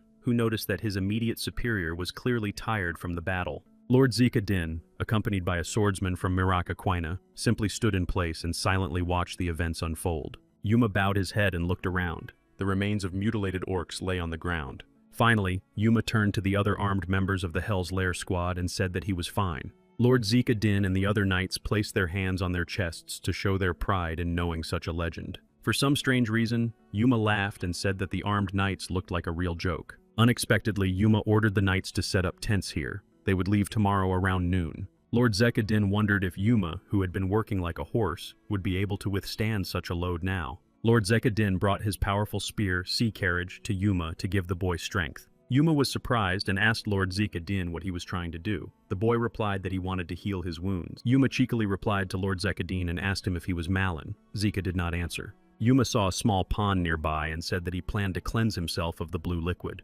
Before bathing, Yuma also turned to the charming Katarina Zark and said that she should also cleanse herself with water. Katarina Zark wondered how Yuma managed to defeat 470 orcs when the squad was only trying to deal with 46 monsters. Katarina Zark continued to think that only an army of about 3,000 soldiers could defeat such an army. Only Yume was capable of dealing with such a dizzying army of ferocious orcs. Meanwhile, the weather outside was incredibly colorful. The snow reflected the moonlight. Yume plunged into the warm water and began to cleanse himself of the nasty blue liquid. Yuma wanted to dive into the water head first. Small droplets slowly dripped from his hair. Yuma looked down at the water and asked Katarina Zark if she wanted to ask him the long-awaited question. Meanwhile, Duran Zark's daughter Katarina leaned her back against a tree and simply remained silent. Katarina Zark replied that she had also planned to bathe in the same place and was simply waiting for her turn. Yuma smiled and said that he was just finishing his water procedures. Katarina Zark decided to be bold and asked Yuma to sit there for a while longer.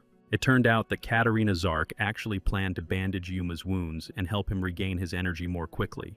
Yuma, the leader of the Hell's Lair armed group, was taken aback, as he did not expect help from such a bold girl as Katarina. Yuma sat on an ice floe with his feet in the water while the charming girl Katarina Zark began to bandage his wounds. Katarina Zark gently took Yuma's shoulder in her tender hand and wrapped it with bandages. Yuma sat patiently and remained silent. Katarina Zark continued to help her immediate commander. Suddenly, Katarina Zark turned to Yuma and asked the young man where he got such incredible strength. Yuma replied that he himself did not understand where he got such ability. Katarina said that her father had also answered this question. Katarina Zark clarified that she did not mean training, but that Yuma pretended as if nothing had happened. Yuma unexpectedly said that in fact, almost every commoner must have strength to survive in this world. Otherwise, commoners cannot survive in an unjust world. Perseverance is the key to life. Katarina Zark was surprised once again because Yuma really did not consider himself a special person. Katarina Zark's eyes suddenly sparkled because she was experiencing strong feelings for a person for the first time. A full moon appeared in the sky, illuminating everything around the main characters.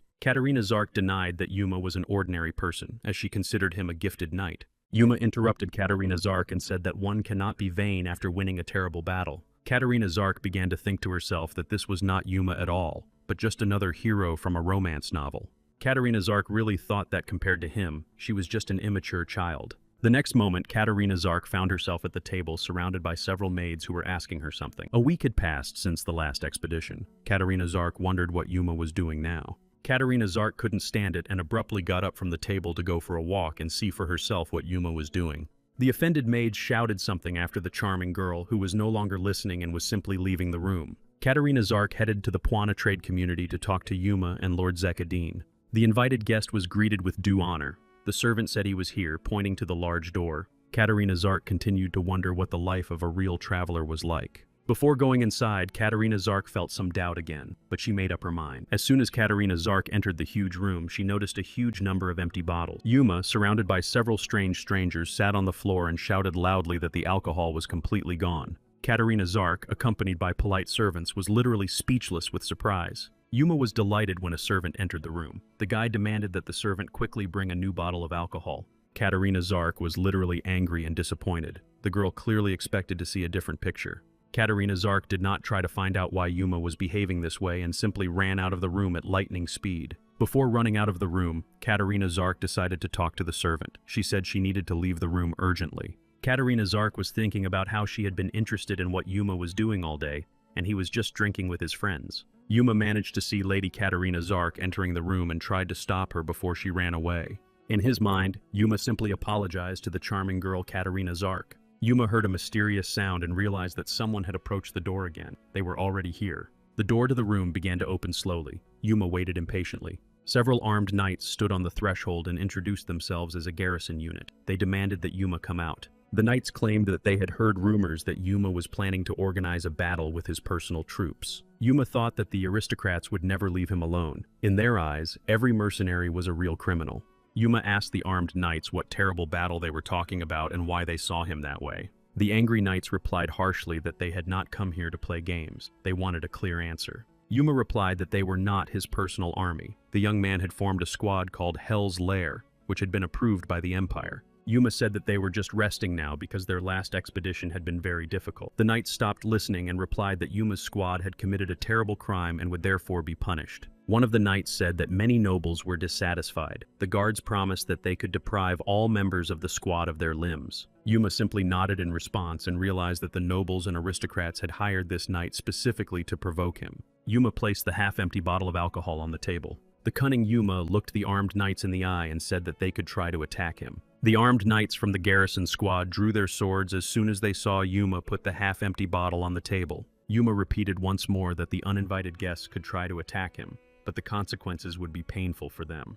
The armed knights from the garrison unit, led by Sir Jack, were already planning to attack Yuma. However, the boy managed to stop them. One of the knights suddenly shouted that Yuma was a student of the famous and powerful Lord Duran Zark. Sir Jack declared that everything they were doing was right, so why should someone's name get in their way? Sir Jack held his sword in his right hand and pointed it at Yuma's face. The man said that the boy had asked for it. Yuma's gaze suddenly took on a confident tone. His previous intoxication suddenly disappeared. Sir Jack shouted loudly for Yuma to stand still, otherwise he would take not his limbs, but his head. Unexpectedly for the armed knights of the garrison, a bright glow formed around Yuma, which was actually his aura. Sir Jack's sharp sword collided with incredible force with the bright glow created by Yuma. When he heard a crack, Sir Jack thought he had succeeded. However, his sharp blade shattered into pieces. Sir Jack was surprised and did not understand what had happened. He just stared at the sword hilt that remained in his hands. Yuma slowly stood up, approached Sir Jack, and said that if that was all he was capable of, he could do little for the Empire.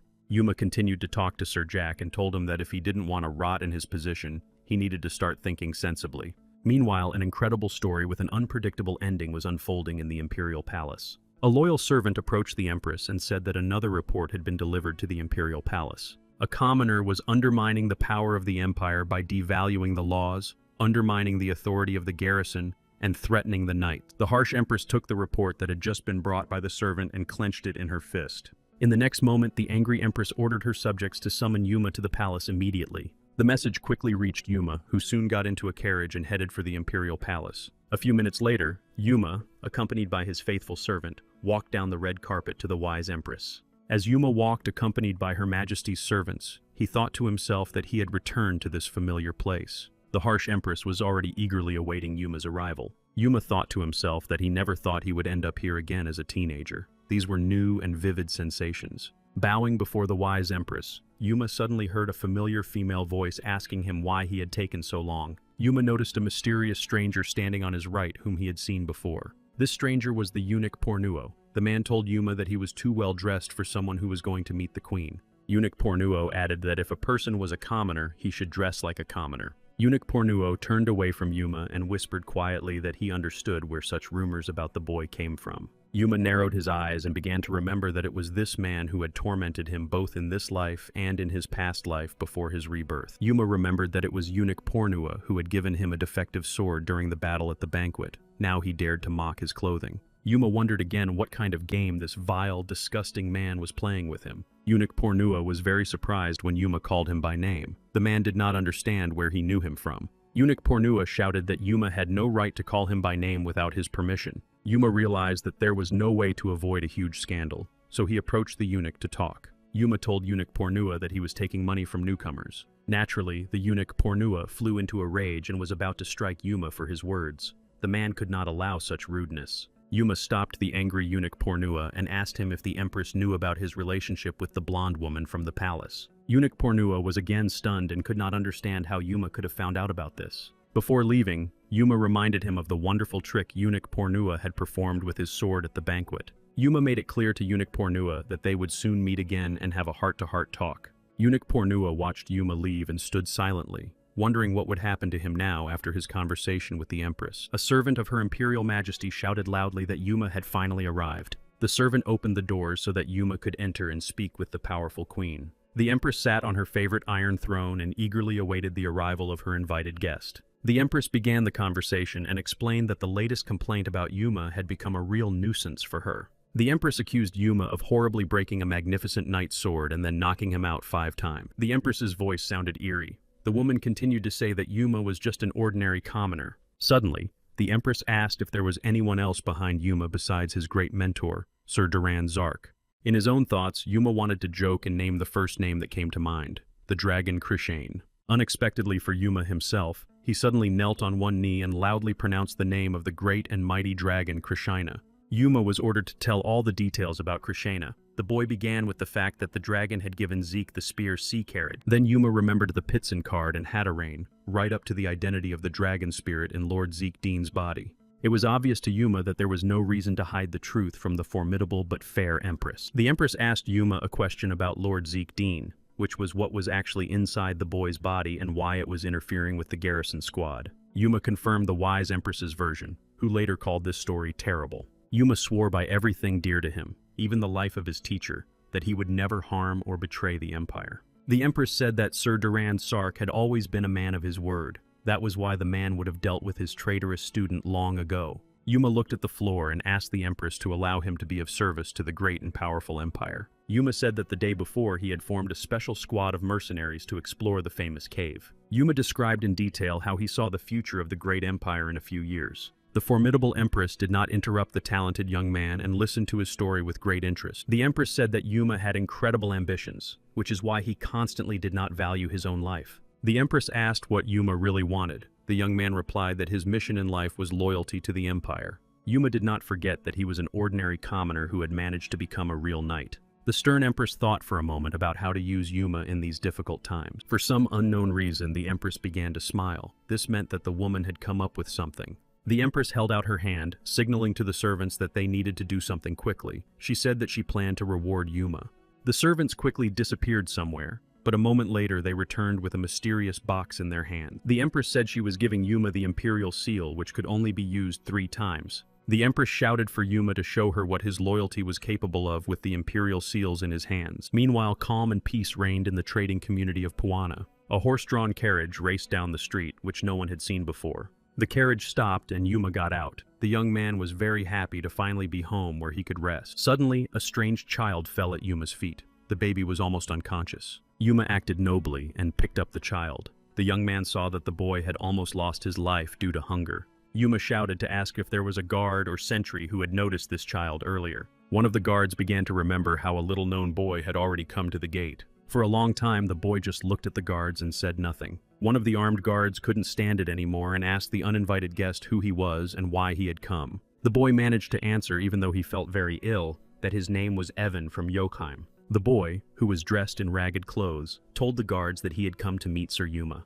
However, the armed knights did not believe the vagrant's words and thought that the boy just wanted to beg for money. The guards told Yuma that they thought the boy was just a vagrant and soon sent him away. Yuma thought that at that moment he couldn't even be angry, even though the guards clearly deserved punishment. Unexpectedly, Yuma stood up and began to move toward the armed guards. After a few seconds, Yuma stopped, turned around, and asked who from Yochheim might need him. Yuma looked at the boy lying unconscious on the bed and remembered that even before his rebirth, he had never been to Yochheim. Various thoughts ran through Yuma's head, but the main one was that he didn't understand whose child was lying on the bed. Yuma stared intently at the little child's face but couldn't remember him. Meanwhile, Evan came to and looked at the orphan Yuma, whom he had wanted to see so much the day before. The poor boy's eyes still couldn't see very well, and the image was too blurry for him. After a few seconds, Evan finally recognized the legendary knight Yuma standing next to him. Evan tried to say Yuma's name, but the poor boy still didn't have enough strength. Gathering his strength, the boy Evan jumped out of bed and asked the man standing next to him if he was Sir Yuma.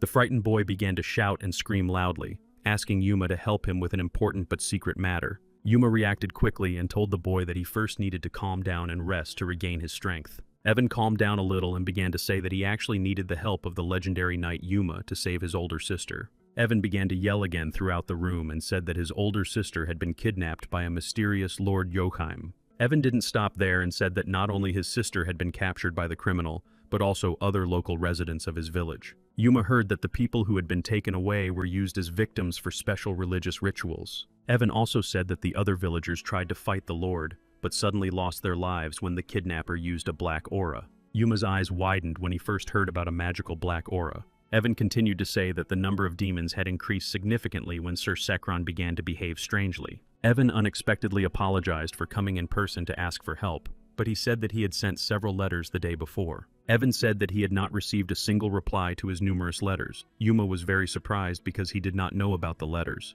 Evan began to cry heavily and practically knelt down, begging Yuma to help him as soon as possible. Yuma patted Evan on the arm and asked the boy to calm down so that they could discuss all the details later. Yuma smiled and promised to help Evan. He would definitely find his older sister and rescue her from captivity. However, Yuma had one important condition without which he would not agree. Evan listened carefully. Yuma said that Evan needed to get a good night's sleep and then eat a hearty meal to restore his strength and energy. Yuma emphasized that after Evan slept, they would embark on an exciting and unpredictable journey. Evan nodded and thanked the noble knight Yuma once again.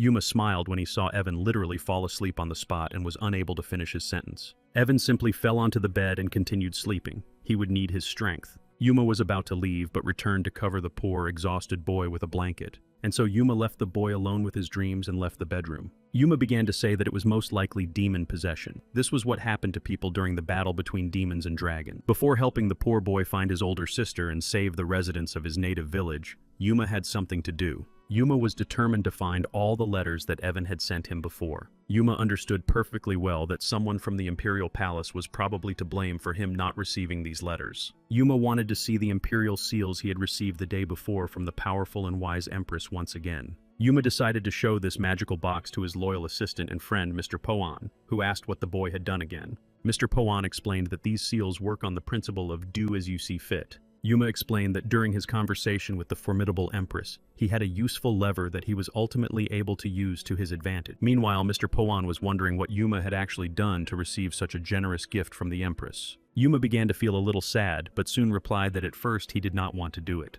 However, Yuma had no choice but to agree to what he had planned. It would be the right thing to do. Mr. Poin realized that a surprise awaited him. A woman joined the conversation between the two friends and asked why Yuma had called her so far away. Standing in front of Yuma and Mr. Poan was the charming Queen of Poisons, Natalie, who smiled sincerely at the men. Mr. Poan cried out in surprise and asked the Queen of Poisons, Natalie, how she had ended up here. Natalie held out a mysterious letter in her right hand and said that it was very rude of Yuma to make her be a courier. The Queen of Poisons, Natalie, turned to Yuma and asked if he considered her his puppy. Meanwhile, Mr. Poin suddenly began to choke because he smelled a strange odor around the Queen of Poisons, Natalie. Yuma turned to Mr. Poan and asked him to leave because he and Queen of Poisons Natalie needed to have a serious talk. Mr. Poan quickly obeyed Yuma's order and soon closed the door behind him. They were left alone with Natalie. The Queen of Poisons Natalie was deeply offended and made it clear to Yuma with her gaze that she was not going to forgive his antics. Yuma tried to calm the gentle but very cunning Queen of Poisons Natalie and said that he had actually called her because he missed her very much. The insolent and self-confident Natalie forced him to stop talking and start explaining himself as quickly as possible. Yuma began his conversation with Natalie and said that Yokheim had asked him for urgent help, but he couldn't ask the royal palace for help. Yuma continued his conversation and said that now he would only ask for help from the person he truly loved. Yuma looked at Natalie, the Queen of Poisons, with a loving gaze and suggested they go to Yokheim together. As payment, Yuma offered his love to Her Majesty Natalie. However, Natalie immediately realized that the guy was lying. Then Yuma replied that at the moment it was very difficult to truly love someone, so they would start out as friends. The Queen of Poisons Natalie remained silent and continued to listen to Yuma with a proud look. Soon, Natalie declared that the game was literally not worth the effort, and so she planned to leave quickly. Yuma was very surprised and ran after the charming girl Natalie, saying that the Haseo nation would be wiped out in 10 years. The Queen of Poisons Natalie stopped and asked if the Empire would attack the Haseo nation. Even if the battle between demons and dragons did not happen, the Empire was still targeting the Haseo nation. Natalie unexpectedly asked why Yuma had brought up such an important topic, since no one could help the Haseo nation deal with the Empire. Yuma boldly and clearly replied that as usual he had a plan. Natalie agreed to listen to him. The Queen of Poisons even pursed her lips with dizzying impatience. Unexpectedly, Yuma declared that he could literally take the Rose Empire under his wing. The surprised beauty Natalie again did not believe him, and decided to ask again if Yuma intended to take the Empire under his wing. Yuma replied that he meant only externally, and that nothing would change within the Empire. The Queen of Poisons, Natalie, said that she would go with Yuma to Joheim, but that she still needed time to think. Natalie began to think that Yuma's offer was actually not bad. The guy also had some power in the Empire. Yuma approached Natalie and apologized for rushing to talk about their relationship. The guy just wanted to form an alliance. Suddenly, the Queen of Poisons, Natalie, grabbed Yuma by the shirt and tilted his head toward her face. Natalie declared that Yuma was still a big fool and a chatterbox. The weather in the Poin trading community remained virtually unchanged. The sun shone brightly all day. Lord Zekadin stood by the door and said that he had been summoned and had finally arrived. Lord Zekadin felt particularly embarrassed because he hadn't even knocked on the door and didn't know what people were doing inside. The Queen of Poisons, Natalie and Yuma hugged and held each other very tightly. It seemed that there were real feelings of love between them. Yuma smiled and said that he had called Lord Zekadin to introduce him to the charming Queen of Poisons, Natalie, from Haseo. Natalie turned to Lord Zekdin and said she was pleased to meet him. Yuma explained to his companions that they would be embarking on a dizzying journey in 3 days. At the elite Zarkov estate, Sir Duran Zark asked Yuma when exactly he was leaving on his unpredictable journey. Yuma replied that he planned to leave tomorrow and had come to his mentor to let him know. Sir Duran Zark said that he had heard from Katarina that it was Yuma who had saved her life during the dizzying attack by the orcs. Duran Zark placed his favorite mug of strong tea on the table and said that he had heard a new rumor about Knight Yuma.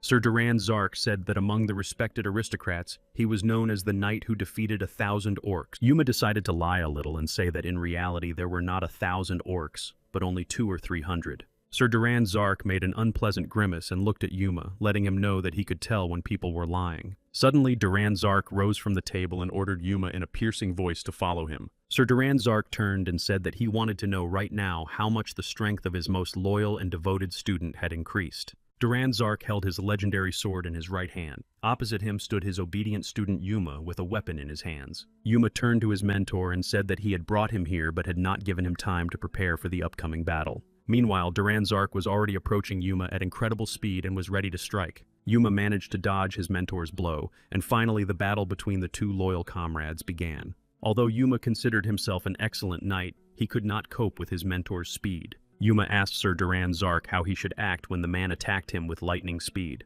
Yuma's eyes closely followed his mentor's movements, but his gaze betrayed uncontrollable fear. Duran Zark said that jokes cease to exist when his opponent draws his sword. Sir Duran Zark loudly and clearly asked to be entertained by the power possessed by his student Yuma. Two sharp swords clashed in the air again. The sound of their collision began to spread throughout the estate. Yuma tried to strike with his legendary sword, but unfortunately missed and hit the railing. Sir Duran Zark continued to dodge numerous attempts to attack him by his student Yuma. Sir Duran Zark once again noted Yuma's bold character, which remained unchanged. The man did not understand what kind of temperamental attack this was. Yuma began to think to himself that the old man was mocking him again, although perhaps the teacher had a few new jokes up his sleeve. Yuma's gaze changed again. He was really ready to enter a new game that was unpredictable for him. After delivering an incredible sword strike, Yuma whispered to himself that he would play this game, which he had not known until that moment. Yuma's sword approached Sir Duran Zark's face with lightning speed. Sir Duran Zark began to think that this was not just an attack,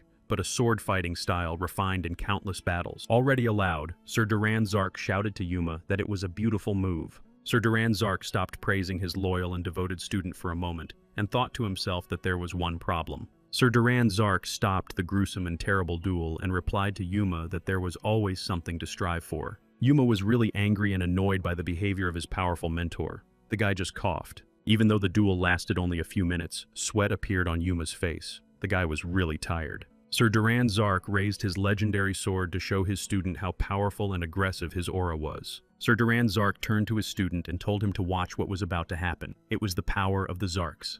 In a dizzying manner, the glow of Sir Duran Zark's aura literally blinded everything around him. It seemed as if a powerful explosion had occurred. Fragments and stones flew in different directions which could have injured anyone passing by. Yuma watched what was happening with wide eyes and opened his mouth in surprise. The teacher said that this was the Sky Divider. Yuma decided to ask his mentor about this technique. Until that moment, he had never heard of it. Yuma really thought to himself that the old man had reached an incredible level in martial arts that he could literally split the sky. Sir Duran Zark noted that Yuma's movements seemed rough, but he struck accurately. His level of mastery of the aura was still far from satisfactory. Sir Duran Zark and his student Yuma looked at the long cliff formed in the ground thanks to Zark's aura.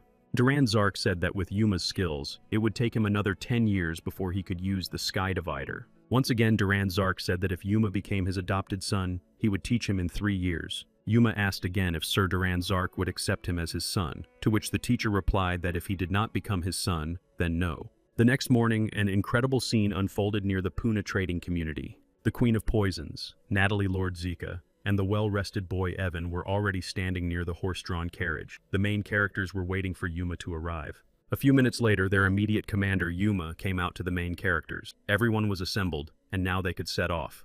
The main characters got into the carriage and set off on a dizzying adventure. The main characters had been riding in the carriage non-stop for several days. The guys wanted to get to their destination as quickly as possible. The full moon helped the carriage move forward and lit the way for the coachman to the predetermined location. Lord Zekadine looked out the window and hoped to himself that Yokheim was a small town and not a dirty village. After a while, Lord Zekadine turned to the boy Evan and said that they had been on the road for about 20 days. Yuma said that they could finally get some proper rest, as he was clearly tired of sleeping on the street. The wheels of the small carriage stopped. which meant that the main characters had reached their destination. One by one, the main characters got out of the ill-fated carriage to look around. Natalie, the Queen of Poisons, stared intently at her surroundings. The main characters were very discouraged because they soon realized that there was no light here, not even from a fire. Nearby, the main characters saw a small house and decided to knock on the door. They hoped that someone lived there. The four main characters stood by the door, but they received no answer to their knocking. Yuma said that someone clearly lived here, but for some reason no one opened the front door.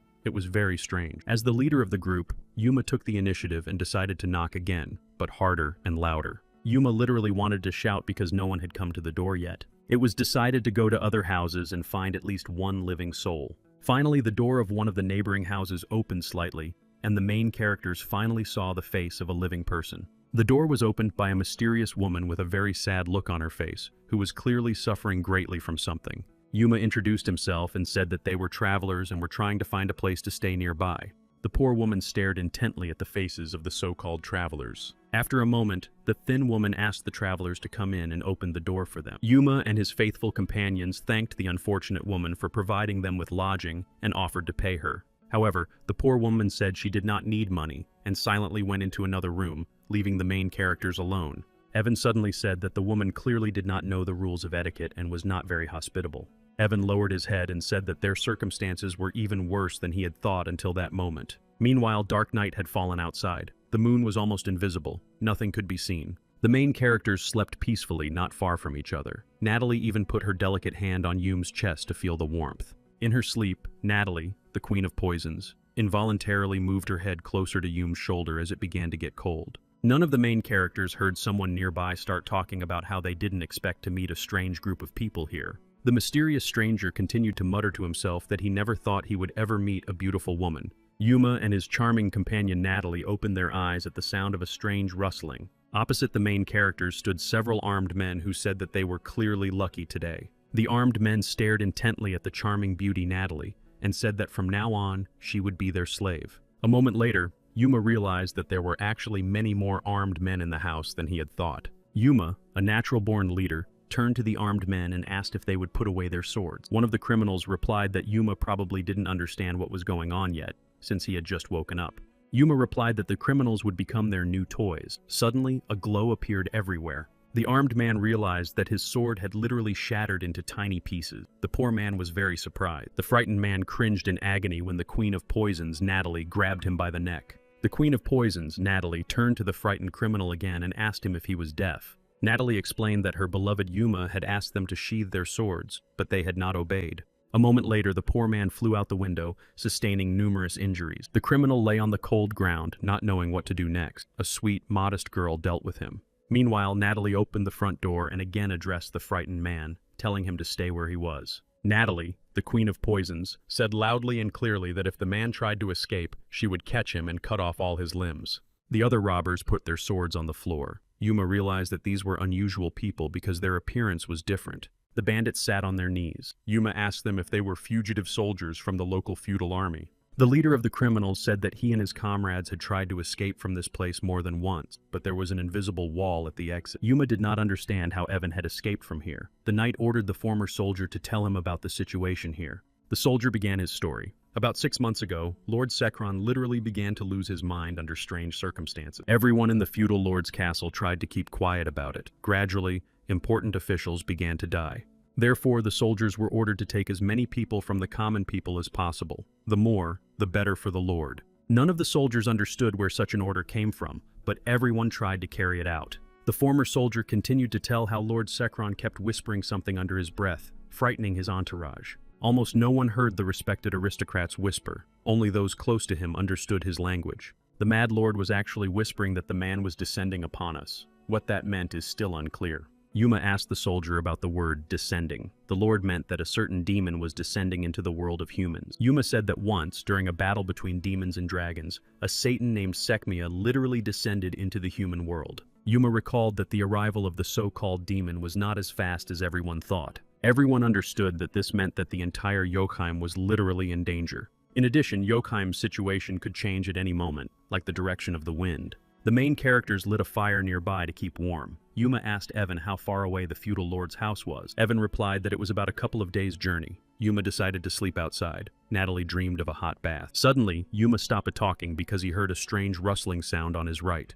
It was as if a hallucination flashed through Yuma's mind, and he saw a mysterious head peeking out from the bushes. The main characters turned around and discovered that several more heads were watching them intently from the bushes nearby. Yuma watched as an unfamiliar little boy bit into hot meat that had just been roasted over a fire. A moment later, the boy shared his food with the other hungry children. The main characters just watched. Natalie laughed and said that these children were so messy. Yuma ordered them to be guarded. Yuma smiled and watched as the children ate large pieces of meat. The knight asked them where they all lived. One of the boys suddenly stopped eating and turned to Yuma, asking if he would kill them if they remained silent. Yuma laughed again and said he would not harm defenseless children. The boy was just trying to help them.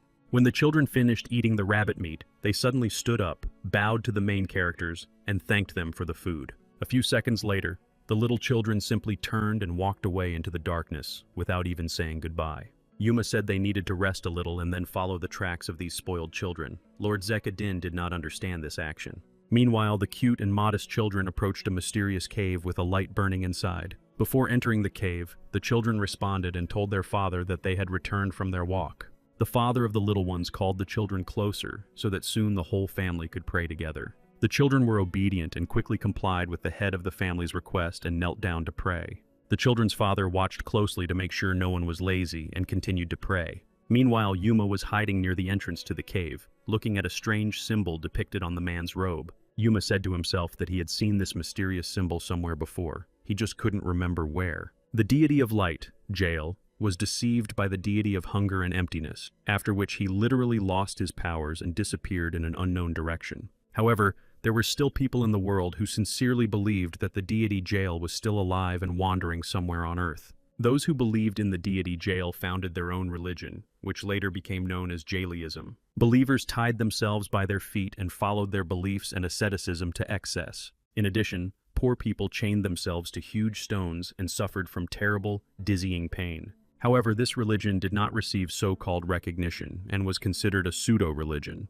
The father of the family suddenly spoke up and said loudly that uninvited guests had come to their cave. The father of the children turned to Yuma, who was hiding behind the wall, and asked if he had come to take Baron Sekron's life. The strong and confident leg of the great knight Yuma appeared from around the corner. Yuma decided not to hide the truth and answered the question with a question, saying that if it was true. The children's father upset Yuma by saying that he would not be able to accomplish the task in reality.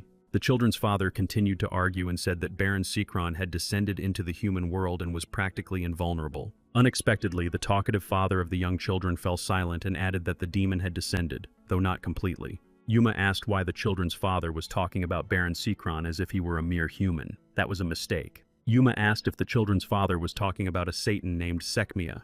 The children's father continued to kneel and could only utter the word "oh." Yuma did not understand what that could mean. Suddenly, the father of the little children said that Yuma had surprised him greatly by knowing the name Sekmia. A few seconds later, the man spoke again and said that the demon that had descended upon Sekron was actually named Amando. Yuma's eyes widened in surprise. Did this mean that besides Sekmia, there was another Satan named Amando? The father of young children continued to insist that this monster was actually called Amando. The fear in Yuma's eyes intensified. Until that moment, the boy had never heard this strange name. The man in the red robe said that Sekmia controlled a completely different hellish kingdom. Yuma asked the mysterious man about the other hellish kingdom and realized that there was more than one. Yuma began to remember that there was no such story in his past life. Back then, there was only a battle between humans. Yuma began to worry greatly and thought that the future could change dramatically because of his rebirth. Yuma asked himself if Lord Zekdin's liberation from enrollment could attract outside demonic forces. Yuma reset himself and, as if slapping himself, said that he needed to remain calm and rational. Yuma ordered that the words of this pseudo-priest should not be believed. The priest began to reassure the main characters and said that the Apostle Gemma would soon arrive to overthrow Amando.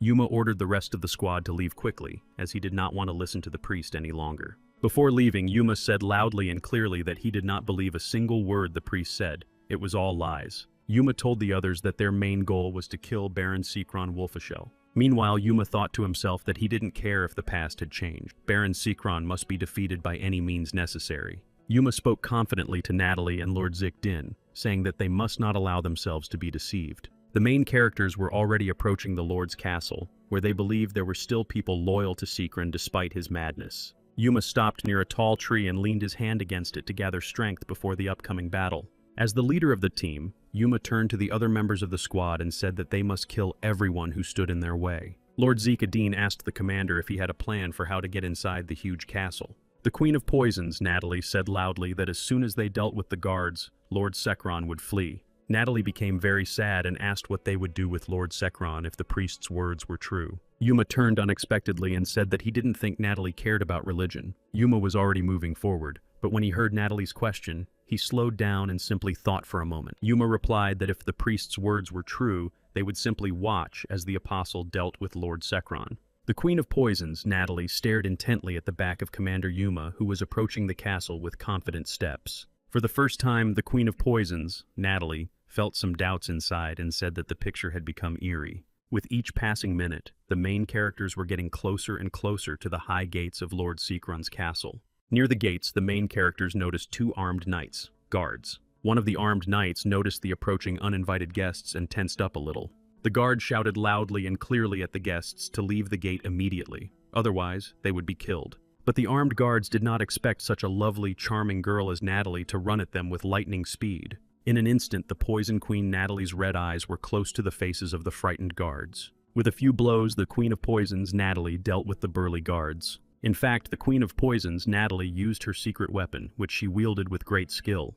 The proud and seductive Natalie stood over the bodies of the guards lying on the ground and said that she had not used her favorite weapon in a long time. Lord Zekadin asked Natalie if she had crossed the line. The girl replied that the guy should calm down. Meanwhile, other guards on the tower watched Natalie's battle. Angry armed knights shouted at the uninvited guests, asking how they dared to contradict Lord Sekron. The angry men literally stamped their feet and threatened to cold-bloodedly take the life of anyone who approached. From that moment on, a dizzying tension began to reign around and even in the air. Yuma said that all the people who enjoyed Lord Sekron's atrocities would now be punished. Yuma stood below the gate and shouted loudly that Lord Sekron's reign would end forever today. Yuma clearly repeated that he would cold-bloodedly take the life of the powerful but insane lord by any means necessary. Meanwhile, the knights on the tower prepared their archers to shoot their arrows. Magic cannons were also being prepared. Yuma turned to the boy Evan, who was standing patiently beside him. Yuma told the boy that he had promised never to let him down. Then Yuma drew his legendary sword from its sheath to demonstrate a dizzying attack on his opponents. The archers prepared their weapons and aimed them at the approaching uninvited guest.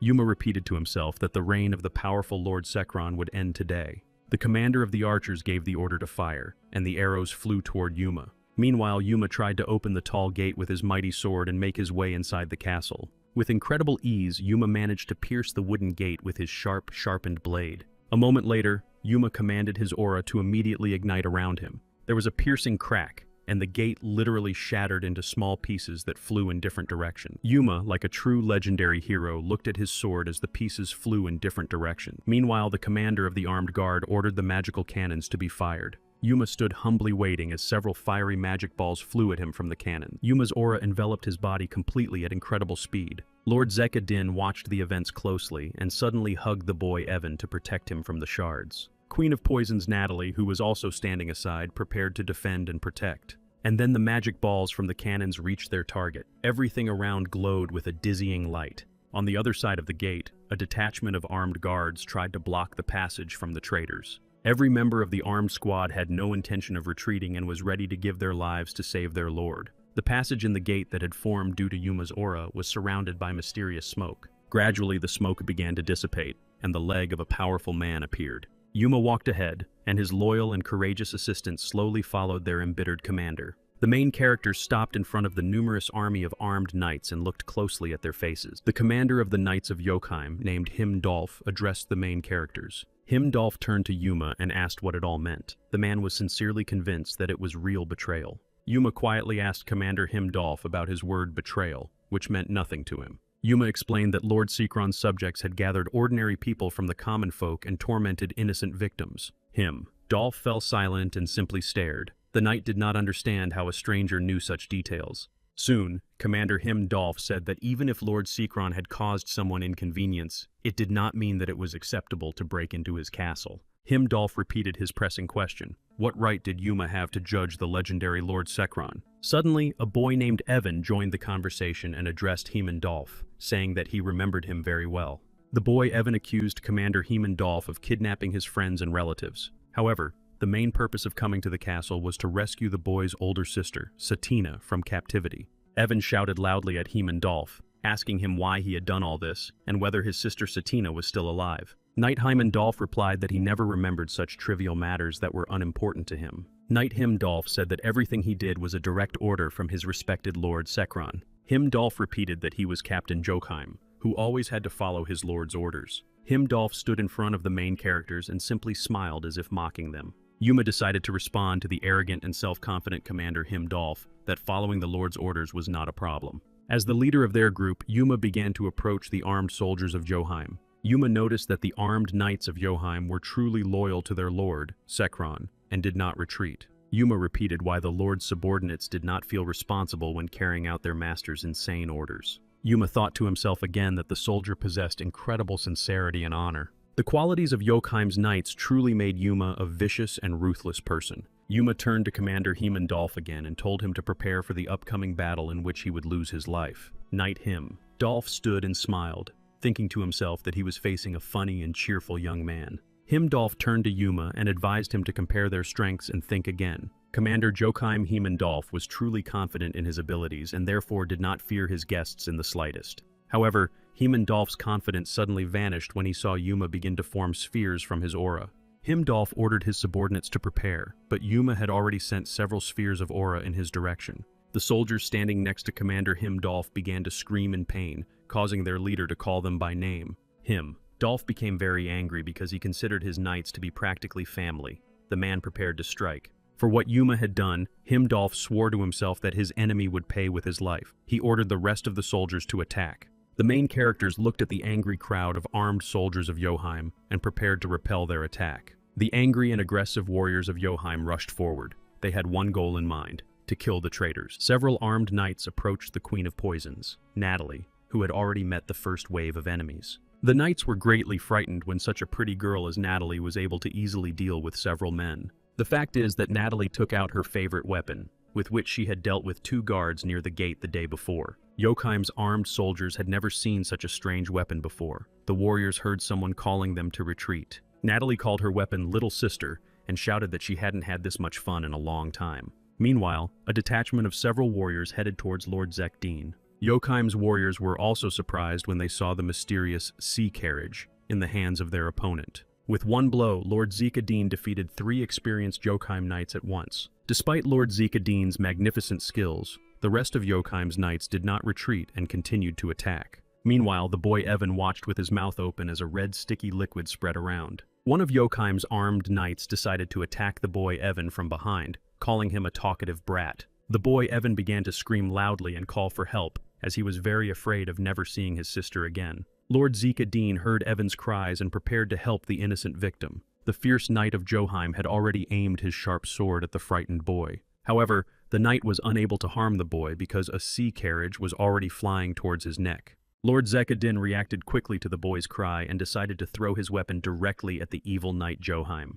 As soon as the sea carriage hit its target, Lord Zekdeen ran after it at lightning speed. Lord Zekdeen remembered Krishane's words perfectly well. No one but him could touch this magical spear. Lord Zekdeen safely picked up the sea carriage spear and protected the boy Evan from the knights surrounding him. Jokheim's armed knights, covered in red sticky liquid, continued to attack. With the help of the sea chariot, Lord Zekdeen managed to kill many powerful enemies. Jokheim's knights gradually began to retreat, stepping on the heads of their former comrades. Lord Zekdeen ordered the boy Evan to follow him exclusively. The boy immediately agreed. The armed knights of Jokheim watched closely the movements of Lord Zekdeen and the poor frightened boy Evan. Cries of despair could be heard among the crowd of armed knights of Jokheim. Some of the brave soldiers shouted the word monster. The commander of Jokheim's squad, Heimdallr, ordered his armed knights not to be afraid and to continue the attack. The frightened armed knights of Jokheim turned to their commander and said that Yuma was a real demon. Jokheim's commander, Heimdallr, simply laughed in the faces of the frightened knights and took up his sword to personally kill the enemy. The commander of the armed squad, Heimdallr, shouted that these punks were just a bunch of traitors. Meanwhile, Yuma continued to fight a terrifying and unpredictable battle against dozens of Jokheim's armed knights. Suddenly, Jokheim's commander, Heimdallr, approached Yuma from the left and shouted that he would kill the traitor. Yuma's gaze was focused on his opponent, so he was now able to easily parry his devastating blow. The commander of Joheim's army, Himdolf, delivered an incredible blow of unprecedented force, but his opponent, Yuma, remained standing. The fact was that Yuma had managed to activate his powerful aura, and his opponent's sword collided with a bright glow. The frightened commander of the warriors, Himdolf, looked with a frightened face at the hilt of his sword, which had shattered into small pieces. Dolph continued to stare at his once powerful sword, which was now nothing more than small fragments lying on the ground. In order not to lose face, the commander of the army, Dolph, immediately called on his other subordinates for help. Meanwhile, Yuma approached his opponent closely. Dolph began to call him an evil, disobedient child. Yuma was deeply offended that the powerful knight Dolph called him an evil child. He asked if he was sure about that. Meanwhile, innocent people were being horribly captured and transported to an unknown place. Two well-fed knights laughed and looked at the poor, frightened people who were imprisoned in cages. Meanwhile, Yuma turned to Commander Joheim and asked him if he was a normal person. The frightened commander of the Joheim army, Dolph, spoke, or rather asked if they had ever heard of such a thing. Yuma raised his hand to deliver a crushing blow to the head of the commander of the Joheim army, Dolph. There was a dizzying, piercing sound and a crack. Yuma's blow hit its target. And now Commander Dolph was doubled over in unexpected pain, gasping for breath and coughing loudly. In the next moment, the commander of the Joheim detachment, Dolph, found himself on his knees before the courageous and legendary Yuma. As usual, Yuma emerged victorious after a long and unpredictable battle with Joheim's mercenary detachment. Yuma grabbed his opponent by the cloak to whisper something in his ear. Yuma asked the poor knight Dolph why he did not think about the pain of the people around him and their suffering. Yuma continued to ask the knight Dolph tricky questions, and asked the man why he only thought about his own values. Yuma turned to the boy Evan, who was silently watching the scene, and asked Dolph about the boy's values. Meanwhile, the rest of Joheim's armed knights looked at Yuma and literally trembled with fear. Yuma did not stop mocking the frightened Dolph and kept talking to him. Suddenly, the boy Evan approached Yuma, took him by the hand, and asked him to stop beating Dolph. Evan looked at Yuma and said that it seemed to him that the former knight Dolph had already lost his life. The frightened knights of Joheim decided not to mess with Yuma anymore, and therefore threw their weapons on the ground. The brave knights of Joheim showed their cowardice and knelt before Yuma, making it clear that they were surrendering. Yuma looked at the frightened knights of Joheim and asked if they were loyal soldiers of Baron Sekron. One of the soldiers said that most of the knights who were loyal to Baron Sekron had already lost their lives. Yuma asked the frightened soldier, who was silently watching the soldiers who had already lost their lives, again. The knight said that thousands of soldiers had already lost their lives and some of them had led a rebellion against Lord Sekron. Yuma listened carefully to the frightened knight, who clearly did not want to serve a man like Baron Sekron.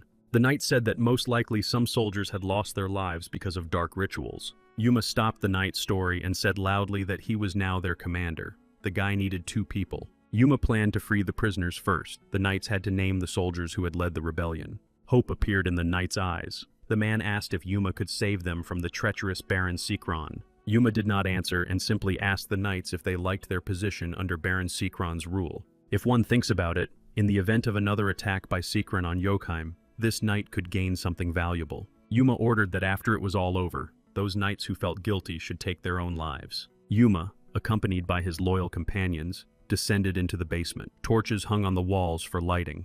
Various insects crawled everywhere, frightened by the loud, extraneous sounds. Yuma and several knights looked down at the endless steps and planned to begin their long journey. Yuma noted that even for traitors, the conditions were more humane than for the ordinary people they had stolen from. Yuma looked at the frightened knights and said that they had clearly acted despicably towards the prisoners. The Queen of Poisons, Natalie, agreed with Yuma's statements and said that the dungeons were terrible prisons. Lord Zekadine also nodded his head and was about to say that all the knights deserved to be put to death. One of the knights shouted loudly that they did not do all this because they liked it. They were following orders. The frightened knights looked at their new commander Yuma and swore that they were simply following Baron Sekron's orders. Lord Zekadin interrupted the frightened knight and said that he was barely restraining himself from taking his life. The man fell silent. A moment later, the frightened knight continued to speak and made the gravest mistake. Lord Zekadin killed the insolent and cunning knights with a single blow, tired of hearing their excuses. Yuma turned around and was greatly surprised when he realized that it was not Lord Zekadin who had eliminated the knights but the Queen of Poisons, Natalie. Natalie proudly said that it was not worth wasting time on conversation. Besides, the work of the knights, who were no longer in this world, was finished. Yuma, as a true natural leader, went first and opened the door to the dungeon where the prisoners were held. The boy Evan rushed forward, shouting loudly the name of his older sister Satina. The boy's eyes were literally filled with tears and bitterness. The fact was that inside the dungeon, the boy was already looking at the remains of people and their skeletons lying on the cold ground. The world seemed to turn black and white for Evan. The boy did not know what to do now. Yuma bent down to carefully examine the remains and skeleton of one of the prisoners who had clearly been dead for a long time. Yuma said that judging by all appearances, they had been gathered together and had killed each other. There were no signs of weapons being used. Lord Zekadin did not hear Yuma's words, but asked if he thought they had fought each other. Yuma just remained silent and looked at the human remains and skeletons with sadness in his eyes. The poor people bit and scratched each other until they eventually lost their lives. Yuma was sure that only black magic could create such a dizzying picture. The Queen of Poisons, Natalie, suddenly said that it was similar to what they did to people with silence. Yuma asked his beloved Queen Natalie what kind of silence she was talking about. The girl replied that it was a type of poison.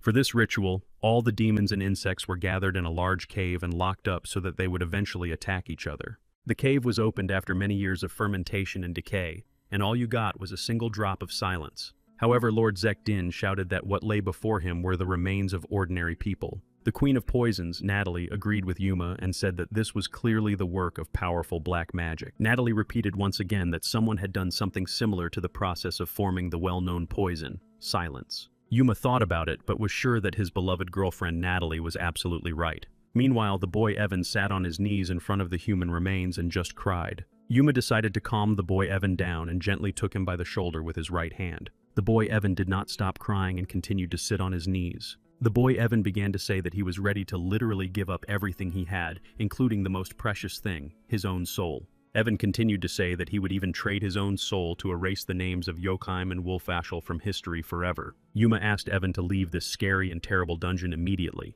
Yuma said that he really hoped that Baron Sekron had not escaped and had remained in his beloved castle. It was indeed a huge castle that had clearly cost a lot of money to build. The main characters moved through numerous long corridors in search of Baron Sekron. Yuma and the rest of his team looked around in different directions so as not to miss anything important. Lord Zekadin said that this room clearly needed at least a little lighting, as it was practically impossible to see anything. Yuma nodded and agreed with his companion Lord Zekdin.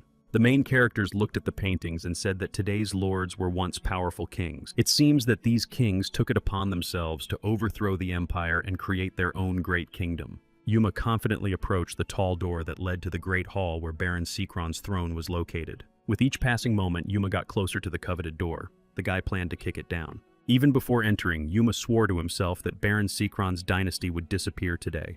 As Yuma promised, he kicked the door down with his powerful foot and entered the huge hall. Yuma clearly and loudly shouted the name of Baron Sekron Wolfashel. Yuma's legs exuded an incredible confidence and strength that many people could only dream of. Meanwhile, Baron Sekron Wolfashel sat on his throne, seemingly asleep and unaware of anything. Yuma did not take his eyes off the insolent and cunning Baron Sekron Wolfashel. First of all, Yuma noticed the crown on the powerful Baron's head. Yuma spoke up and asked the Baron what his real purpose was in kidnapping people. Could it be all about this expensive crown? Baron Sekron Wolfashel smiled arrogantly and said something about his demon needing food. The boy Evan, who was walking behind, shouted the name of his little sister Satina. Evan turned to Baron Sekron Wolfashel and asked him what he had actually done to his poor and unfortunate sister Satina. Baron Sekron Wolfashel quietly and calmly repeated Satina's name and seemed to start remembering something. Suddenly, Sekron Wolfashel said that this charming girl had actually settled in quite well here. Unexpectedly, a strange black hole of magical origin formed near Baron Sekron Wolfashel.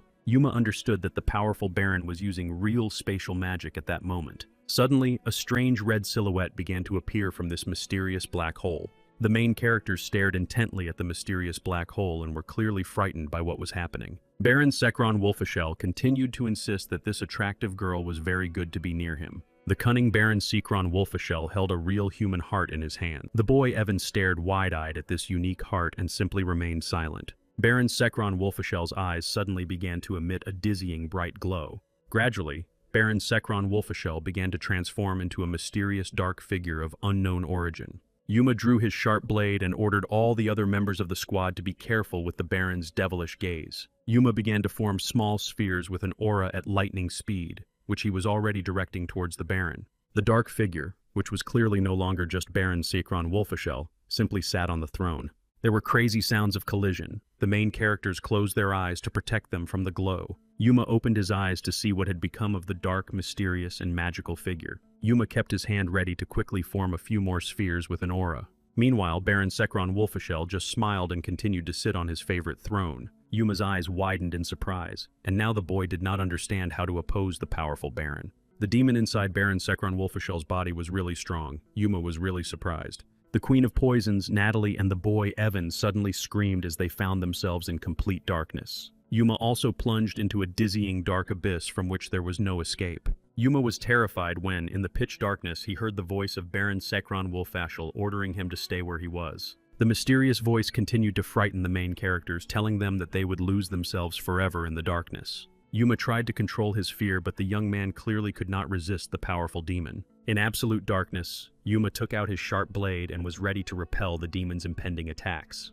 Losing your sight in battle means giving up complete control of your own life. Yuma began to fear greatly, and soon sweat appeared on his forehead. The boy was worried about his friends and comrades. Natalie, the Queen of Poisons, also began to worry greatly, and said that they did not even know who they were facing. Soon, Natalie realized that those people had been forced to kill each other using this powerful ability. The boy Evan knelt down to pray to his gods and ask them for help for his comrades. Sometimes, in the complete darkness, Yuma could catch a glimpse of the snow-white smile of the insidious Baron Sekron Wolfashel. A few seconds later, the demon's voice ordered the main characters to prepare for the upcoming attack. The demon's loud voice continued to frighten the naive main characters and told them that they would soon lose their lives. The demon suddenly turned his attention to the mysterious weapon in Lord Zekdeen's hands. Baron Sekrona Wolfishel knew perfectly well that this spear, called the Sea Carriage, was made by the dragon Katuriain. Lord Zekadin concentrated, and suddenly his spear began to glow and light the way for the main character. Lord Zekadin said that in a fierce confrontation between a demon and a dragon, it was the dragon that could win.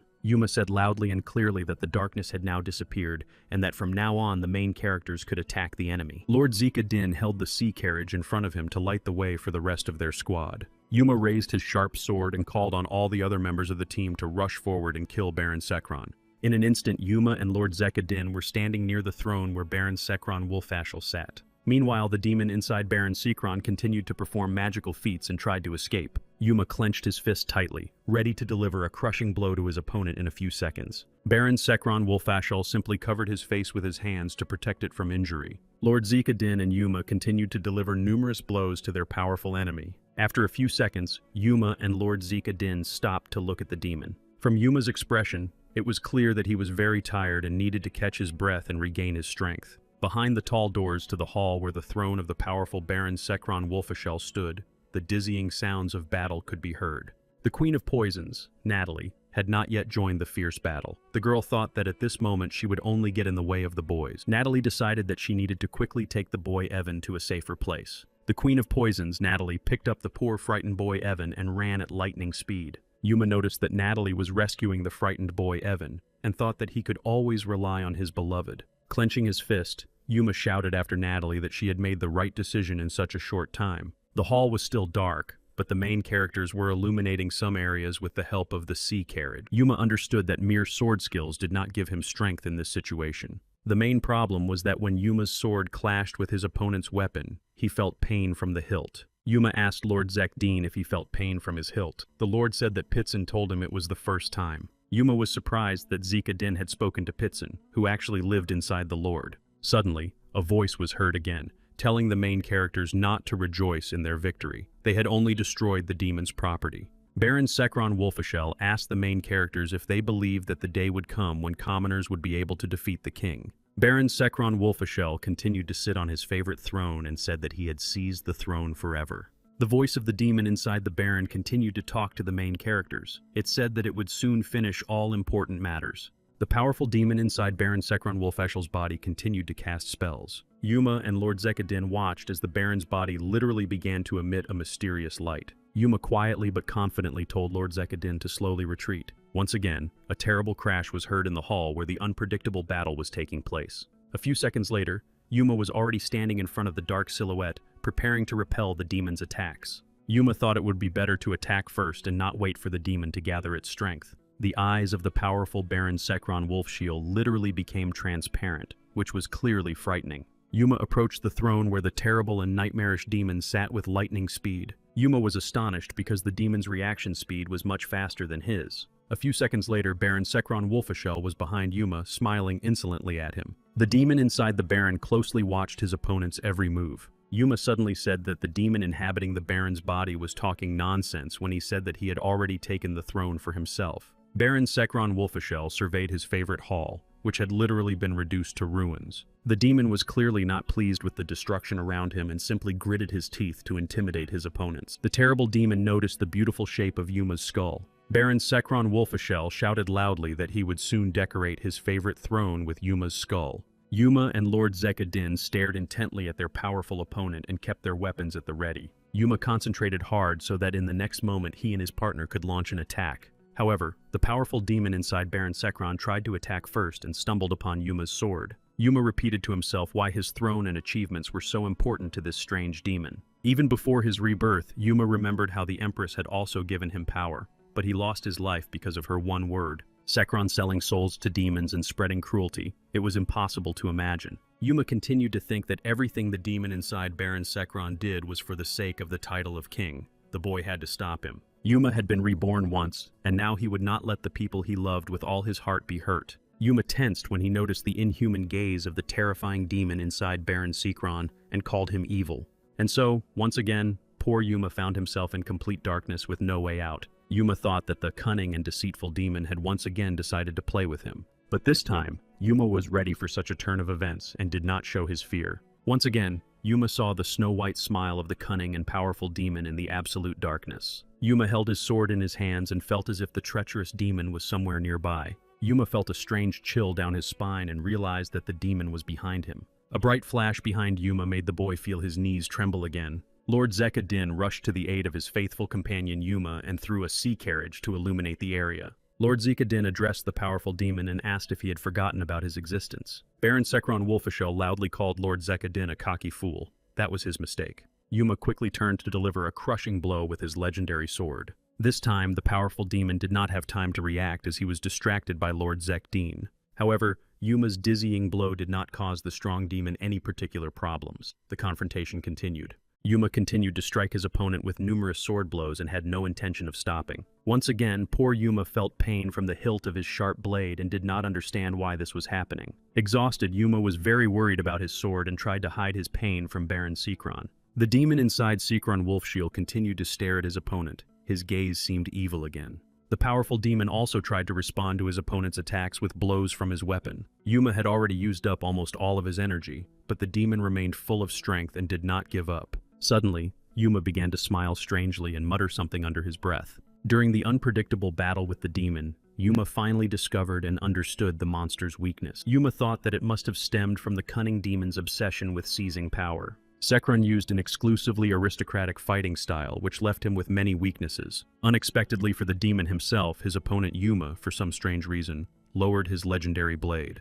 Lord Zekadin noticed the strange behavior of his loyal comrade Yuma and simply shouted at him to come to his senses. The eyes of the cunning demon inside Baron Sekron Wolfashel turned black. Yuma thought that if Baron Sekron believed that in this world, opponents fought exclusively with swords, he was mistaken. To attract the attention of the powerful demon, Yuma shouted loudly and clearly at him. The cunning demon inside Sekron Wolfashel tried to deliver a crushing blow to Yuma's head, but the boy managed to dodge it. Yuma struck the insolent, cunning demon with his head at lightning speed. The enraged Baron Sekron Wolfashel clearly did not expect such a turn of events and doubled over in pain. Yuma decided to take advantage of the situation. As Baron Sekron was not looking at him, the boy reached out his hand. A few seconds later, Yuma had already grabbed his opponent by the hair growing on his head. Yuma jumped high enough into the air to slam his opponent's head into the ground. Naturally, the demon inside Baron Sekron Wolfashel could not resist such an insolent fighting style. Yuma again managed to take advantage of the situation, and now the guy was sitting on top of the Baron,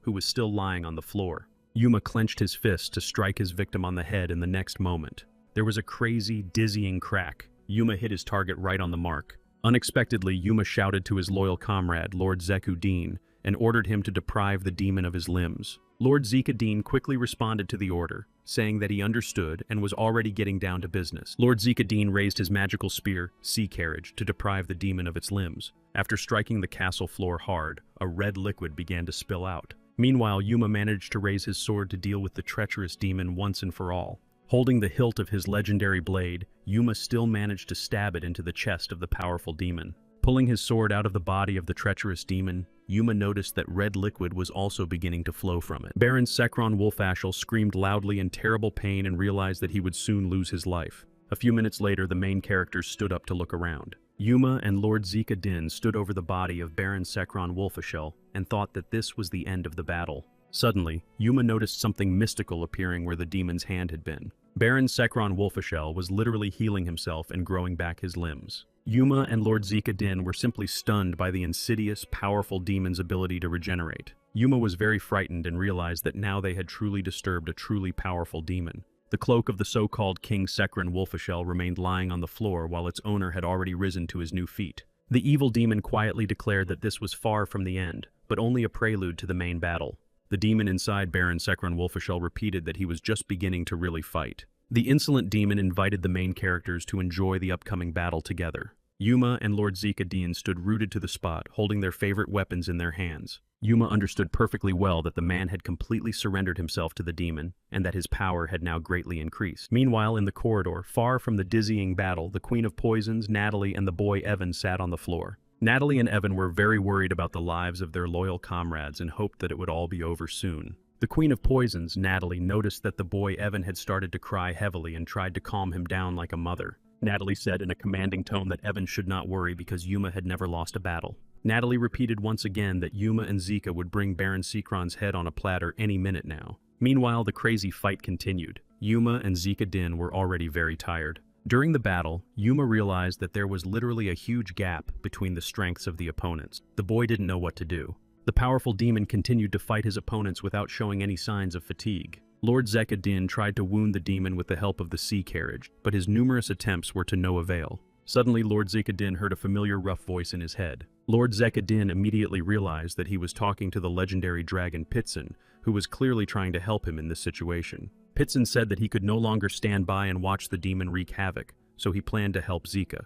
Lord Zika Din loudly called out to Yuma to gather his strength before the dizzying attack. Yuma saw how Pitson and Lord Zika Din became practically one and was ready to help his loyal comrade. Yuma tried to ask Lord Zika Din if he had any good plans. Yuma began to form spheres with his aura to distract the demon from Lord Zika Din, who had already begun to prepare for the attack. The demon asked Yuma if he was still as cold-blooded as before. Yuma did not answer the cunning and powerful demon and continued to direct spheres of aura at him. Suddenly, a mysterious magical portal formed around Yuma for unknown reasons. The demon admitted that he was surprised because Yuma had carefully hidden his potential abilities. Yuma replied to the insolent demon that there were many variables in a battle with such a monster. Behind Yuma, an aura that was no longer bright white but a yellowish glow began to form. Meanwhile, Lord Zika Din also concentrated, and a yellow aura lit up around him as well. Lord Zek Din's eyes turned dark, his pupils glowed bright blue. Finally, Lord Zek Din was ready to deliver a crushing blow to his opponent. The young man quickly ran toward the demon.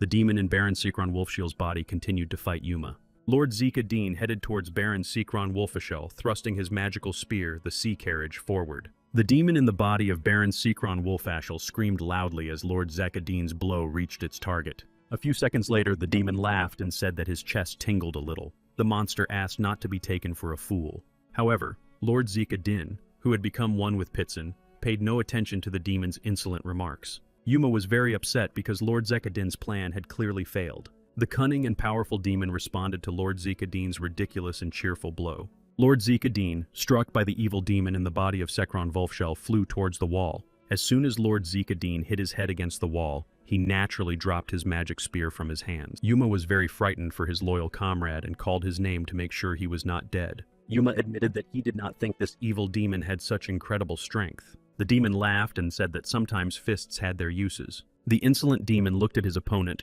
who was clearly inferior to him in strength, and simply gritted his teeth. The demon looked away and said again that the situation had turned out just fine. He didn't think it would be so easy. The demon turned to Yuma again and asked him if he was ready to literally rot in his own pit. Yuma thought to himself that he needed to put all his strength into one blow to end this unpleasant fight. Small spheres continued to form around Yuma with his aura. The guy thought about how he could emerge victorious. An image of the great and legendary Sir Duran Zark, who was his mentor and teacher, suddenly appeared in Yuma's mind. Yuma remembered how Sir Duran Zark demonstrated his unique sword-fighting style and talked about splitting the sky. Yuma concentrated hard to remember exactly how to create that very sky splitter. Yuma held his unique sword tightly in his hands, which had helped him defeat his opponents many times before. Yuma thought to himself that he had to at least try to repeat the stunning Sky Divider strike. Yuma remembered again how his mentor had said that the most important thing was to completely control his aura. Yuma told the powerful demon to try this and struck the ground with his sword with all his might. Yuma shouted the words Sky Splitter with all his might and waited to see if he would succeed. Again, there was an amazing crack and a rumble that shook everything around him to the limit. Lord Zika Din sat on the floor, holding his head because of the strong blow. Besides, the guy literally did not understand where he was. Lord Zika Din carefully examined the room and tried to remember what had actually happened. Lord Zika Din wondered who had such a powerful aura concentrated in one spot. Yuma stood in front of Lord Zika Din, holding his sword in his outstretched hand. The commander was preparing to deliver a crushing blow. Frightened, Lord Zika Din asked Yuma loudly what he planned to do with his powerful aura. However, Yuma said nothing and was simply very focused on his important task. And soon, Yuma performed his signature unique move called Sky Divider. The boy remembered his mentor. Meanwhile, the demon in the body of Baron Sekron Wolfshield quietly said that Yuma's action had changed the outcome of the battle. As soon as the powerful demon heard the words Sky Divider, he realized that he was defenseless against such power. The demon was truly frightened and even tried to escape, but he was too late. Death awaited him. The powerful demon accepted his fate and waited for the Sky Divider to touch him. For the first time, the powerful great demon felt his legs tremble with uncontrollable fear. Before losing his life, the evil and cunning demon asked Yuma why he had hidden his powerful strength for so long. Because of the Sky Divider that Yuma had summoned, the earth literally split apart and small fragments flew in different directions. Everything around shone and sparkled, and fragments from the split earth continued to fly. The majestic castle that belonged to Baron Sekron of Wolfashel simply split in half. The armed knights who served their Lord Sekron were frightened and thought that an earthquake had occurred. The earthquake caused by Yuma also frightened Lord Zek Din, who continued to sit on the floor, clutching his head. Lord Zekadin whispered quietly that only a real monster was capable of such an act. One of the small fragments was rapidly approaching Lord Zekadin's head. The guy did not have time to react and dodge. A second later, Lord Zekadin lost consciousness again due to the injury he had just received. Meanwhile, the expensive castle was literally split in half. Stones continued to fly in different directions. A giant chasm began to form in the ground due to the so-called Sky Divider. Yuma stood with his sword in his hands in the majestic hall, which had already been split in half due to a unique technique, the Sky Divider. Yuma raised his head and saw that his technique had broken his opponent's sword, which made him happy. The weapon of the powerful demon in the body of Baron Sekron Wolfshield was indeed broken. Yuma did not rush to conclusions, but then said that he thought it was finally over.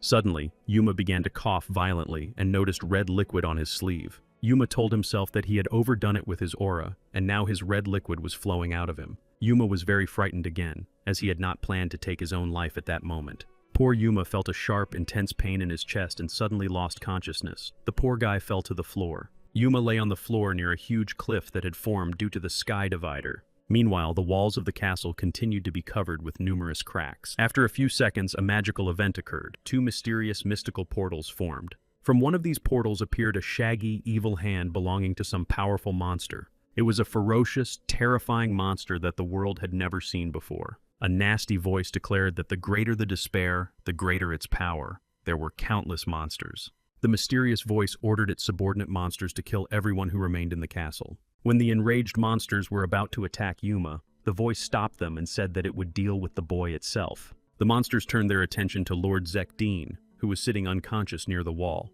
The frightened knights who served Baron Sekron fled and watched the castle from afar. Armed soldiers heard strange sounds coming from the crumbling castle. Suddenly, the armed knights trembled with dizzying fear and shouted that they had never seen anything like it before. Someone from the crowd of knights shouted that a hungry, powerful demon was running towards them, and not just one. One of the knights was named Oscar. The man tried to run away from the crazy monster. Meanwhile, one of the many demons stood near the dead body of his kin. It turned out that one of the demons had been cold-bloodedly killed by the great Queen of Poisons, Natalie, who did not understand where they came from.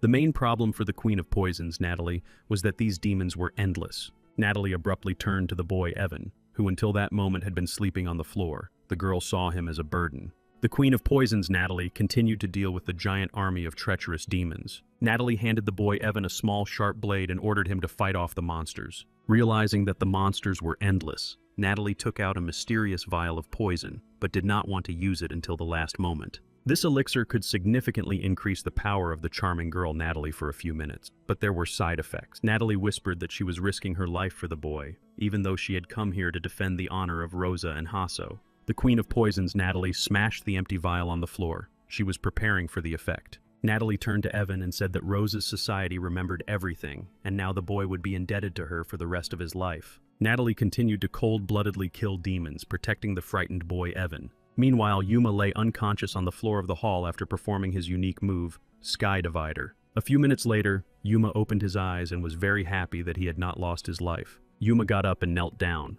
The boy looked at the huge chasm that had formed because of the Sky Divider. Yuma heard a strange noise coming from the street. He had to see what was going on. Yuma slowly approached the edge of the chasm and looked out at the surrounding nature. Near the castle gates, Yuma saw a huge army of demons literally tearing apart the armed knights of Yokheim. Yuma was very worried about the lives of his loyal assistants and did not understand where these vicious monsters had come from. Yuma did not know who had actually summoned these enormous demons. The boy saw Natalie running away from the monsters. Yuma was very afraid for the lives of his beloved Natalie and the boy Evan. They needed help. Soon, Yuma noticed that Lord Zekadin was still sitting unconscious near the wall. Yuma asked him to get up. Yuma tried to quickly bring Lord Zekadin to his senses and told him that Natalie and Evan were in danger. Meanwhile, a ferocious demon was indeed chasing Natalie and Evan, planning to take their lives. Natalie noticed the monster's giant mouths and sharp fangs. With her favorite weapon, which Natalie called Little Sister, she had already dealt with a large number of monsters. The tired girl Natalie noticed again that there were too many demons. In addition, side effects began to take effect. Natalie, the Queen of Poisons, began to doubt whether she would be able to hold out until the arrival of her beloved Yuma. Meanwhile, the boy Evan continued to stare at the sharp blade Natalie had given him. The poor frightened boy did not understand how to use the blade and just stared at it. Evan sat on his knees and remembered his parents and his beloved sister Satina. Suddenly, Evan brought the sharp blade to his throat and said that he would soon go to them in heaven. The thought occurred to Evan that this was a senseless idea. Suddenly, Evan noticed a mysterious black smoke quickly approaching him. A voice came from this mystical smoke, saying that if the boy wanted to save them, he had to do something. It turned out that the voice was forcing the frightened boy Evan to join him. The youngster did not know what to do. Evan continued to sit and held a sharp blade in his right hand. The boy waited for the strange voice to tell him more. Meanwhile, Yuma and Lord Zekadin ran up the high stairs. The heroes tried to save Natalie and Evan. Lord Zekadin shouted loudly that his head still hurt. Yuma said there was no time for nonsense. Lord Zekadin asked Yuma where these evil and aggressive creatures had come from. Yuma whispered the name Amando quietly and uncertainly. The boy thought that he was the one who had called the demons to help him. Meanwhile, things weren't going well for the Queen of Poisons, Natalie and Evan. Red liquid dripped all around them. The boy Evan sat on his knees while the courageous and determined girl Natalie fought the demons. The cruel monsters watched the Queen of Poisons, Natalie, and the boy Evan closely, waiting to attack them. The Queen of Poisons, Natalie, kept thinking that she had already killed too many monsters, but they kept coming. It was clear that Natalie was tired and almost exhausted. Poor Queen of Poisons, Natalie knelt down to regain her strength and energy spent on these demons. The angry demons, with clear liquid dripping from their mouths and red eyes, continued to watch Natalie. Finally, the ferocious demons decided to attack the innocent girl Natalie while she was defenseless. Natalie whispered to herself that it was as if she had been waiting her whole life for this unique moment. Natalie continued to think that she must not give up and must fight the monsters until her last breath. But the poor girl had almost no strength left. She was doomed. Meanwhile, the army of demons was already approaching the confident girl Natalie. Natalie watched as the huge demons quickly ran towards her. She saw their giant paws with sharp claws. The expression on the charming girl Natalie's face showed that she was ready to lose her life. The picture changed dramatically when suddenly her beloved Yuma appeared in front of Natalie with a sword in his hands. Yuma turned to his beloved Natalie and asked if she was okay. Poor Natalie, who was truly exhausted, whispered Yuma's name quietly. Natalie finally gathered the energy to ask her beloved Yuma a serious question. The Queen of Poisons, Natalie, confidently asked Yuma where he had been all this time and why he hadn't come sooner. Yuma apologized to the courageous girl Natalie and told her that she could now rest easy. Meanwhile, Lord Zekadin, who was clearly tired of running, wondered how Yuma had gotten to Natalie so quickly. Lord Zekadin confirmed his guesses and realized that Yuma was really worried about Natalie's life. Yuma stood with his sword in his hands in front of the army of bloodthirsty demons and was ready to repel their attacks. The Queen of Poisons, Natalie, did not plan to leave her beloved Yuma alone and used her weapon again. Natalie turned to her beloved Yuma and asked what was really going on. Yuma proudly and clearly replied to Natalie that Baron Sikron Wolfishell had lost his life. Yuma continued, saying that Amando was most likely still alive and had summoned his followers here. The first thing the main characters had to do was figure out how to get out of the ill-fated castle. The Queen of Poisons, Natalie, nodded her head to show that she supported her beloved Yuma's idea. Natalie's eyes widened when she suddenly heard strange sounds behind her. Natalie realized that behind her stood the boy Evan, who was no longer afraid of demons. Suddenly, the Queen of Poisons, Natalie, felt a sharp pain in her back. Evan had stabbed the poor girl with his sword. It was clear that the boy Evan did not understand what he had just done. Yuma heard his beloved Natalie begin to moan from the dizzying pain and turned to her. Poor Natalie knelt down and continued to moan from Evan's terrible and cowardly blow. A red liquid appeared on Natalie's lips, and she asked Evan why he had done this to her. Yuma forgot about the army of huge demons and ran to Natalie to help her. Lord Zekadine diverted the demon's attention to himself so that Yuma could save Natalie. Hugging Natalie, Yuma shouted loudly and turned to Evan, not understanding what had come over the boy. Frightened, Evan dropped his sharp blade on the ground and just stood there. Suddenly frightened, Evan asked Yuma what he had just done and what was going on. Evan's eyes took on a strange dark blue hue. Unexpectedly for the other main characters, Evan began to smile broadly. Evan spoke loudly and clearly and explained that this body was much better than Baron Sekron Wolfashels. Lord Zekadin turned to look into the eyes of poor Evan. Yuma instantly understood everything and shouted that now there was a powerful demon named Amando in Evan's body. Yuma tried to strike Evan with his sword and asked the demon how he had entered the poor boy's body. Meanwhile, the boy Evan was already standing near his army of demons and ordering them to launch a dizzying attack. Evan asked Yuma to be careful with his sword because the boy's body was very fragile. Yuma demanded that the demon answer the question of what he had done to the naive child Evan. Amando replied that he hadn't done anything special. The boy wanted to go to his sister and parents, the depths of hell. Amando turned to Natalie and said that soon she would face the same fate, the depths of hell. Lord Zekadin continued to fight off numerous demons with his sea carriage spear.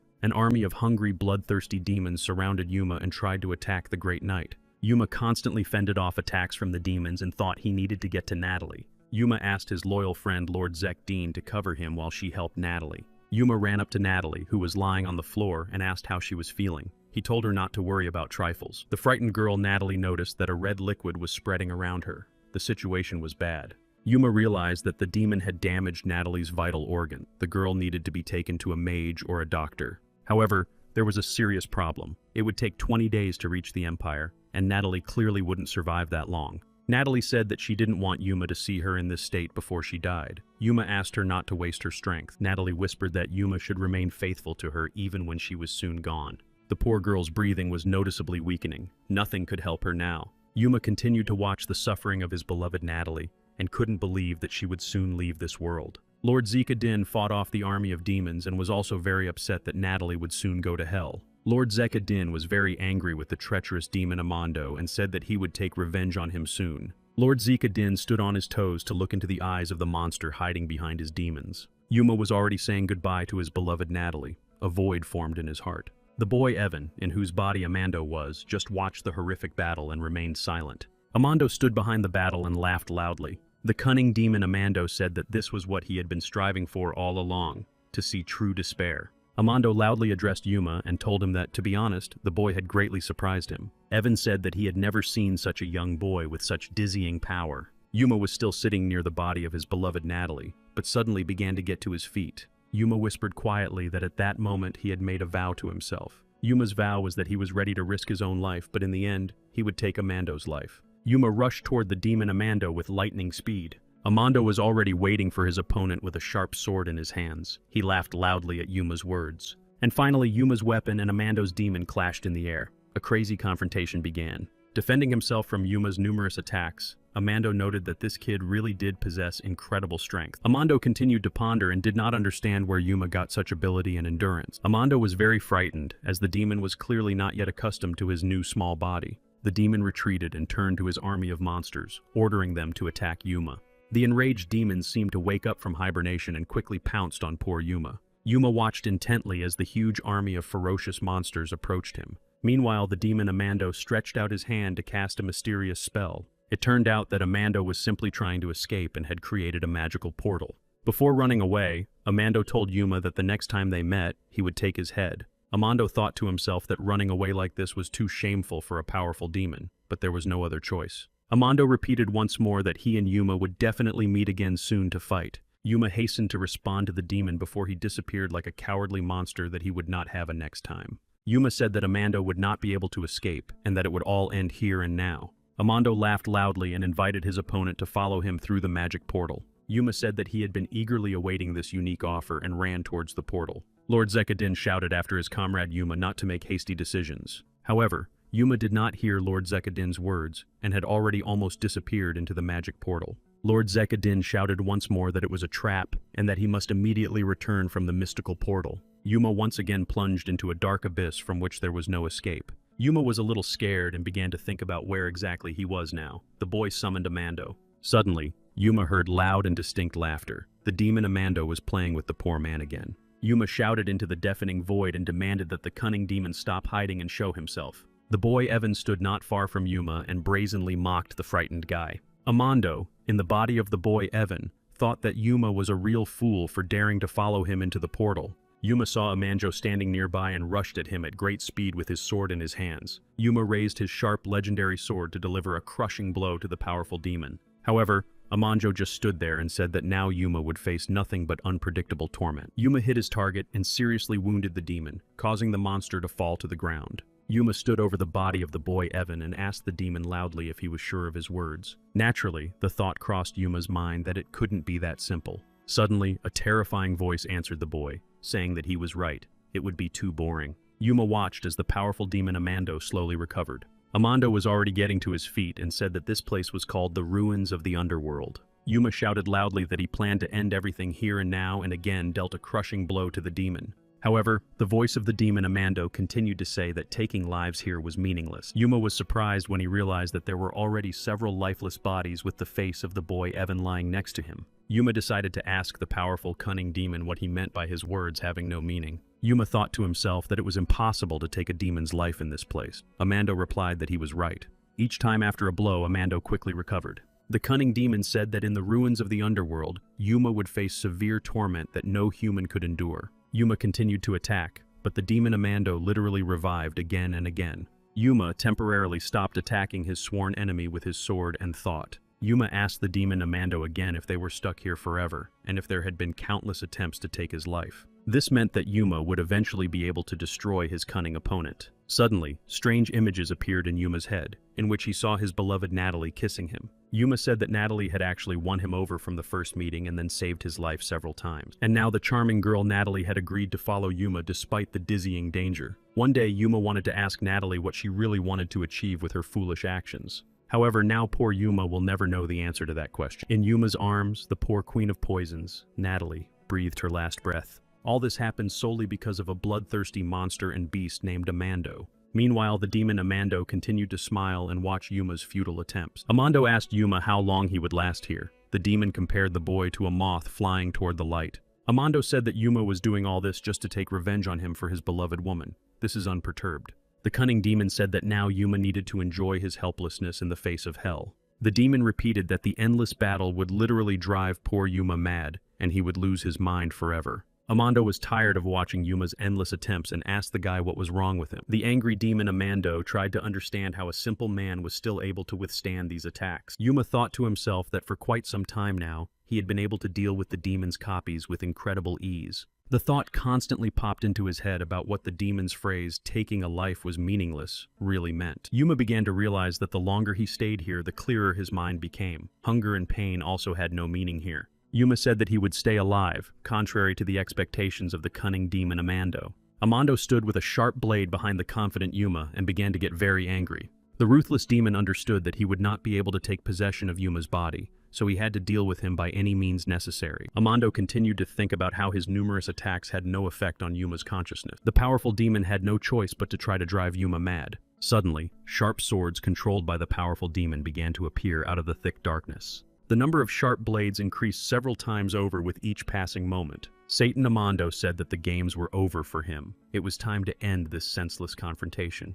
Amando directed numerous sharp blades toward Yuma, who stood confident in his abilities. Yuma stood patiently and waited for the swords to approach so he could parry the dizzying blow. Yuma realized that the speed of the approaching flying swords was too high. It was impossible to dodge them. Yuma would really have to try hard to parry Amando's countless attacks. The swords continued to approach Yuma. The boy raised his blade and prepared for the collision. With each passing second, the sharp blades drew closer to the face of the legendary knight Yuma. The picture changed dramatically when Yuma discovered that for some reason the swords were suspended in the air. Satan Amando couldn't believe his eyes. The demon didn't understand how Yuma managed to stop the swords in midair. Amando was very frightened when a familiar voice came out of the darkness. The mysterious voice approached and told Amando that he could not hide from him, even in the depths of hell. Yuma and Amando saw a strange, powerful figure in a red robe hovering in the air. Amando and Yuma raised their heads to get a better look at the strange figure's face. Satan Amando shouted that he did not understand how this mysterious figure could have ended up here.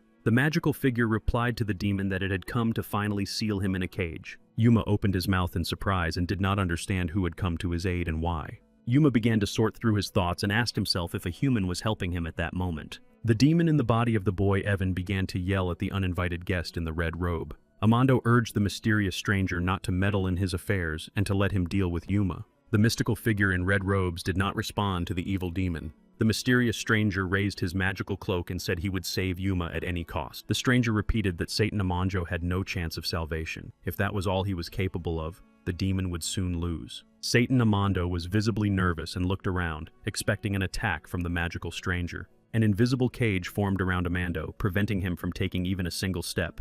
The stranger no longer paid attention to Satan Amando's cries and turned to Yuma. The mysterious stranger told Yuma that they hadn't seen each other in a long time. Yuma was very surprised because he didn't remember ever seeing this strange stranger in his life. The stranger had already flown up to Yuma to transport him back to the human world through a magical portal. Yuma prepared himself for a dizzying journey through the mystical portal.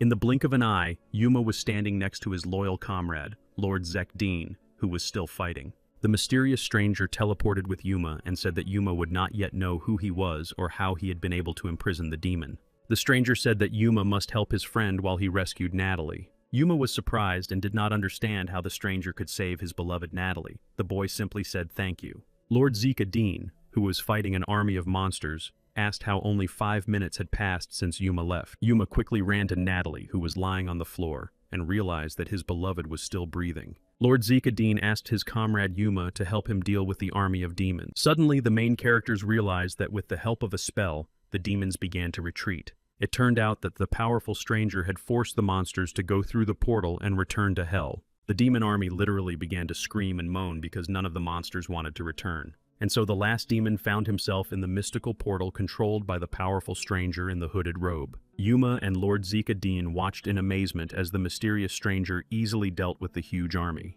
The mystical stranger smiled and planned to pass through the portal as well. The stranger raised his finger and told Yuma that he had prepared a reward for him. Surprised, Yuma looked at his hand and didn't understand what kind of change this was. A few seconds later, the mystical portal closed and the mysterious stranger disappeared with it. Yuma and Lord Zeka continued to watch as the magical portal through which the stranger had disappeared closed. The mysterious stranger was about to leave, but suddenly stopped to say something to Yuma one last time. The stranger promised Yuma that they would meet again soon. The magician sincerely admired the man who challenged the gods.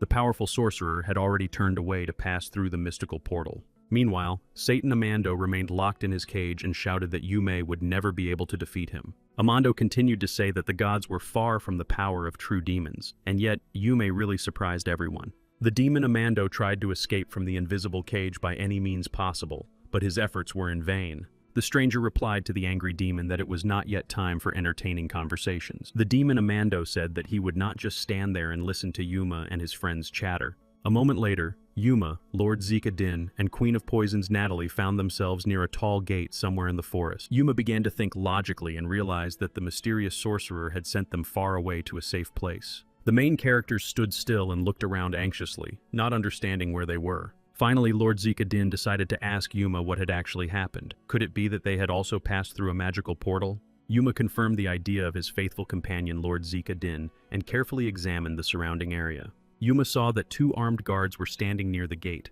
guarding the entrance from strangers. The main characters did not rush to approach the armed knights, as they first needed to help Natalie. Yuma embraced his beloved Natalie, who was still breathing but gradually losing consciousness. Yuma whispered quietly that he would definitely save the charming girl Natalie. The poor thing just needed to hold on a little longer. Yuma picked up the Queen of Poisons, Natalie, and quickly ran towards the armed knights. Lord Zekdeen hurried after them. The armed guards saw strange strangers quickly approaching the gate. One of the guards shouted loudly for the uninvited guests to stop and introduce themselves. Yuma stopped and introduced himself by name. The guy said that they had come from the Poin trading community and urgently needed a doctor. The armed knight was simply doing his job and demanded that the main characters show their documents. Yuma reached into the back pocket of his jacket, but soon realized that the pocket was empty. Yuma turned to Lord Zekadine and said that he had lost all his documents during the battle. His only hope was the Lord. When Lord Zekadine said that his documents were also missing, Yuma slowly began to draw his sword from its sheath. Yuma asked the armed guards to look at the engraving on the sword.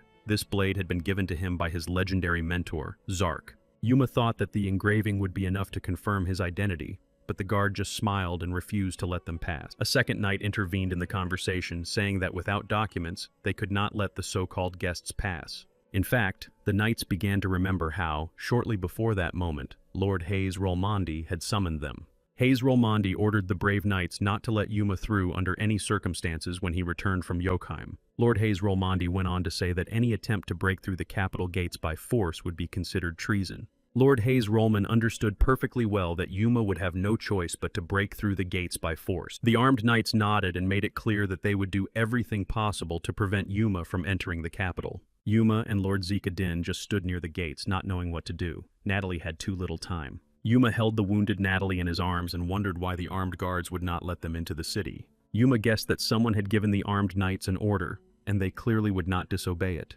Lord Zekadine asked Yuma if he could try to find another entrance to the capital. The guy said they didn't have much time. Yuma handed the wounded Natalie to Lord Zekadine and said he would quickly find a way to break through the guards. Lord Zekadine reminded Yuma that using force against the guards would be considered a serious crime. However, Yuma was no longer listening to his comrade Zekadine and slowly approached the two armed guards. Yuma stopped right in front of the knights and told them to open the gates immediately. The guy would not ask twice. One of the guards smiled and replied that there was no need to address them so arrogantly. The guard began to repeat that the use of force against them would be considered a crime, but the poor guy did not have time to finish expressing his opinion. Yuma delivered a crushing blow to the frightened knight's head with his right foot, causing the soldier to fall to the ground.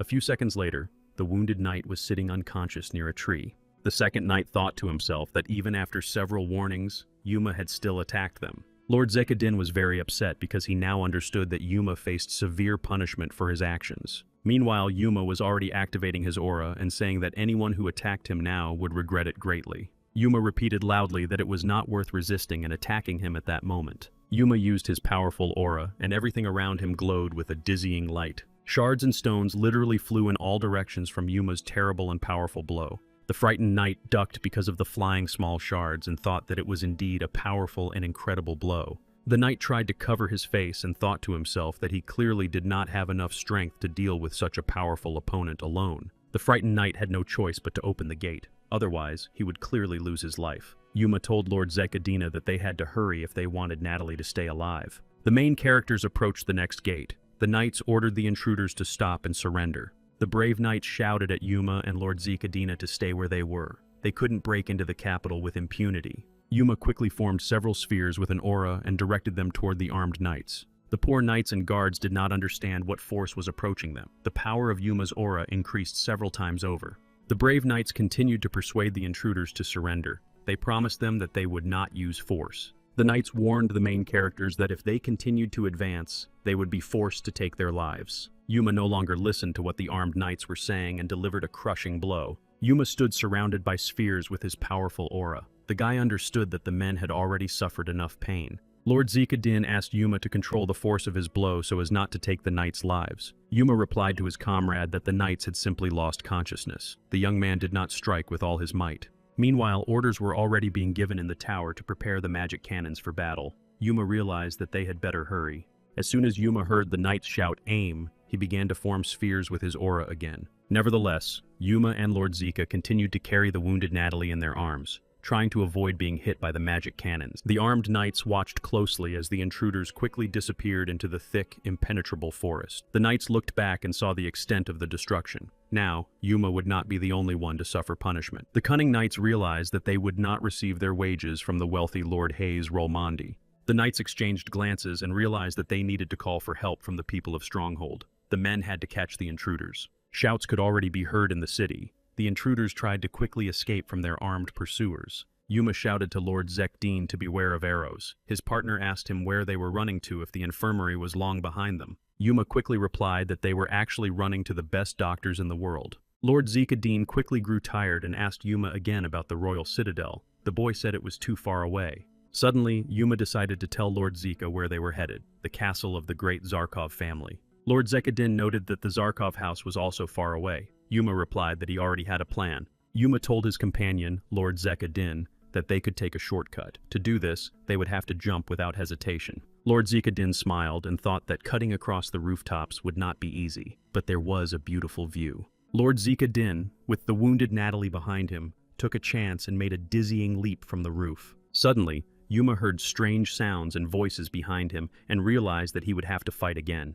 Opposite Yuma stood 3 armed knights with swords in their hands. The soldiers were preparing to attack. Yuma grabbed his sword and smiled slightly, telling the soldiers that they were very fast. One of the knights ordered Yuma to surrender immediately and not be a traitor to the Empire. However, Yuma had no intention of stopping. The young man was saving his beloved by any means necessary. Yuma approached the 3 armed knights with astonishing speed to clear the way for himself and his lord. One of the armed knights doubled over in dizzying pain and fell to the ground a few seconds later. In the blink of an eye, the other frightened knights received several blows to the face. A few seconds later, Yuma was standing over the bodies of the knights who were lying unconscious on the ground. Yuma shouted loudly that he planned to achieve his goal soon, to reach the house of the powerful Zarkov family. The cry of the brave and courageous Yuma literally spread throughout the city. Yuma and Lord Zekdin continued to run, and the main characters had almost reached their destination. The main characters had to go down, and there was only one turn left to the colorful Zarkov castle. Yuma, like a true commander,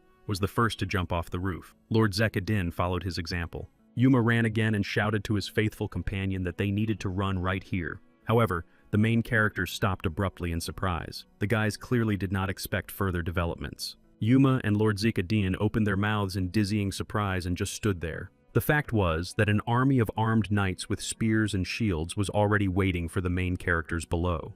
The brave and courageous knights watched the intruders closely but remained where they were, waiting. Yuma whispered in a quiet voice that this situation would not stop him, and he began to form spheres with an aura again. Yuma shouted to the soldiers who were already preparing to attack that he did not have time for a long battle. The knights looked coldly at the criminals and were ready to launch a devastating attack. Before the brutal attack, the armed knights repeated that the intruders should not resist and lay down their weapons on the ground. The knights asked their immediate commander if they could begin the attack, but the commander was in no hurry. He needed to assess the situation. The commander of the soldiers came out and introduced himself as Mars, an officer of the capital's 2nd Division. The man asked them to surrender voluntarily. Yuma stood silently and listened to the brave commander of the capital's soldiers, Mars. The young man was already preparing to engage in battle. Suddenly, the commander of the capital's soldiers, Mars, recognized the intruder Yuma as a student of the legendary mentor Duran Zark. The commander of the soldiers, Mars, thought for a moment and realized that Yuma's appearance in the capital had changed everything.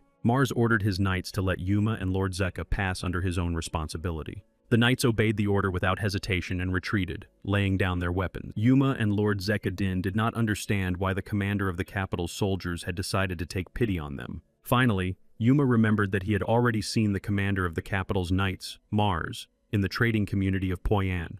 Yuma and Lord Zekdin continued on their way and told Mars that they would now be indebted to him. Finally, the main characters reached the colorful estate of Zarkov. Armed guards were standing at the gate again. One of the guards immediately recognized who was approaching and called the men by name. Yuma said loudly that they had a wounded man and asked where Sir Duran Zark was. The guards replied that the lord had left. The armed guards let the main characters pass and said that Lady Katerina was now in the castle. Lord Zekdin was a little surprised that they were let through without any questions. Yuma was here as if he were at home. Meanwhile, 2 beautiful young ladies were dining at a luxurious table and discussing their son's upcoming wedding. One of the women said that she would soon send out invitations to the grand celebration. Sir Damien Zark was also sitting at the table with his assistant, drinking delicious strong tea. The 2 beautiful young ladies turned and saw someone approaching them. Judging by their appearance, they were clearly not nobles. One of the women called Yuma a commoner who was simply lucky to become a student of their great mentor and master. The insolent women continued to humiliate the main characters and evaluate their appearance. The young ladies also noticed Natalie. The surrounding entourage was clearly not pleased with the appearance of the commoner Yuma on the castle grounds, who had the audacity to come at such a time. Zarkov's second son, Damien, wondered why Yuma, who had recently been awarded his father's sword, had come here. Sir Damien Zark's assistant shouted at the commoner to know his place and stop barging into their estate with such a brazen attitude. The man shouted at the top of his lungs for Yuma and his friend Lord Zekadin to stay where they were and not try to take another step. Yuma slowed down slightly and approached Sir Damien Zark's assistant. The man continued to say that dirty commoners only caused problems. They had no place here. Yuma was tired of listening to the stranger's loud words and simply pushed the insolent young man aside with his left hand. Sir Duran Zark's daughter, Katerina, watched this strange action from the window and shouted that Yuma was taking too many liberties. When Katerina Zark looked closely, she realized that the legendary knight Yuma was standing in front of her. Without much hesitation, Katerina Zark quickly ran down the stairs to personally greet her friend Yuma and his companion. When Katerina Zark came downstairs, she asked Yuma what had happened and why the girl behind Lord Zekdin was barely breathing. Meanwhile, Sir Damien Zark's assistant had already gotten to his feet and began to get very agitated at the appearance of Katerina Zark. Yuma pushed the insolent boy away again and told Katerina Zark that they didn't have time to explain the situation. Yuma asked Lady Katerina to call a doctor who could rid the innocent victim of the evil magic. Katerina Zark was a little confused and stood silently. Yuma added that the best surgeons were also needed. Katerina Zark thought to herself that she had never seen the young man so agitated before. Katerina Zark also pondered the unique request of her comrade and friend Yuma.